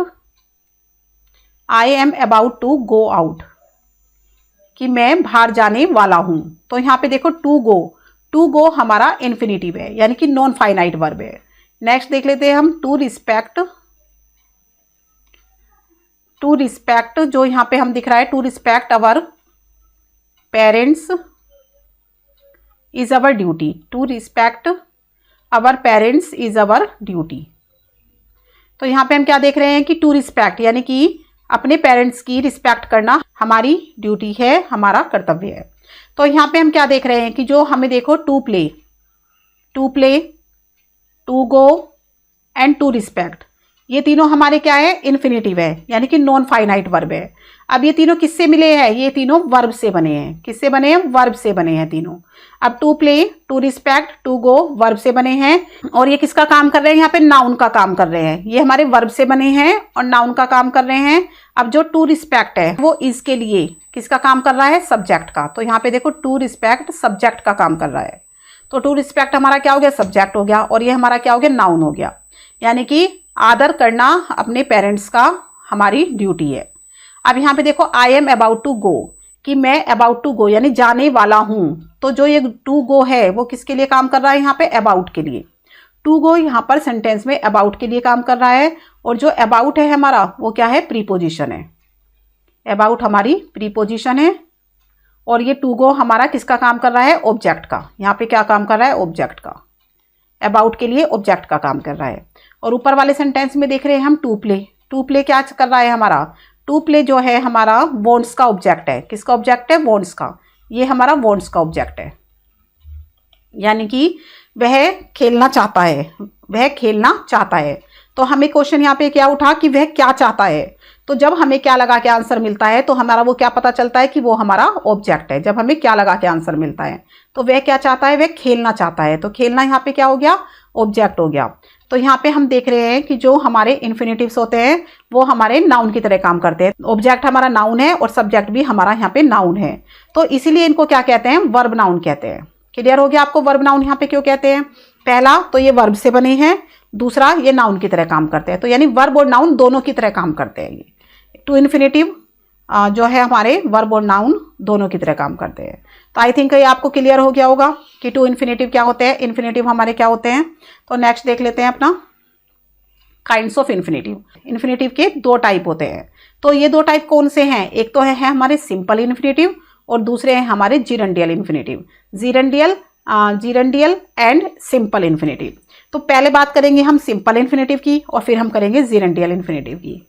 तो देख लेते हैं अपने यूज ऑफ सिंपल इन्फिनेटिव कि सिंपल इन्फिनेटिव को हम कैसे यूज करेंगे, कहाँ पर यूज करेंगे और इसको क्या कहते हैं, सिंपल इन्फिनेटिव होते क्या है। तो हम बात करेंगे सिंपल इन्फिनेटिव के बारे में। तो जो सिंपल इन्फिनेटिव होते हैं वो सेंटेंस में नाउन की तरह वर्क करते हैं। किसकी तरह वर्क करते हैं, नाउन की तरह। तो जो इन्फिनेटिव सेंटेंस में नाउन की तरह वर्क करते हैं उनको हम सिंपल इन्फिनेटिव कहते हैं। ठीक है, एज ए नाउन, यानी कि जो एज ए नाउन वर्क करते हैं उनको हमें क्या कहते हैं, सिंपल इन्फिनेटिव कहते हैं। और नाउन का काम करने के कारण इनको हम क्या कहते हैं, सिंपल इन्फिनेटिव, या फिर हम इनको कहते हैं नाउन इन्फिनेटिव। क्या बोलते हैं हम इनको, नाउन इन्फिनेटिव।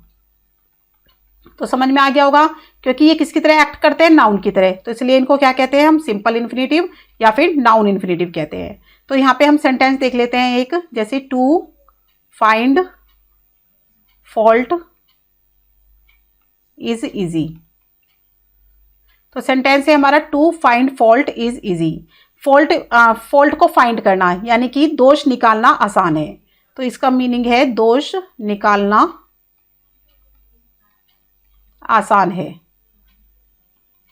तो यहाँ पे आप देख सकते हो दोष निकालना, दोष निकालना यहाँ पे क्या है, नाउन है, दोष निकालना नाउन है।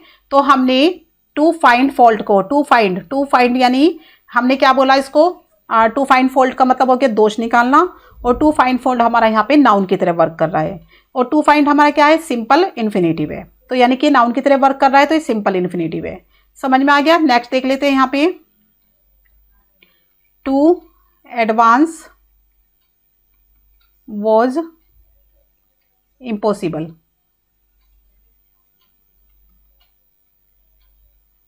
तो टू एडवांस का मतलब होता है आगे बढ़ना, आगे बढ़ना। तो आगे बढ़ना क्या था, इम्पॉसिबल था। तो आगे बढ़ना यहाँ पे क्या हो गया, ये हो गया हमारा नाउन की तरह एक्ट कर रहा है। तो टू एडवांस हमारा इन्फिनेटिव है जो कि नाउन की तरह एक्ट कर रहा है, तो ये हमारा क्या हो गया, सिंपल इन्फिनेटिव हो गया। एक और देख लेते हैं यहाँ पे,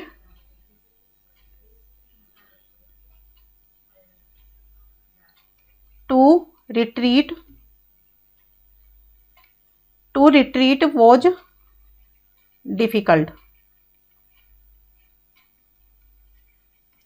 अब टू रिट्रीट का मतलब क्या होता है, रिट्रीट मतलब होता है पीछे लौटना, पीछे लौटना। अब पीछे लौटना मुश्किल था, तो पीछे लौटना क्या हो गया, नाउन हो गया। तो हम देख रहे हैं यहाँ पे to find, to advance, to retreat, ये तीनों सेंटेंस के अंदर नाउन की तरह वर्क कर रहे हैं। अब नाउन की तरह वर्क कर रहे हैं तो ये हमारे सिंपल इन्फिनेटिव हैं। आई थिंक आपको क्लियर हो गया होगा सिंपल इन्फिनेटिव क्या होते हैं और ये नाउन की तरह वर्क कैसे करते हैं। तो अभी हम इनके यूजेस के बारे में देख लेते हैं। तो सबसे पहले हम क्या देख रहे हैं, सब्जेक्ट ऑफ द वर्ब के बारे में। तो पहला यूज क्या है हमारा, फर्स्ट यूज है हमारा सब्जेक्ट ऑफ द वर्ब, यानी कि सब्जेक्ट ऑफ ए वर्ब कि जो सिंपल इन्फिनेटिव होते हैं हम उनको किसी भी सेंटेंस में सब्जेक्ट की तरह यूज़ करते हैं। तो यहाँ पे कुछ सेंटेंस लिखेंगे पहले और फिर हम समझेंगे कि कैसे हमने उनको सब्जेक्ट की तरह यूज़ किया है। तो पहला सेंटेंस है to err is human. Next हम देख लेते हैं to forgive is divine. Next हम देख लेते हैं to see is to believe. Next यहाँ पे हम देख लेते हैं to hunt tigers is dangerous. तो यहाँ पे आप देख रहे हो हमने कुछ सेंटेंस लिखे हैं। तो यहाँ पे हमने जो सेंटेंस लिखे हैं उसमें हमारा पहले तो हम पहचानेंगे सिंपल इन्फिनेटिव कौन से हैं।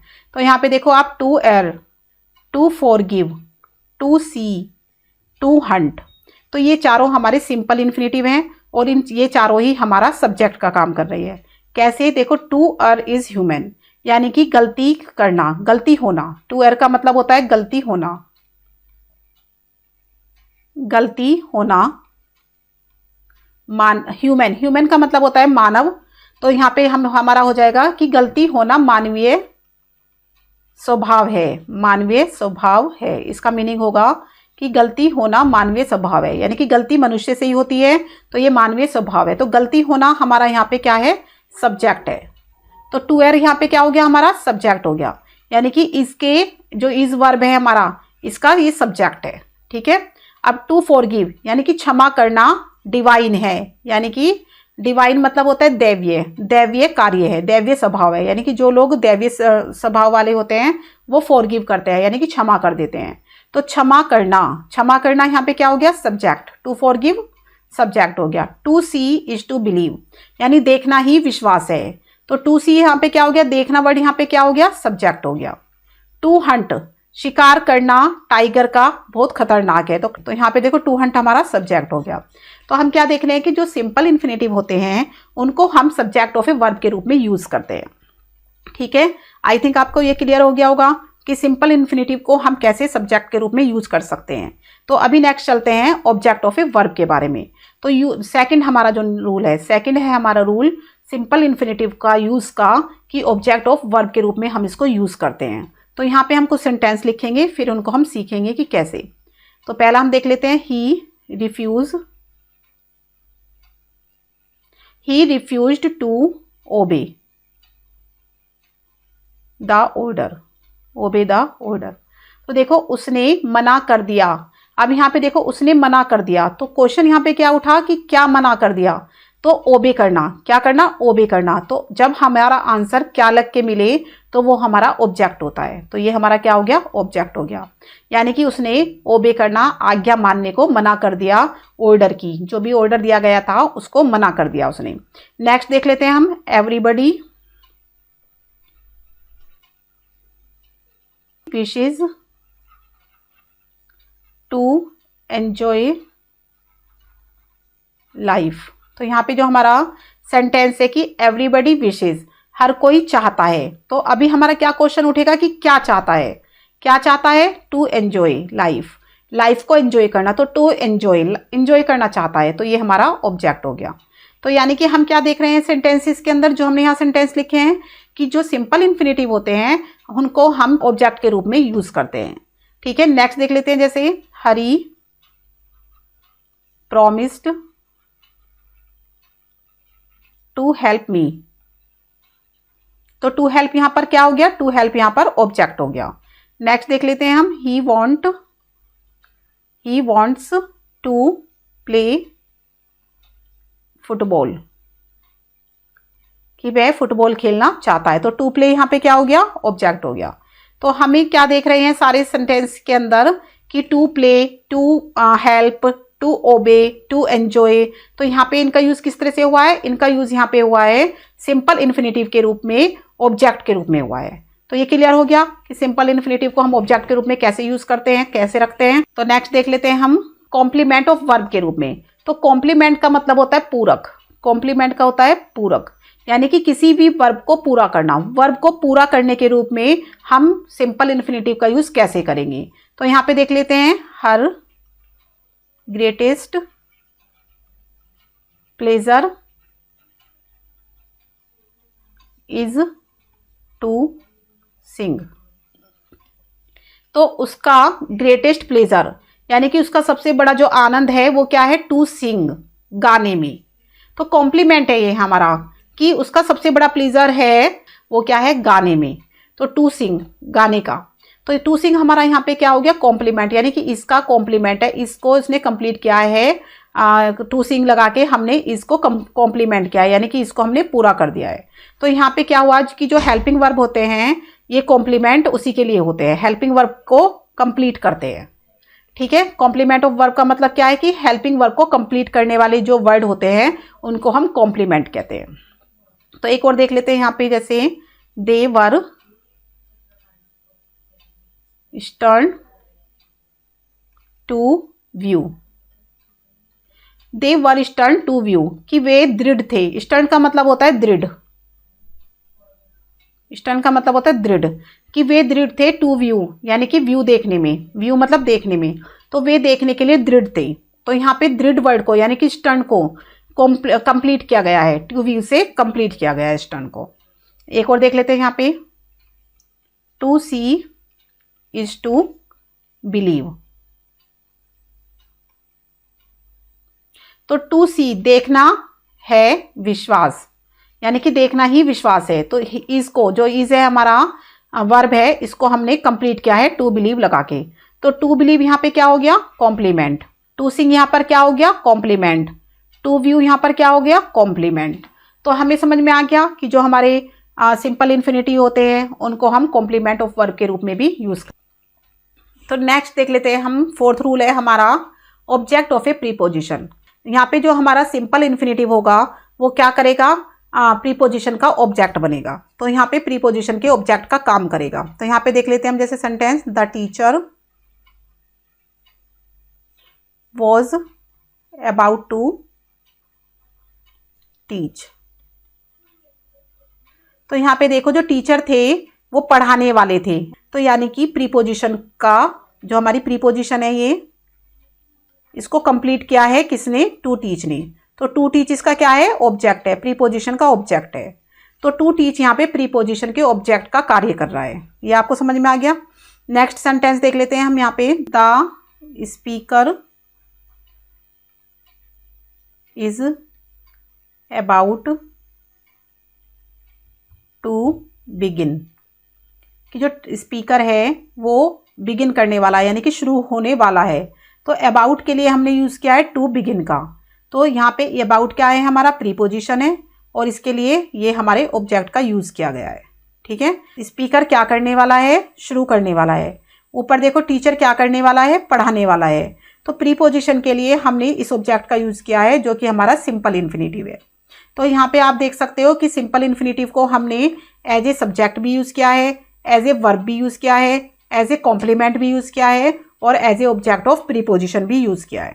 तो नेक्स्ट देख लेते हैं अपना ऑब्जेक्टिव कॉम्प्लीमेंट। तो सबसे पहले यहाँ कुछ सेंटेंस हम लिखेंगे, एग्जाम्पल लिखेंगे, फिर उसके बाद ऑब्जेक्टिव कॉम्प्लीमेंट को समझेंगे कि ये क्या होता है। तो यहाँ पे हम लिख रहे हैं जैसे I saw him go, I saw him go. Next देख लेते हैं जैसे I heard him cry. Next we need not go today. और नेक्स्ट देख लेते हैं हम यहाँ पे एक और सेंटेंस देख लेते हैं पहले, मेक हिम स्टैंड। कुछ सेंटेंस लिखे हैं, 4 सेंटेंस हमने यहाँ पे लिखे हैं। तो यहाँ पे हम क्या देख रहे हैं कि जो हमारे इन्फिनेटिव है, यहाँ पे इन्फिनेटिव हमारे यहाँ पे क्या है, गो, क्राई, गो है यहाँ पर नेक्स्ट सेंटेंस में और यहाँ पे है स्टैंड। तो यहाँ पे हमने कुछ इन्फिनेटिव अपने देख रहे हैं। तो इन्फिनेटिव में टू छिपा हुआ है, टू यहाँ पे क्या है, छिपा हुआ है। ठीक है, हाइड है टू, टू यहाँ पर हाइड है। ठीक है, क्यों हाइड है, देखो I saw him to go, I heard him to cry, we need not to go today, make him to stand. तो यहाँ पे टू लग सकता था बट हमने यहाँ पे टू को हाइड कर दिया है। अब क्यों हाइड कर दिया है, क्योंकि कुछ ऐसे वर्ड होते हैं जैसे कि हमारा सो हो गया, हियर हो गया, नीड है, मेक है एंड हमारा लेट। तो जो ये वर्ब है हमारे, जो ये वर्ब हैं इनके साथ हम इन्फिनेटिव का टू, जो इन्फिनेटिव का जो साइन होता है हमारा टू, टू हमारी क्या है, इन्फिनेटिव की पहचान है। टू जो है हमारी इन्फिनेटिव की पहचान है। तो जो ये वर्ड मैंने यहाँ पे लिखे हैं, जो वर्ब्स मैंने यहाँ पे लिखे हैं, saw, here, need, make and let, तो इन वर्ब के साथ हम टू का यूज़ नहीं करते हैं, टू का यूज़ यहाँ पे नहीं किया जाता है। तो इसीलिए हमने टू को यहाँ पे हाइड किया हुआ है, टू को हमने यहाँ पे हाइड किया हुआ है, छिपा दिया है। ठीक है, और ये कब होता है, जब हमारा ऑब्जेक्टिव कॉम्प्लीमेंट हो, यानी यहाँ पे सेंटेंस को कंप्लीट तो किया गया है बट ऑब्जेक्टिव रूप में किया गया है। ऑब्जेक्टिव और सब्जेक्टिव मैंने आपको बताए थे क्या होते हैं। तो अब ऑब्जेक्टिव कॉम्प्लीमेंट के रूप में हमने इन इन्फिनेटिव को यूज़ किया है, इन इन्फिनेटिव को हमने यूज़ किया है यहाँ पे, और इनके अंदर टू हमारा हाइड है, टू हमारा छिपा हुआ है। अभी मैंने बता दिया कि क्यों छिपा हुआ है, ये आपको समझ में आ गया होगा। तो ये है हमारा ऑब्जेक्टिव कॉम्प्लीमेंट। नेक्स्ट देख लेते हैं हम यहाँ पे case in opposition with it. अब यहाँ पे case in opposition, opposition with it, यानी कि हम इट को यूज़ करेंगे कुछ सेंटेंस में।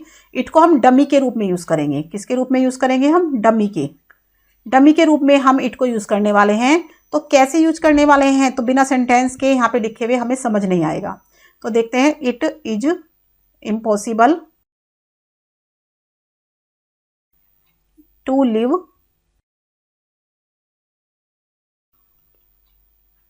Without air. तो देखो यहाँ मैंने एक सेंटेंस लिखा है कि इट इज इम्पॉसिबल, इम्पॉसिबल है टू लिव विदाउट एयर, बिना हवा के रहना। तो देखो इट जो मैंने यूज़ किया है यहाँ पे, इट का जो यूज़ किया है मैंने यहाँ पे डमी के रूप में किया है, क्योंकि जो ये सेंटेंस था इसको हम ऐसे भी लिख सकते थे, to live without air, to live without air is impossible. तो इस सेंटेंस को हम ऐसे लिख सकते थे। अब टू लिव यहाँ पर क्या है, टू लिव है हमारा यहाँ पे सिंपल इन्फिनेटिव, सिंपल इन्फिनेटिव है। तो इस सिंपल इन्फिनेटिव को अगर हम ऐसे लिख दे इट लगा के, यानी कि इट को हमने डमी के रूप में यूज कर लिया। यहाँ पे इट को हमने इस सेंटेंस को दूसरे तरीके से लिखने के लिए डमी के रूप में यूज कर लिया है। तो it is impossible to live without air, to live हमारा सिंपल इन्फिनेटिव है और इसको हमने इट के साथ यूज किया है, यानी कि इसको हमने इट लगा के सेंटेंस को बना दिया है। तो इट हमारा डमी हो गया यहाँ पे। जो हमारा रियल सब्जेक्ट था, जो हमारे यहाँ पे रियल सब्जेक्ट है, ये हमारा है रियल सब्जेक्ट। अब इस रियल सब्जेक्ट, ये हमारा रियल REAL, तो ये हमारा रियल सब्जेक्ट है। अब इस रियल सब्जेक्ट की जगह पर हमने इट का यूज़ कर दिया तो इट हमारा डमी हो गया। तो यानी कि किसी भी रियल चीज़ की जगह पर अगर हम किसी दूसरी चीज़ को रख दें तो वो हमारा डमी हो जाता है। एक और सेंटेंस देख लेते हैं, जैसे it is your duty, it is your duty to obey your parents, कि ये तुम्हारी ड्यूटी है अपने पेरेंट्स की ओबे करना। तो ये मैंने सेंटेंस अभी पहले भी लिखा था कि to obey your parents is your duty, is your duty. तो यहां पे आप क्या देख रहे हो कि टू ओबे हमारा क्या है, रियल सब्जेक्ट है, और इसकी जगह पर मैंने एक डमी का यूज कर लिया, इट का। ये इट मेरा डमी है, इसको मैंने यूज कर लिया। तो जब हम रियल सब्जेक्ट की जगह पर इट का यूज कर लेते हैं तो इट हमारा क्या होगा, केस इन अपोजिशन हो जाएगा हमारा। तो केस इन अपोजिशन यानी कि उसके अपोजिशन में हमने इट को यूज कर लिया है, इट के साथ हमने इसको यूज किया है, तो इट हमारा एज ए डमी यूज हुआ है यहाँ पे। तो यहाँ पे हम क्या देख रहे हैं, जो टू लीव है, टू ओबे है, ये हमारे सिंपल इन्फिनेटिव है। क्या है ये हमारे सिंपल इन्फिनेटिव। आई थिंक आपको क्लियर हो गया टू लीव टू ओबे को हम इट के साथ कैसे यूज करेंगे। तो नेक्स्ट चल लेते हैं अपने यूज ऑफ जिरेंडियल इन्फिनेटिव की तरफ। तो हमने कहा था दो तरह के इन्फिनेटिव होते हैं, एक तो हमारा होता है सिंपल इन्फिनेटिव और दूसरा होता है हमारा जिरेंडियल इन्फिनेटिव। तो हम बात करने वाले हैं हम जिरेंडियल इन्फिनेटिव की। तो देख लेते हैं जिरेंडियल इन्फिनेटिव के बारे में। तो जो जिरेंडियल इन्फिनेटिव होते हैं उनको हम क्वालिफाइंग इन्फिनेटिव भी कहते हैं। क्या कहते हैं हम इनको, क्वालिफाइंग इन्फिनेटिव। अभी क्वालिफाइंग इन्फिनेटिव हम इसको क्यों कहते हैं, तो देख लेते हैं क्वालिफाइंग इन्फिनेटिव हम इनको क्या कहते हैं। क्योंकि जो हमारे जिरेंडियल इन्फिनेटिव होते हैं वो एडवर्ब की तरह वर्क करते हैं। Adverb, act as an adverb, तो वो एडवर्ब की तरह वर्क करते हैं और वो एडजेक्टिव की तरह भी वर्क करते हैं। एन एडजेक्टिव की तरह भी वर्क करते हैं और एडवर्ब की तरह भी वर्क करते हैं। एडवर्ब की तरह क्यों वर्क करते हैं, पर्पस को शो करने के लिए। किसको शो करने के लिए, पर्पस को। और एडजेक्टिव की तरह क्यों करते हैं, हमें क्वालिफाई करने के लिए, यानी कि उसकी विशेषता बताने के लिए, क्वालिफाई करने के लिए करते हैं और इसको पर्पस बताने के लिए करते हैं। तो हम क्या समझ रहे हैं यहाँ पे, जिरेंडियल जो इन्फिनेटिव होते हैं वो हमारे एज एन एडवर्ब की तरह भी यूज़ किए जाते हैं और एक एडजेक्टिव की तरह भी यूज़ किए जाते हैं। एडवर्ब की तरह हम उनको क्यों यूज़ करते हैं, किसी भी वर्ब के पर्पस को बताने के लिए। और एडजेक्टिव की तरह क्यों यूज़ करते हैं, हम किसी भी एडजेक्टिव की विशेषता को बताने के लिए यूज़ करते हैं। तो ये क्लियर हो गया आपको। तो हम देख लेते हैं कि कैसे यूज़ करते हैं। तो एज एन एडवर्ब, सबसे हम पहले देखेंगे कि हम उसको एडवर्ब की तरह कैसे यूज करते हैं। एडवर्ब की तरह यूज करते हैं हम शोइंग पर्पस, यानी कि पर्पस को शो करने के लिए, कि जो हमारा एडवर्ब है वो हमें क्या बताता है कि जो वर्ब है किस पर्पस के लिए किया गया था। जैसे हम देखते हैं वी ईट, अब हम खाते हैं, तो अब हमारे खाने का पर्पस क्या है। अभी हम खाते हैं तो हमें पता है वर्ब हमारा क्या है, खाते हैं, लेकिन खाने का पर्पस हमें बताना है यहाँ पे कि किस पर्पस के लिए हम खाते हैं। तो पर्पस हो गया हमारा टू लिव, यानी जिंदा रहने के लिए। तो हम जिंदा रहने के लिए खाते हैं, तो टू लिव हमारा क्या हो गया, ये हो गया हमारा जिरेंडियल इन्फिनिट, ये हो गया हमारा जिरेंडियल इन्फिनिटिव। ये समझ में आ गया। जिरेंडियल इन्फिनिटिव क्यों है, क्योंकि वो एडवर्ब की तरह वर्क कर रहा है। यहाँ पे एक तो एडवर्ब हो गया और हमें पर्पस शो कर रहा है। ठीक है, समझ में आ गया होगा आपको। नेक्स्ट देख लेते हैं, आई हैव कम हियर। तो यहाँ पे देखा मैंने, मैं यहाँ आया हूँ, तो मेरे यहाँ आने का कुछ उद्देश्य तो होगा, कोई पर्पस तो होगा। आई हैव कम हियर, मैं यहाँ आया हूँ। तो अब क्वेश्चन यहाँ पे उठता है कि भाई क्यों आए हो, तो मैं आया हूँ टू सी माई सिस्टर, अपनी बहन से मिलने। टू सी माई सिस्टर, अपनी बहन से मिलने। तो टू सी हमारा किसकी तरह वर्क कर रहा है, एडवर्ब की तरह, एडवर्ब की तरह वर्क कर रहा है। ये क्या करने के लिए, पर्पस शो करने के लिए। भाई यहाँ आने का क्या पर्पस है, मिलना, किससे, अपनी बहन से। तो ये हमारा क्या हो गया, जिरेंडियल इन्फिनिटिव। समझ में आ गया जिरेंडियल इन्फिनिटिव क्या होते हैं। तो जो जिरेंडियल इन्फिनिटिव होते हैं वो एडवर्ब की तरह वर्क करते हैं और अभी हम देख लेते हैं दूसरा, वो एडजेक्टिव की तरह वर्क करते हैं, यानी कि क्वालिफाइंग या फिर एडजेक्टिव की तरह वर्क करते हैं। तो एडजेक्टिव की तरह वर्क क्या करते हैं, तो हम यहाँ पे देख लेते हैं, जैसे sentence these apples are good. अब ये एप्पल्स अच्छे हैं, तो यहाँ पे हमने क्या लिखा कि ये एप्पल्स अच्छे हैं। तो अब ये हमारा क्या है, एडजेक्टिव, एडजेक्टिव है ये। गुड क्या है यहाँ पे, एडजेक्टिव है। अब इस एडजेक्टिव की भी कोई विशेषता है, तो ये एप्पल अच्छे हैं। अच्छे क्यों हैं, मतलब अच्छे कैसे हैं, टू ईट, खाने में अच्छे हैं। टू ईट, खाने में अच्छे हैं। देखो, खाने में अच्छे, तो अच्छे की विशेषता किसने बताई, टू ईट वर्ड ने बताई। तो ये जो हमारे एप्पल्स हैं वो खाने में अच्छे हैं, तो ये हमारे एडजेक्टिव की विशेषता बताने वाले एडजेक्टिव है। तो ये हमारे जिरंडियल एडजेक्टिव है। कैसे एडजेक्टिव है, जिरंडियल, जिरंडियल एडजेक्टिव। तो जिरंडियल एडजेक्टिव क्या होते हैं, जिरंडियल एडजेक्टिव वो एडजेक्टिव होते हैं जो एडजेक्टिव की भी विशेषता बताते हैं, यानी एडजेक्टिव के भी एडजेक्टिव होते हैं ये, तो इनको कहते हैं हम जिरंडियल। ठीक है, विशेषता की विशेषता को प्रकट करते हैं। ये समझ में आ गया आपको। तो ये टू ईट हमारा क्या हो गया, क्वालिफाइंग एडजेक्टिव हो गया, क्वालिफाइंग इन्फिनेटिव हो गया, तो जिरंडियल इन्फिनेटिव हो गया ये हमारा। नेक्स्ट देख लेते हैं, जैसे द मैंगो इज फिट। अब देखो, ये मैंगो फिट है, बिल्कुल किस में फिट है, टू टेस्ट, टेस्ट करने में, टू टेस्ट। तो फिट क्या है हमारा, एडजेक्टिव। और टू फिट क्या है हमारा, ये भी एडजेक्टिव है, बट ये जिरंडियल इन्फिनिट है, ये हमारा जिरंडियल इन्फिनेटिव। क्यों है ये जिरंडियल इन्फिनेटिव, क्योंकि ये क्या बता रहा है, एडजेक्टिव की विशेषता बता रहा है।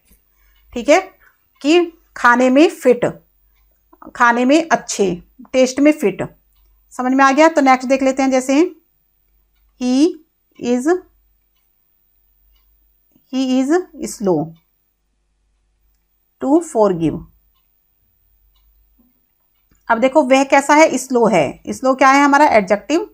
किस चीज में स्लो है, टू फॉरगिव, यानी माफ करने में, कि वह माफ करने में स्लो है। तो ये समझ में आ गया होगा, टू फॉरगिव हमारा जिरंडियल इन्फिनिट है यहाँ पे। तो जिरंडियल इन्फिनिट क्या होते हैं, हमारे दो टाइप के होते हैं। एक तो हम इनको एडवर्ब की तरह यूज करते हैं, दूसरा हम इनको एडजेक्टिव की तरह यूज करते हैं। तो ये आपको क्लियर हो गया होगा। तो यहाँ पे हमने देखा to eat, to taste, to forgive, ये तीनों जो हमारे जिरंडियल इन्फिनेटिव हैं वो हमें क्या बता रहे हैं, एडजेक्टिव बता रहे हैं, यानी कि हमें विशेषता बता रहे हैं। किसकी विशेषता बता रहे हैं, हमें विशेषण की विशेषता बता रहे हैं। तो आई थिंक आपको क्लियर हो गया होगा कि कौन से ऐसे शब्द होते हैं जो विशेषण की विशेषता को बताते हैं, यानी कि जो एडजेक्टिव होते हैं। तो इनको हम क्या कहते हैं, क्वालिफाइंग इन्फिनेटिव भी कहते हैं। क्वालिफाइंग इन्फिनेटिव यानी कि विशेषता बताने वाले इन्फिनेटिव भी कहते हैं हम इनको। ये आपको क्लियर हो गया होगा। नेक्स्ट चलते हैं। तो यहाँ पे हम एक और देख लेते हैं, क्वालिफाइंग अ नाउन, यानी कि किसी नाउन की विशेषता को बताना, नाउन को क्वालिफाई करना, किसी भी नाउन को क्वालिफाई करना। तो यहाँ पे हम देख सकते हैं, जैसे कुछ sentence, I have no time, I have no time to play, मेरे पास खेलने के लिए टाइम नहीं है। ठीक है, तो टाइम क्या है हमारा, यहाँ पे नाउन है। टाइम क्या है, नाउन है। तो नाउन की विशेषता को बता दिया कि खेलने का टाइम, टाइम किसका है, खेलने का। तो खेलना क्या है यहाँ पे, टाइम की विशेषता। तो यहाँ पे खेलने को हमने बताया है, टू प्ले को हमने बता दिया है, टू प्ले को कि ये नाउन की विशेषता को प्रकट कर रहा है। जो टू प्ले वर्ड है, ये टू प्ले जो यहाँ पे वर्ड है वो नाउन की विशेषता को बता रहा है, नाउन की विशेषता। ठीक है, नाउन की विशेषता को बता रहा है। और नाउन क्या है हमारा, यहाँ पे नाउन टाइम है, तो टाइम की विशेषता को बता रहा है। ठीक है, तो टाइम की विशेषता को बताने वाला, यानी कि किसी भी नाउन को क्वालिफाई करने वाला, ये क्या है हमारा, जिरंडियल, जिरंडियल इन्फिनेटिव है। ये हमारा जिरंडियल इन्फिनेटिव है। क्लियर हो गया। एक और सेंटेंस देख लेते हैं यहाँ पे, जैसे हियर इज आ हाउस, यहाँ पर एक घर है। अब घर क्या है हमारा, नाउन, नाउन की विशेषता यानी कि टू लेट, यानी कि किराए पर है। यहाँ पर एक घर किराए पर है। तो ये जो टू लेट वर्ड है, टू लेट हमें किसकी विशेषता को बता रहा है, नाउन की, हाउस की विशेषता को बता रहा है। तो टू लेट हमारा क्या हो गया यहाँ पे, जिरंडियल, ये हो गया हमारा जिरंडियल इन्फिनेटिव। क्लियर हो गया। ये है हमारा जिरेंडियल इन्फिनेटिव, बिकॉज ये नाउन की विशेषता को बता रहा है। टू प्ले भी हमारा नाउन की विशेषता को बता रहा है। तो ये आपको क्लियर हो गया होगा यहाँ पे क्वालिफाइंग नाउन क्या होता है। तो अभी हमने क्या देखा, जो हमारे इन्फिनेटिव होते हैं वो हमारे दो टाइप के होते हैं, एक तो सिंपल इन्फिनेटिव और एक जिरेंडियल इन्फिनेटिव। सिंपल इन्फिनेटिव भी हम समझ चुके हैं कि कहाँ कहाँ पर उसका यूज होता है, और जिरेंडियल इन्फिनेटिव के बारे में भी हम समझ चुके हैं कि उनका कहाँ कहाँ पर यूज होता है। तो नेक्स्ट चल लेते हैं अपने जीरंड की तरफ। तो अब हम देख लेते हैं जीरंड। जीरंड हमारा नॉन फाइनाइट वर्ब है। तो नॉन फाइनाइट वर्ब हमने बताए थे कि 3 टाइप के होते हैं। सबसे पहले हमने बताया था इन्फिनेटिव, जो कि हमने पढ़ा, वो भी 2 टाइप के होते हैं। एक तो होते हैं हमारे सिंपल इन्फिनेटिव, दूसरे होते हैं हमारे जिरेंडियल इन्फिनेटिव। अभी हम सेकंड नंबर के नॉन फाइनाइट पढ़ रहे हैं, जो कि है जीरंड। तो देख लेते हैं जीरंड क्या होता है। तो इन्फिनेटिव की तरह जीरंड भी नॉन फाइनाइटिव वर्ब है, ठीक है। अब यहाँ पे क्या होता है कि ये भी डबल पार्ट्स ऑफ स्पीच की तरह वर्क करता है। डबल पार्ट्स ऑफ स्पीच की तरह वर्क करता है कैसे, देखो इसको हम डिनोट करते हैं वर्ब की फर्स्ट फॉर्म के साथ आईएनजी लगा के। वर्ब की फर्स्ट फॉर्म के साथ आईएनजी लगा के हमारा क्या बन जाता है, जीरंड बन जाता है। Gerund is equal to gerund. अब ये भी किसकी तरह एक्ट करता है, नाउन की तरह एक्ट करता है एंड वर्ब की तरह एक्ट करता है। तो ये भी हमारा क्या हो गया, डबल पार्ट्स ऑफ स्पीच हो गया। डबल पार्ट्स ऑफ स्पीच, क्योंकि ये भी 2 तरह से वर्क कर रहा है, तो हम इसको बोलेंगे ये भी डबल पार्ट्स ऑफ स्पीच की तरह वर्क कर रहा है। अब gerund is also verb noun, इसको भी हम वर्ब नाउन कहते हैं। क्यों वर्ब नाउन कहते हैं, क्योंकि वर्ब से भी वर्ब का भी काम कर रहा है और नाउन का भी काम कर रहा है, ठीक है। क्योंकि वर्ब का भी काम कर रहा है, वर्ब का भी काम करता है और ये नाउन का भी काम करता है, तो इसलिए हमको इसको क्या बोलते हैं, हम इसको वर्ब नाउन बोलते हैं। अभी देख लेते हैं, सब कुछ सेंटेंस यहाँ पे लिखेंगे जिससे कि हमें पता चल जाएगा कि जीरंड क्या होते हैं। तो अभी हम देख लेते हैं कि वॉकिंग इज वेरी यूजफुल। तो वॉकिंग बहुत यूजफुल है। वॉकिंग का मतलब होता है टहलना। वॉकिंग का मतलब होता है टहलना। टहलना बहुत लाभदायक है। Walking is very useful. तो वॉकिंग हमारा यहाँ पे क्या बन गया है, नाउन बन गया है। नाउन है यानी कि सब्जेक्ट है ये, ठीक है, सब्जेक्ट है ये। वॉकिंग इज वेरी यूजफुल, ये एक नाउन है। तो ये हमारा जीरंड है। जीरंड मतलब वर्ब की फर्स्ट फॉर्म में आईएनजी वर्ड को जोड़ना। तो वॉक में हमने आईएनजी लगा दिया और ये नाउन की जगह पर रख दिया, तो ये हमारा जीरंड हो गया। अब हम देखते हैं seeing is believing. Seeing is believing एक सेंटेंस है हमारा ये। अब सीइंग इज बिलीविंग ये क्या है, देखना ही विश्वास करना है। इसका मीनिंग होता है देखना ही विश्वास करना है। देखना ही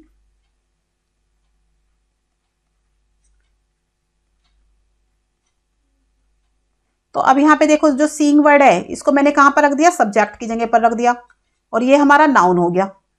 तो सीइंग, और ये देखो वर्ब की फर्स्ट फॉर्म में प्लस आईएनजी लगा के बनाए, तो यानी कि ये जीरंड है। समझ में आ गया जीरंड क्या होते हैं। एक और देख लेते हैं यहाँ पे, प्लीज स्टॉप राइटिंग नाउ, कि कृपया आप अपना अब लिखना बंद कर दीजिए। तो यहाँ पे देखो राइटिंग, राइटिंग को हमने कहाँ पे रखा है, ऑब्जेक्ट की जगह पर। ऑब्जेक्ट की जगह पर, और ये क्या है हमारा, यहाँ पे नाउन है। वर्ब तो हमारा ये है स्टॉप, तो स्टॉप राइटिंग यानी कि ऑब्जेक्ट की जगह पर हमने रख दिया इसको, और ये हमारा नाउन हो गया। और हम यहाँ पे क्या देख रहे हैं कि वर्ब की फर्स्ट फॉर्म में आईएनजी लगा है, तो ये हमारा जीरंड है। जब हमारा वर्ब की फर्स्ट फॉर्म में आईएनजी लगा देते हैं और वो वर्ड हमारा नाउन की तरह वर्क करे, नाउन की तरह एक्ट करे, तो तब हम उसको जीरंड कहते हैं, ठीक है। आई थिंक ये क्लियर हो गया होगा जीरंड क्या है।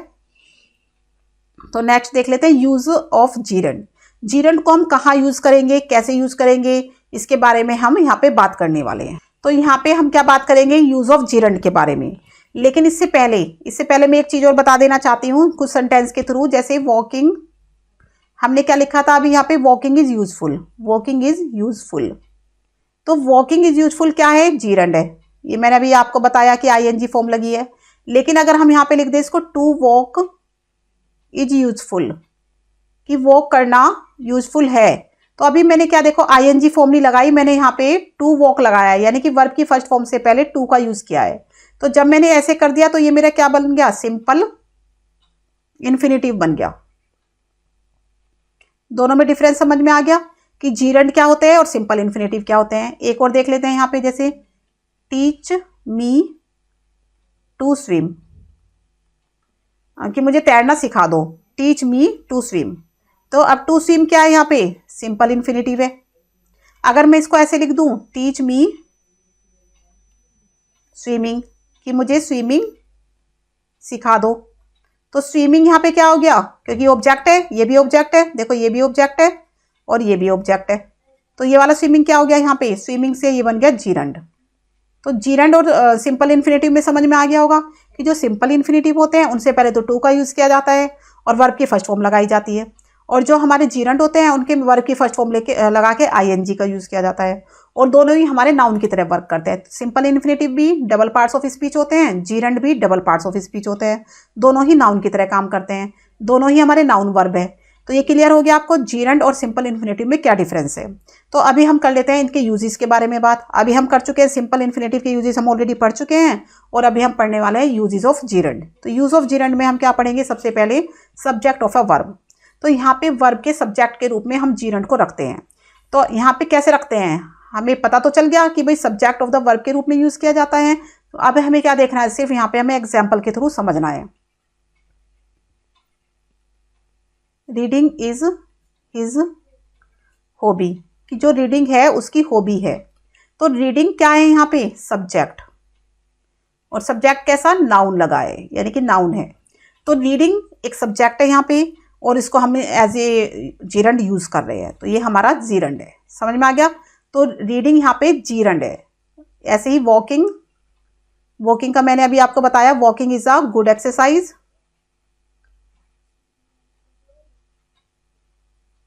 Walking is a good exercise. तो वॉकिंग यहाँ पे क्या है आपका, जीरंड, क्योंकि ये एक नाउन की तरह वर्क कर रहा है। क्लियर हो गया। नेक्स्ट देख लेते हैं यहाँ पे, हंटिंग द वाइल्ड एनिमल,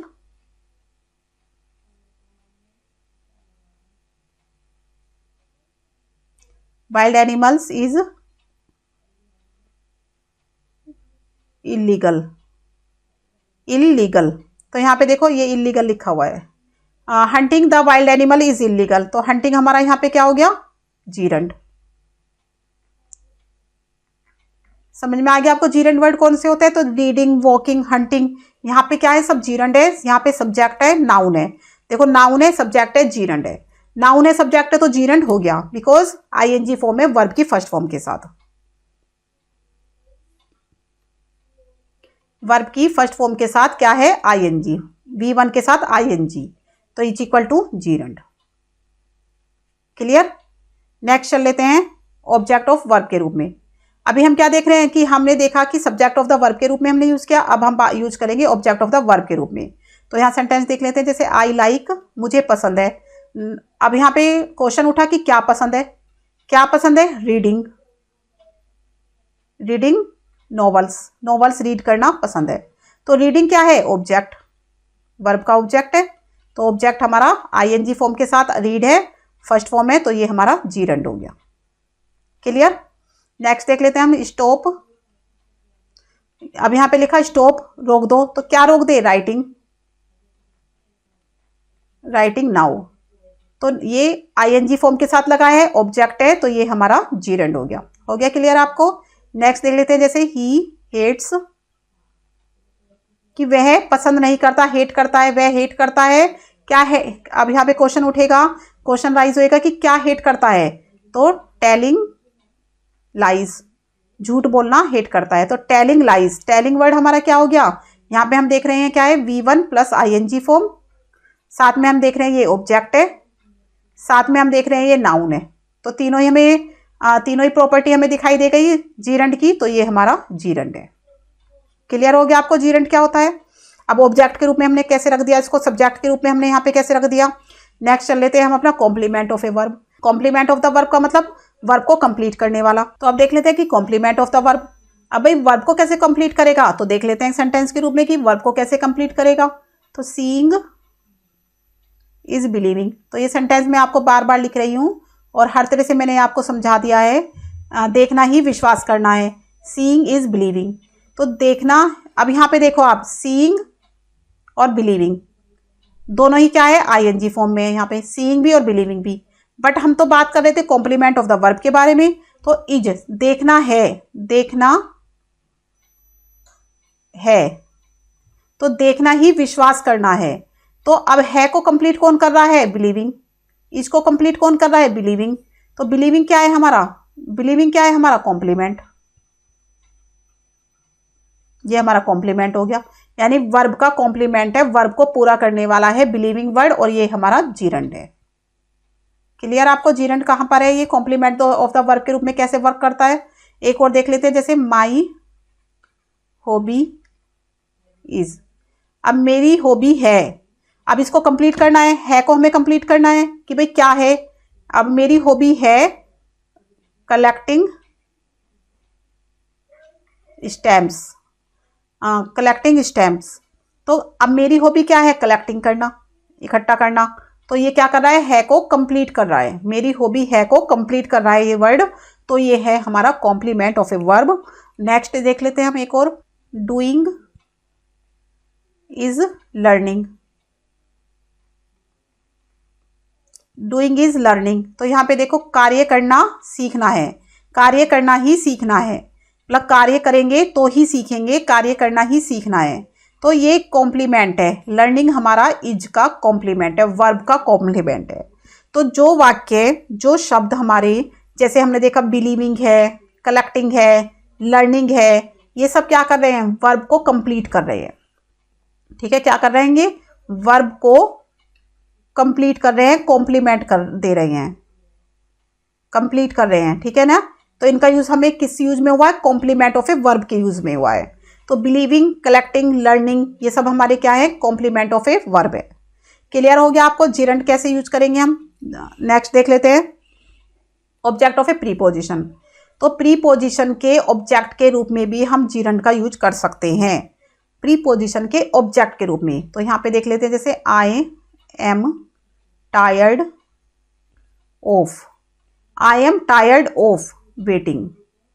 तो देखो ऑफ जो वर्ड है हमारा, ऑफ हमारा क्या है? प्रीपोजिशन।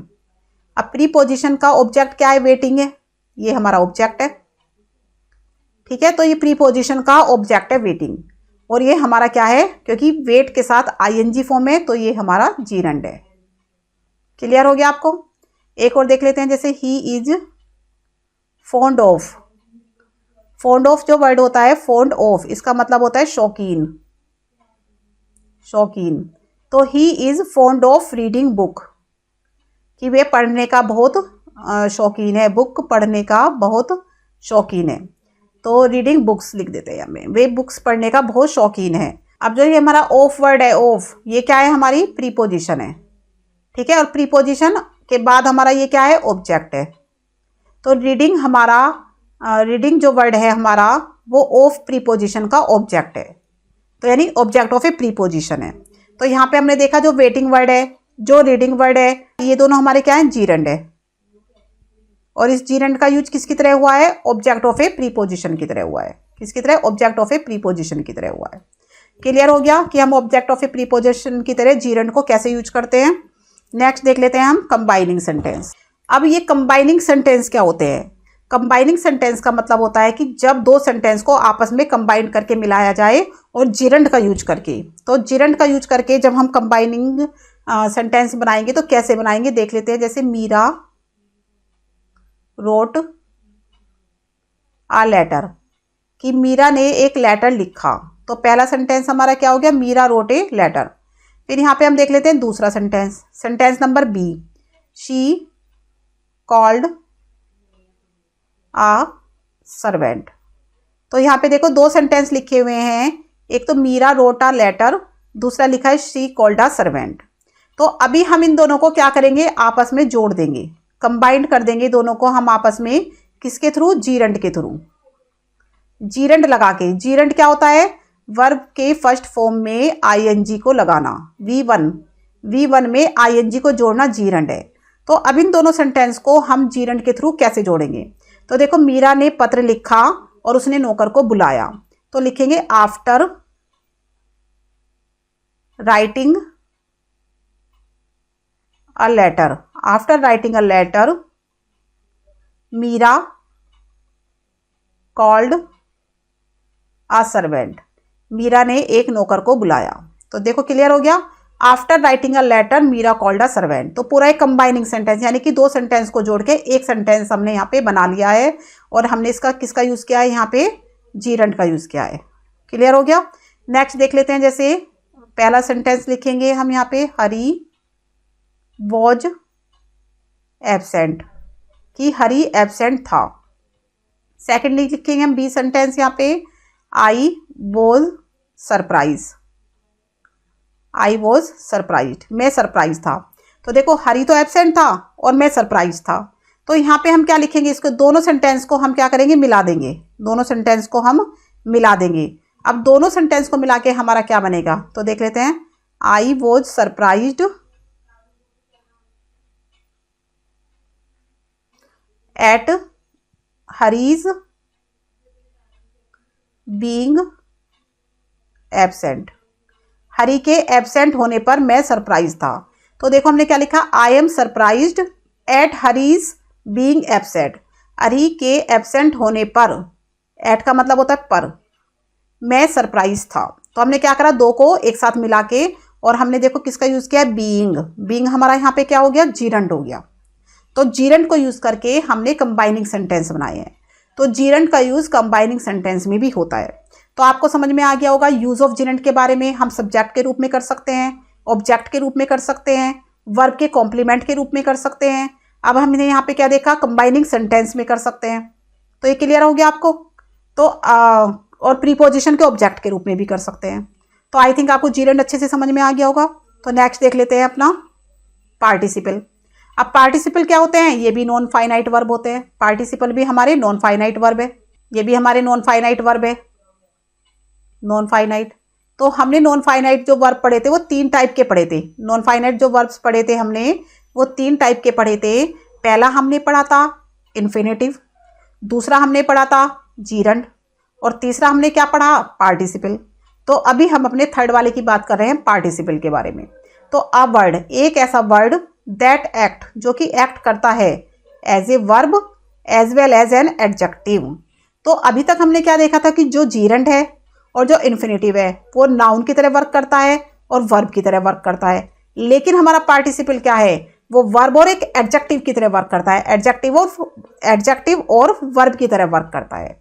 तो उसको हम कहते हैं पार्टिसिपल। तो जो पार्टिसिपल होते हैं ये आपको समझ में आ गया, इसकी डेफिनेशन आपको समझ में आ गई। अब ये 3 टाइप के होते हैं जो हमारे पार्टिसिपल होते हैं, वो हमारे 3 टाइप के होते हैं। तो एक तो होते हैं हमारे प्रेजेंट पार्टिसिपल,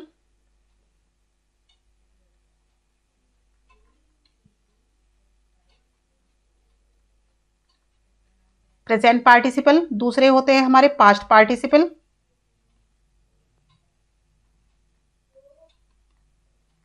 और तीसरे होते हैं हमारे परफेक्ट पार्टिसिपल, परफेक्ट पार्टिसिपल। तो हम आज इन तीनों पार्टिसिपल के बारे में बात करेंगे, तीनों की पहचान के बारे में बात करेंगे कि हम कैसे पहचान सकते हैं और हम इनको कैसे यूज करेंगे। तो सबसे पहले बात करेंगे हम प्रेजेंट पार्टिसिपल के बारे में। तो सबसे पहले हम बात करेंगे प्रेजेंट पार्टिसिपल के बारे में। अब प्रेजेंट पार्टिसिपल क्या होता है, जो प्रेजेंट पार्टिसिपल होता है इसमें किसी काम का कंटिन्यूसली होते रहना बताया जाता है। यानी कि यहाँ पे जो काम है वो होता रहता है, लगातार काम होता रहता है, इसलिए इसको हम प्रेजेंट पार्टिसिपल कहते हैं। अब जो प्रेजेंट पार्टिसिपल होते हैं वो वर्ब की जो फर्स्ट फॉर्म होती है, उसमें प्लस आईएनजी जोड़ के हम बनाते हैं प्रेजेंट पार्टिसिपल को। ठीक है। और इसका जो हिंदी में मीनिंग होता है, इसकी जो पहचान होती है, या तो करके या फिर हुए वर्ड। ऐसे हमें समझ में आते हैं कि करके या हुए वर्ड से अगर कोई सेंटेंस खत्म हो रहा है या शुरू हो रहा है तो वो हमारा प्रेजेंट पार्टिसिपल है। जैसे कि हम सेंटेंस देख लेते हैं, हियरिंग द नॉइज। अब देखो शोर सुन के, hearing the noise the boy woke up, कि लड़का जाग गया। तो यहाँ पे देखो हियरिंग द नॉइज, शोर सुन के यानी करके। तो देखो ये वर्ड करके हमें समझ में आ रहा है, यहाँ पे हम देख रहे हो करके से हमारी यहाँ पे पहचान हो रही है, शोर सुन के लड़का जाग गया। तो यहाँ पे देखो हमने क्या देखा, हियर प्लस आईएनजी। हियर हमारी वर्ब की फर्स्ट फॉर्म है और इसके साथ हमने आईएनजी जोड़ दिया है, प्लस आईएनजी का यूज किया है हियर के साथ। तो ये हमारा क्या बन गया, हियरिंग बन गया, और ये हमारा प्रेजेंट पार्टिसिपल है। और दूसरा हम देख लेते हैं कि मेट अ गर्ल, वह एक लड़की से मिला carrying a basket of flowers. तो यहाँ पे देखिए ही मेट अ गर्ल, वह एक लड़की से मिला जो कि क्या कैरी करे हुई थी, बास्केट ऑफ फ्लावर्स को उसने कैरी किया हुआ था। तो यहाँ पे जो देखो कैरिंग वर्ड है, कैरिंग जो वर्ड है वो हमारा क्या है, यहाँ पे प्रेजेंट पार्टिसिपल है, ये हमारा प्रेजेंट पार्टिसिपल है। क्यों है प्रेजेंट पार्टिसिपल? एक तो ये वर्ब की फर्स्ट फॉर्म में आईएनजी लगा के बनाए तो वो तो जिरंड भी बनते हैं, बट यहाँ पे ये एडजेक्टिव की तरह वर्क कर रहा है। किसकी तरह वर्क कर रहा है? एडजेक्टिव की तरह, कि मैं उस लड़की से मिला। कैसी लड़की? कि मतलब उसकी विशेषता बता रहे हैं लड़की की, उसने कैरी कर रखा था एक बास्केट को, ठीक है। तो यहाँ विशेषता बताई जा रही है। ऊपर भी शोर की विशेषता बताई जा रही है कि शोर को सुनकर, तो जो सुनकर वर्ड है वो शोर की विशेषता को बता रहा है। तो जो वर्ड वर्ब से बने होते हैं और एडजेक्टिव की तरह काम करते हैं और जिनका जो मीनिंग होता है करके या हुए आता है, तो वो हमारे प्रेजेंट पार्टिसिपल होते हैं। ये समझ में आ गया होगा आपको। तो जिस प्रकार देखो, जैसे जीरंड, अभी हम देख लेते दोनों में डिफरेंस, जीरंड और प्रेजेंट पार्टिसिपल में क्या डिफरेंस होता है। जीरंड में तो क्या होता है, हमारा वर्बल नाउन होता है, जीरंड में तो वर्बल नाउन होता है। और जो हमारा प्रेजेंट पार्टिसिपल है, प्रेजेंट पार्टिसिपल, उसमें हमारा क्या होता है, उसमें हमारा वर्बल एडजेक्टिव होता है, वर्बल एडजेक्टिव। दोनों में ये फर्क है। तो देखो जीरंड में तो वर्बल नाउन होता है, यानी कि वर्ब जो है वो नाउन की तरह वर्क करता है, और इसमें जो वर्बल है हमारा वो एडजेक्टिव की तरह होता है। तो दोनों में ये फर्क है, वरना दोनों में ही वर्ब की फर्स्ट फॉर्म में आईएनजी होता है। तो यहाँ पर देखो हमने वर्ड देखा जैसे हियरिंग, हियरिंग, तो हियरिंग में क्या होता है, हियर प्लस आईएनजी, तो इसका मीनिंग होता है आवाज सुनकर, आवाज सुनकर। तो ऐसे वर्ड हमें देखने के लिए मिलेंगे, जैसे हमने देखा weeping, weep plus I N G, weeping. Weeping मतलब होगा यहाँ पे रोता हुआ, तो इसका जो मीनिंग लगेगा वहाँ पे रोता हुआ लगेगा। तो हमने क्या देखा ऊपर कि करके या हुए, ऐसे वर्ड हैं हमारे पता चलते हैं प्रेजेंट पार्टिसिपल से, ऐसे वर्ड उससे पता चलता है कि ये प्रेजेंट पार्टिसिपल है। जैसे हमने देखा सीइंग, सीइंग का मतलब क्या होगा यहाँ पे, देख कर, देख कर या देखते हुए। तो जो हमने जीरंड देखा था, अगर हमने जीरंड में सीइंग देखा है तो यहाँ पे जो हमारा लगेगा वो लगेगा देखना, यानी कि ना वर्ड का यूज होगा, और यहाँ पे हमारा होगा हुआ या कर का वर्ड, कर मीनिंग का यूज होगा, हुआ या कर वर्ड का यूज होगा। तो यहाँ पे जीरंड और प्रेजेंट पार्टिसिपल में ये फर्क है। दोनों सेम है देखने में, सेंटेंस भी देखने में थोड़े सेम लगेंगे, लेकिन जो मीनिंग है वो हमारा चेंज हो जाएगा। मीनिंग में प्रेजेंट पार्टिसिपल में तो करके या हुए आएगा, और जो जीरंड है उसमें देखना, देखना, करना, खाना, पीना, यानी कि वो एक नाउन की तरह वर्क करेगा, और यहाँ पे ये एडजेक्टिव की तरह। जीरंड जो है वो नाउन की तरह वर्क करेगा, नाउन की तरह, और जो हमारा प्रेजेंट पार्टिसिपल है ये हमारा एडजेक्टिव की तरह वर्क करेगा, ये हमें एडजेक्टिव बताएगा। क्लियर हो गया कि प्रेजेंट पार्टिसिपल और जीरंड में क्या फर्क है। तो अभी बात कर लेते हैं हम पास्ट पार्टिसिपल की। पास्ट पार्टिसिपल देख लेते हैं हम। Past participle, past participle verb की वह फॉर्म होती है जिसमें किसी काम के फिनिश होने का, यानी कि काम हमारा क्या हो गया है, फिनिश हो गया है, काम के फिनिश होने का या काम के कंप्लीट होने का पता चलता है कि काम कंप्लीट हो चुका है। ठीक है, काम के कंप्लीट होने का या फिनिश होने का पता चलता है। तो यहाँ पे देख लेते हैं कैसे, द। और हाँ, एक और बात देख लेते हैं, यहाँ पे वर्ब की थर्ड फॉर्म का यूज होता है। वर्ब की थर्ड फॉर्म हमारी पास्ट पार्टिसिपल फॉर्म होती है। जैसे हमने देखा प्रेजेंट में तो वर्ब की फर्स्ट फॉर्म में आईएनजी लगेगा, और यहाँ पे हम क्या देख रहे हैं कि पास्ट पार्टिसिपल में वर्ब की थर्ड फॉर्म आएगी। तो देख लेते हैं जैसे the wounded soldier died in the hospital. कि जो वुंडेड सोल्जर है, जो वुंडेड सोल्जर है, सोल्जर मतलब होता है सिपाही, वुंडेड मतलब घायल हुआ हुआ, तो जो घायल हुआ हुआ सिपाही है वो हॉस्पिटल में डाइड हो गया, यानी मर गया। तो यहाँ पे आप क्या देख रहे हो कि जो ये हमारा वुंडेड वर्ड है ये हमारा पास्ट पार्टिसिपल वर्ड है। क्या है ये? Past participle. अब ये क्या बता रहा है, जो हमारा सोल्जर है उसकी विशेषता को बता रहा है, सोल्जर की विशेषता को बता रहा है कि सोल्जर कैसा है, सोल्जर वुंडेड है, सोल्जर घायल है। तो सोल्जर की विशेषता को बता रहा है, थर्ड फॉर्म में है, काम कंप्लीट हो चुका है, कि हॉस्पिटल में वो मर चुका है, काम कंप्लीट हो चुका है, तो यानी कि ये हमारा पास्ट पार्टिसिपल है। तो एक और देख लेते हैं यहाँ पे, जैसे the broken chair was put aside, कि टूटी हुई कुर्सी, ब्रोकन चेयर, टूटी हुई चेयर पुट असाइड, एक और रख दी गई। तो काम कंप्लीट हो गया, एक और रख दिया गया उसे। ब्रोकन थर्ड फॉर्म है, थर्ड फॉर्म की बात हो रही है। चेयर कैसी है, ब्रोकन है, टूटी हुई है, एडजेक्टिव है, यानी कि ब्रोकन वर्ड हमारा एडजेक्टिव है और थर्ड फॉर्म है। तो ये हमारा क्या हो गया, पास्ट पार्टिसिपल हो गया। क्लियर हो गया आपको। एक और देख लेते हैं, जैसे a burnt child dreads the fire. तो यहाँ पे देखो, एक बर्न्ट चाइल्ड यानी कि जला हुआ बच्चा। बच्चा कैसा है, जला हुआ, यानी कि जला हुआ उसकी विशेषता है। बर्न्ट यानी थर्ड फॉर्म है, थर्ड फॉर्म है ये वर्ब की। तो देखो थर्ड फॉर्म है, चाइल्ड की विशेषता को बता रहा है कि वो जला हुआ है। जला हुआ बच्चा आग से डरता है, यानी कि काम कंप्लीट हो गया है, वो डर रहा है, डर चुका है, वो आग से डरता है। तो ये समझ में आ गया, काम कंप्लीट हो जाता है, फिनिश हो जाता है। वर्ब की थर्ड फॉर्म से हमें पता चलता है कि ये पास्ट फॉर्म है, यानी पास्ट पार्टिसिपल है और किसी भी नाउन की विशेषता को बताता है। आई थिंक आपको ये क्लियर हो गया होगा कि जो वुंडेड है, ब्रोकन है, बर्न्ट है, यहाँ पे पास्ट पार्टिसिपल है। ये समझ में आ गया। और कैसा है, ये वर्ब से बने हुए हैं और एडजेक्टिव का काम कर रहे हैं। वर्ब से बने हुए हैं और एडजेक्टिव का काम कर रहे हैं। तो क्लियर हो गया। नेक्स्ट चल लेते हैं, परफेक्ट पार्टिसिपल। तो जो परफेक्ट पार्टिसिपल होते हैं वो हमारा बताते हैं कि एक काम खत्म होने के बाद दूसरा शुरू हो गया। यहाँ पे क्या हुआ, एक काम तो फिनिश हो गया, एक काम जो हुआ था वो तो फिनिश हो गया, बट दूसरा काम स्टार्ट हो गया। ठीक है, तो फिनिश होने के बाद दूसरा काम स्टार्ट हो जाता है। एक काम खत्म हुआ, दूसरा शुरू हुआ, तो परफेक्ट पार्टिसिपल होता है। क्लियर हो गया होगा। अब यहाँ पे क्या होता है, यहाँ पे भी, यहाँ पे हैविंग का यूज होता है। हैविंग वर्ड का यूज होता है प्लस वर्ब की थर्ड फॉर्म। तो यहाँ पे हम इसकी पहचान कैसे करेंगे, हैविंग प्लस थर्ड फॉर्म। ठीक है, जहाँ पे भी आपको हैविंग प्लस थर्ड फॉर्म दिखाई दे तो आपको समझ जाना है कि वो परफेक्ट पार्टिसिपल की बात हो रही है। किसकी बात हो रही है, परफेक्ट पार्टिसिपल। ठीक है, परफेक्ट पार्टिसिपल की बात हो रही है।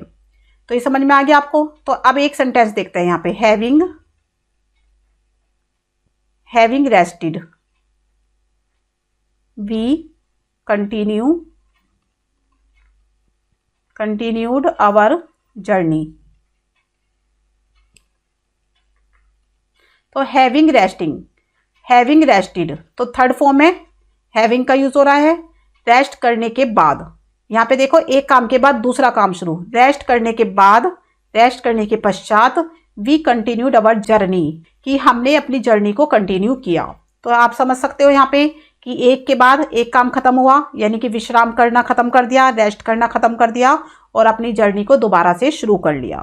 तो एक काम खत्म होने के बाद दूसरा काम स्टार्ट हो रहा है, हैविंग का यूज हो रहा है, वर्ब की थर्ड फॉर्म आ रही है।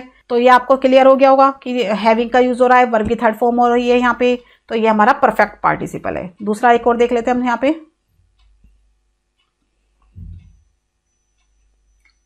हैविंग रिटन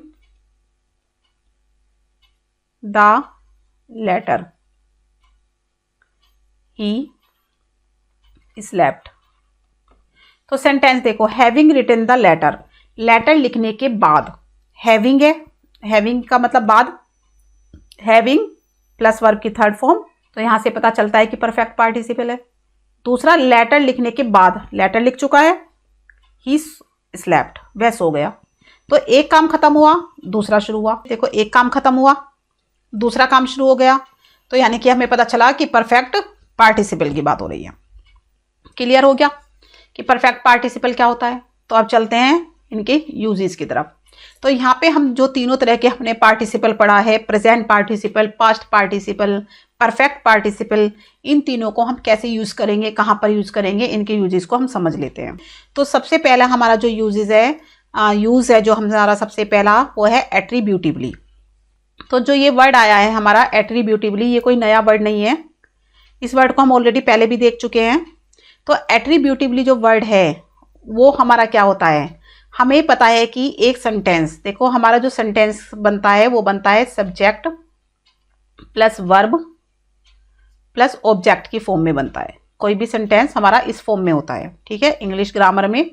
तो जो हमारा सब्जेक्ट होता है वो होता है हमारा सब्जेक्टिव पार्ट, ठीक है, उसको तो हम बोलते हैं सब्जेक्टिव पार्ट।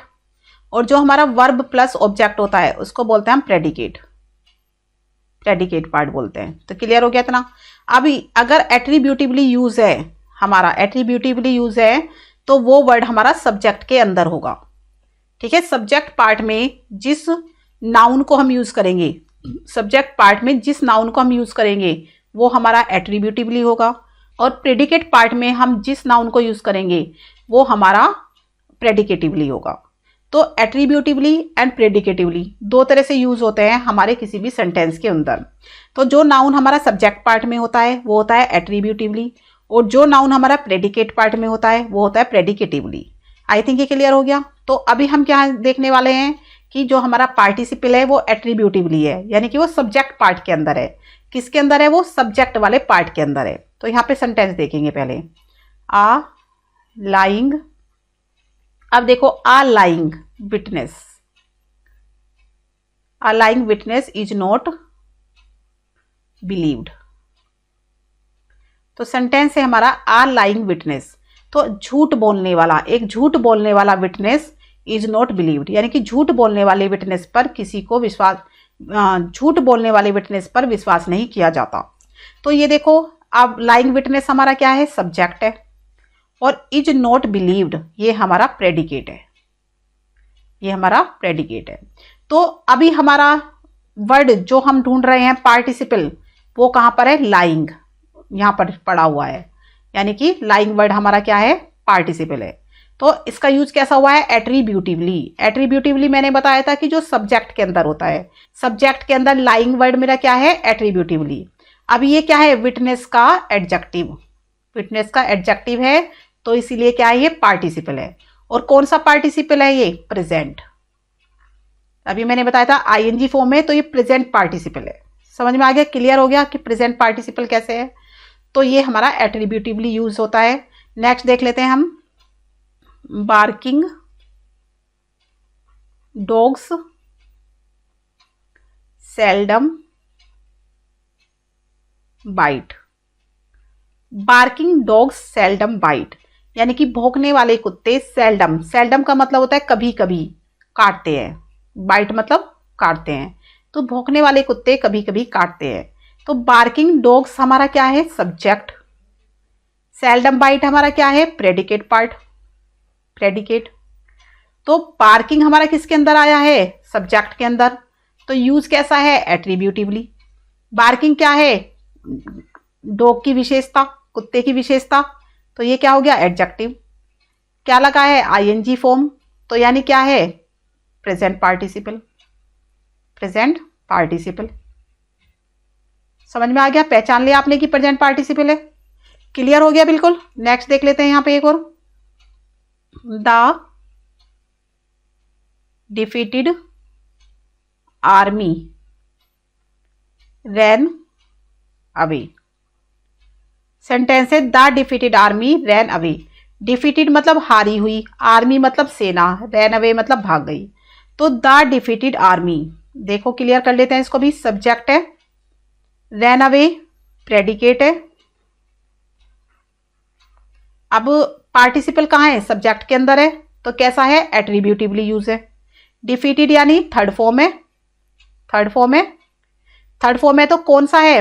Past participle. कौन सा है? Past participle. अब यहां पे देखो, आर्मी की विशेषता क्या है? कि वो हारी हुई है, डिफीटेड है। तो जो ये डिफीटेड वर्ड है वो एडजेक्टिव है। क्या है ये? एडजेक्टिव। तो एडजेक्टिव होने से ही हमें पता चल गया कि ये पार्टिसिपल है, जीरेंड नहीं है, ये पार्टिसिपल है। अभी समझ में आ गया कि कैसे हम पार्टिसिपल को पहचानेंगे, जीरेंड और पार्टिसिपल में क्या डिफरेंस है। आई थिंक यहाँ पे पूरा क्लियर हो गया होगा आपको। नेक्स्ट चल लेते हैं यूज ऑफ पार्टिसिपल के बारे में। आप देखते हो प्रेडिकेटिवली, अभी मैंने बताया था प्रेडिकेट क्या होता है, प्रेडिकेटिवली क्या होता है। प्रेडिकेटिवली मतलब जो वर्ड हमारा प्रेडिकेट पार्ट के अंदर है, सब्जेक्ट और दूसरा पार्ट होता है हमारा प्रेडिकेट। प्रेडिकेट किससे बनता है? वर्ब प्लस ऑब्जेक्ट से बनता है। वर्ब प्लस ऑब्जेक्ट से बनता है, और सब्जेक्ट तो आपको पता ही है। तो सब्जेक्ट के अंदर जो हमारा वर्ड होता है वो होता है एट्रीब्यूटिव, और जो हमारा प्रेडिकेट पार्ट के अंदर होता है वो होता है प्रेडिकेटिव। तो प्रेडिकेटिवली जो यूज़ करेंगे हम पार्टिसिपल का, तो वो कैसे करेंगे, तो यहाँ पर हम सेंटेंस के थ्रू समझेंगे इसको। The parrot came flying here. तो देखो जो पैरट है वो तो हमारा सब्जेक्ट हो गया, केम फ्लाइंग हेयर, तो यहां पर है हमारा कैसा हो गया, प्रेडिकेट। तो जो हमारा वर्ड है वो किसके अंदर है, प्रेडिकेट के अंदर, इसलिए वो क्या है, प्रेडिकेटिवली उसका यूज हुआ है। तो जो पैरट है यहां पर आया कैसे, उड़ता हुआ। तो पैरट की विशेषता क्या है कि वो उड़ता हुआ आया। कैसा आया, उड़ता हुआ। तो उड़ता हुआ वर्ड हमारा क्या हुआ, पार्टिसिपल। कौन सा participle, present, because I N G form दिख रही है, आईएनजी फॉर्म दिख रही है तो ये प्रेजेंट पार्टिसिपल है। क्लियर हो गया। और ये प्रेडिकेटिवली यूज हुआ है बिकॉज ये प्रेडिकेट पार्ट के अंदर है। समझ में आ गया। और दूसरा क्या है हमारा, ये उड़ता हुआ क्या है, विशेषता, एडजेक्टिव है। आई थिंक के लिए क्लियर हो गया होगा। नेक्स्ट देख लेते हैं। ही केप्ट मी वेटिंग, कि उसने मुझे रखा कैसे, इंतजार में, उसने मुझे इंतजार में रखा। तो देखो ही क्या है, सब्जेक्ट, केप्ट मी वेटिंग क्या है, प्रेडिकेट। अब प्रेडिकेट के अंदर आईएनजी फॉर्म दिख रही है वर्ब की फर्स्ट फॉर्म के साथ। तो उसने मुझे रखा, कैसा रखा मेरे को, इंतजार में, इंतजार में रखा, तो यानी एडजेक्टिव है, विशेषता है ये नाउन की। समझ में आ गया कि इंतजार में उसने मुझे रखा विशेषता है, आईएनजी फॉर्म दिख रही है, प्रेडिकेट पार्ट में है, प्रेडिकेटिवली यूज हुआ है, तो ये हमारा पार्टिसिपल है। कौन सा पार्टिसिपल है, क्लियर हो गया होगा आईएनजी फॉर्म देखते ही कि भाई ये प्रेजेंट पार्टिसिपल है। नेक्स्ट देख लेते हैं। यू लुक, कि आप दिखते हो, तुम दिखते हो कैसे, तुम दिखाई पड़ते हो कैसे, वरिड, कि भाई तुम वरिड दिखाई पड़ते हो। तो वरिड वर्ड दिखाई कैसे पड़ रहे हैं, वरिड है। विशेषता कैसी है कि चिंतित दिख रहे हैं, तो वर्ड जो वरिड है वो है हमारा एडजेक्टिव। दूसरा प्रेडिकेटिवली यूज हो रहा है। तीसरा थर्ड फॉर्म है, तो कौन सा हो गया, पास्ट पार्टिसिपल। ठीक है, क्लियर हो गया आपको। एक और देख लेते हैं यहां पे। The man seems, the man seems worried, कि जो आदमी है वो कैसा प्रतीत हो रहा है। सीम मतलब होता है प्रतीत होना, सीम्स का मतलब होता है प्रतीत होना। तो आदमी कैसा प्रतीत हो रहा है, वरिड हो रहा है। तो सेम ऊपर जैसा हमने थर्ड वाले सेंटेंस में किया, ऐसा ही हमारा फोर्थ में हो गया। एडजेक्टिव है, थर्ड फॉर्म है, तो कौन सा हो गया, पास्ट पार्टिसिपल। तो ये दोनों हमारे किसके हैं, पास्ट पार्टिसिपल के हैं।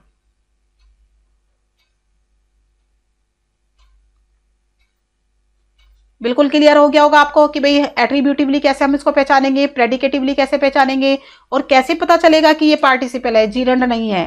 तो जीरंड में और पार्टिसिपल में कुछ डिफरेंसेस होते हैं। तो ये क्लियर हो गया आपको। तो नेक्स्ट देख लेते हैं हम। ऑब्सोल्यूटली, ऑब्सोल्यूटली मतलब होता है फ्रीली, इसका मतलब होता है फ्रीली। तो यहां पे इसका मतलब फ्रीली है। फ्रीली मतलब स्वतंत्र रूप से, स्वतंत्र रूप से। तो अब किसी भी वर्ड को स्वतंत्र रूप से कैसे यूज करते हैं, तो स्वतंत्र रूप से का मतलब है कि ना तो हम उसको सब्जेक्ट के रूप में यूज करेंगे और ना ही हम उसको ऑब्जेक्ट के रूप में यूज करेंगे। तो ना तो हम उसको सब्जेक्ट के रूप में यूज करेंगे, ना ही ऑब्जेक्ट के रूप में यूज करेंगे। ठीक है, और ना ही इनका वर्ब से कुछ रिलेशन होगा, वर्ब से कोई रिलेशन नहीं है। तो ना ही इनका वर्ब से कोई रिलेशन होती है और ना ही ये कॉम्प्लीमेंट होते हैं, ये कॉम्प्लीमेंट भी नहीं होते। तो देखो इनमें चारों ही विशेषता नहीं पाई जाती है। ना तो ये किसी वर्ब के सब्जेक्ट है, ना ही ये किसी वर्ब के ऑब्जेक्ट होते, और ना ही ये किसी वर्ब के कॉम्प्लीमेंट होते। ये क्या होते हैं, फ्रीली होते हैं। मतलब ये फ्रीली इनका यूज किया जाता है, कहीं पर भी सेंटेंस के अंदर इनका यूज हो जाता है, लेकिन ये किसी भी वर्ब के ना तो सब्जेक्ट होते, ना ऑब्जेक्ट होते, और ना ही कॉम्प्लीमेंट्री होते। क्लियर हो गया। तो यहाँ पे सेंटेंस देख लेते हैं। यहाँ पे the weather being fine, we went out.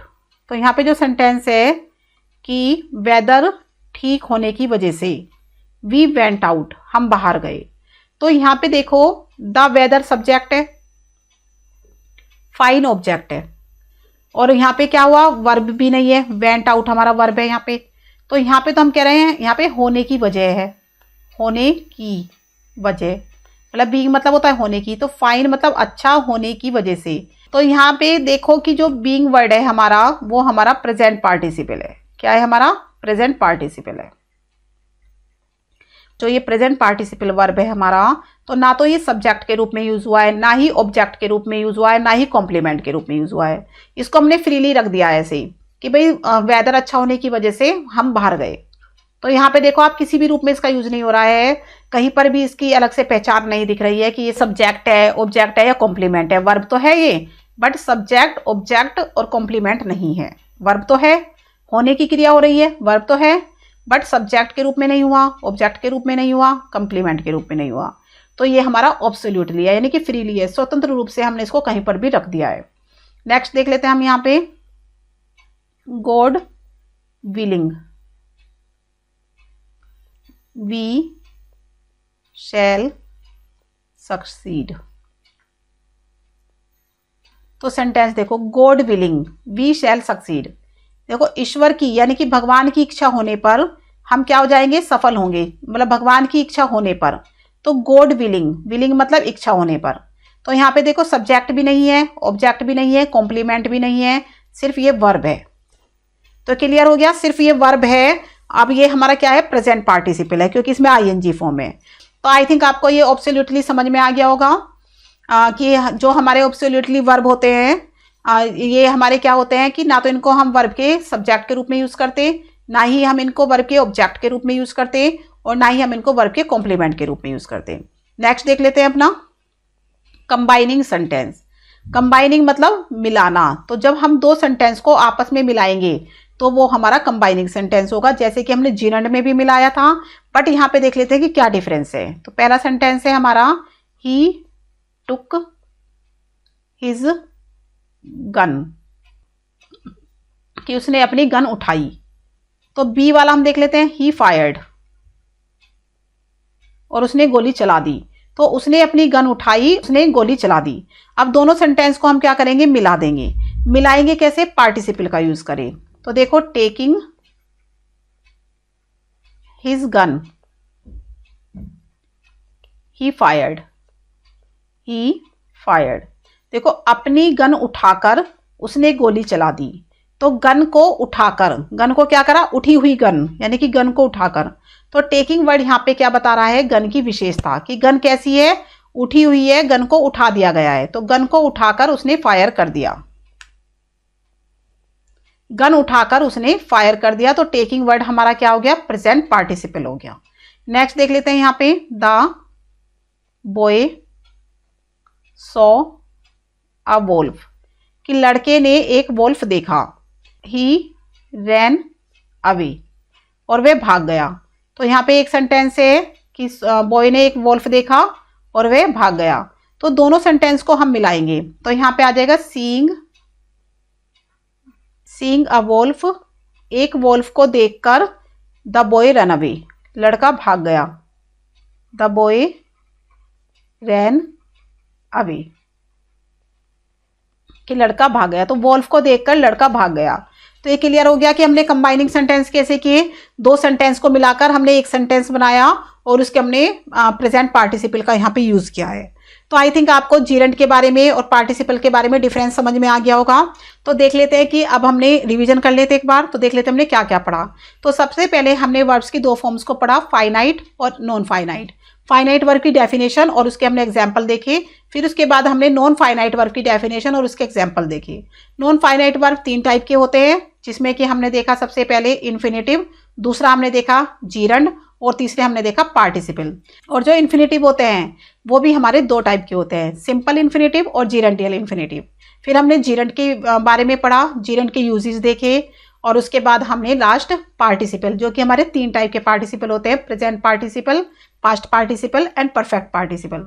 तो तीनों के हमने यहाँ पे कुछ एग्जाम्पल देखे, जिनको हमने उनके बीच में डिफरेंसेस को समझा कि कहाँ पर हमको क्या यूज़ करना है।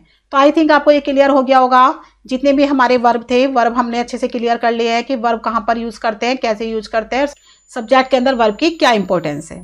तो आई थिंक आपको ये क्लियर हो गया होगा और आपको ये मेरी वीडियो पसंद आई होगी। अगर आपको ये मेरी वीडियो पसंद आई हो तो प्लीज़ आप मेरी वीडियो को लाइक करें, शेयर करें और हमारे चैनल को सब्सक्राइब करें। Thank you for watching this video.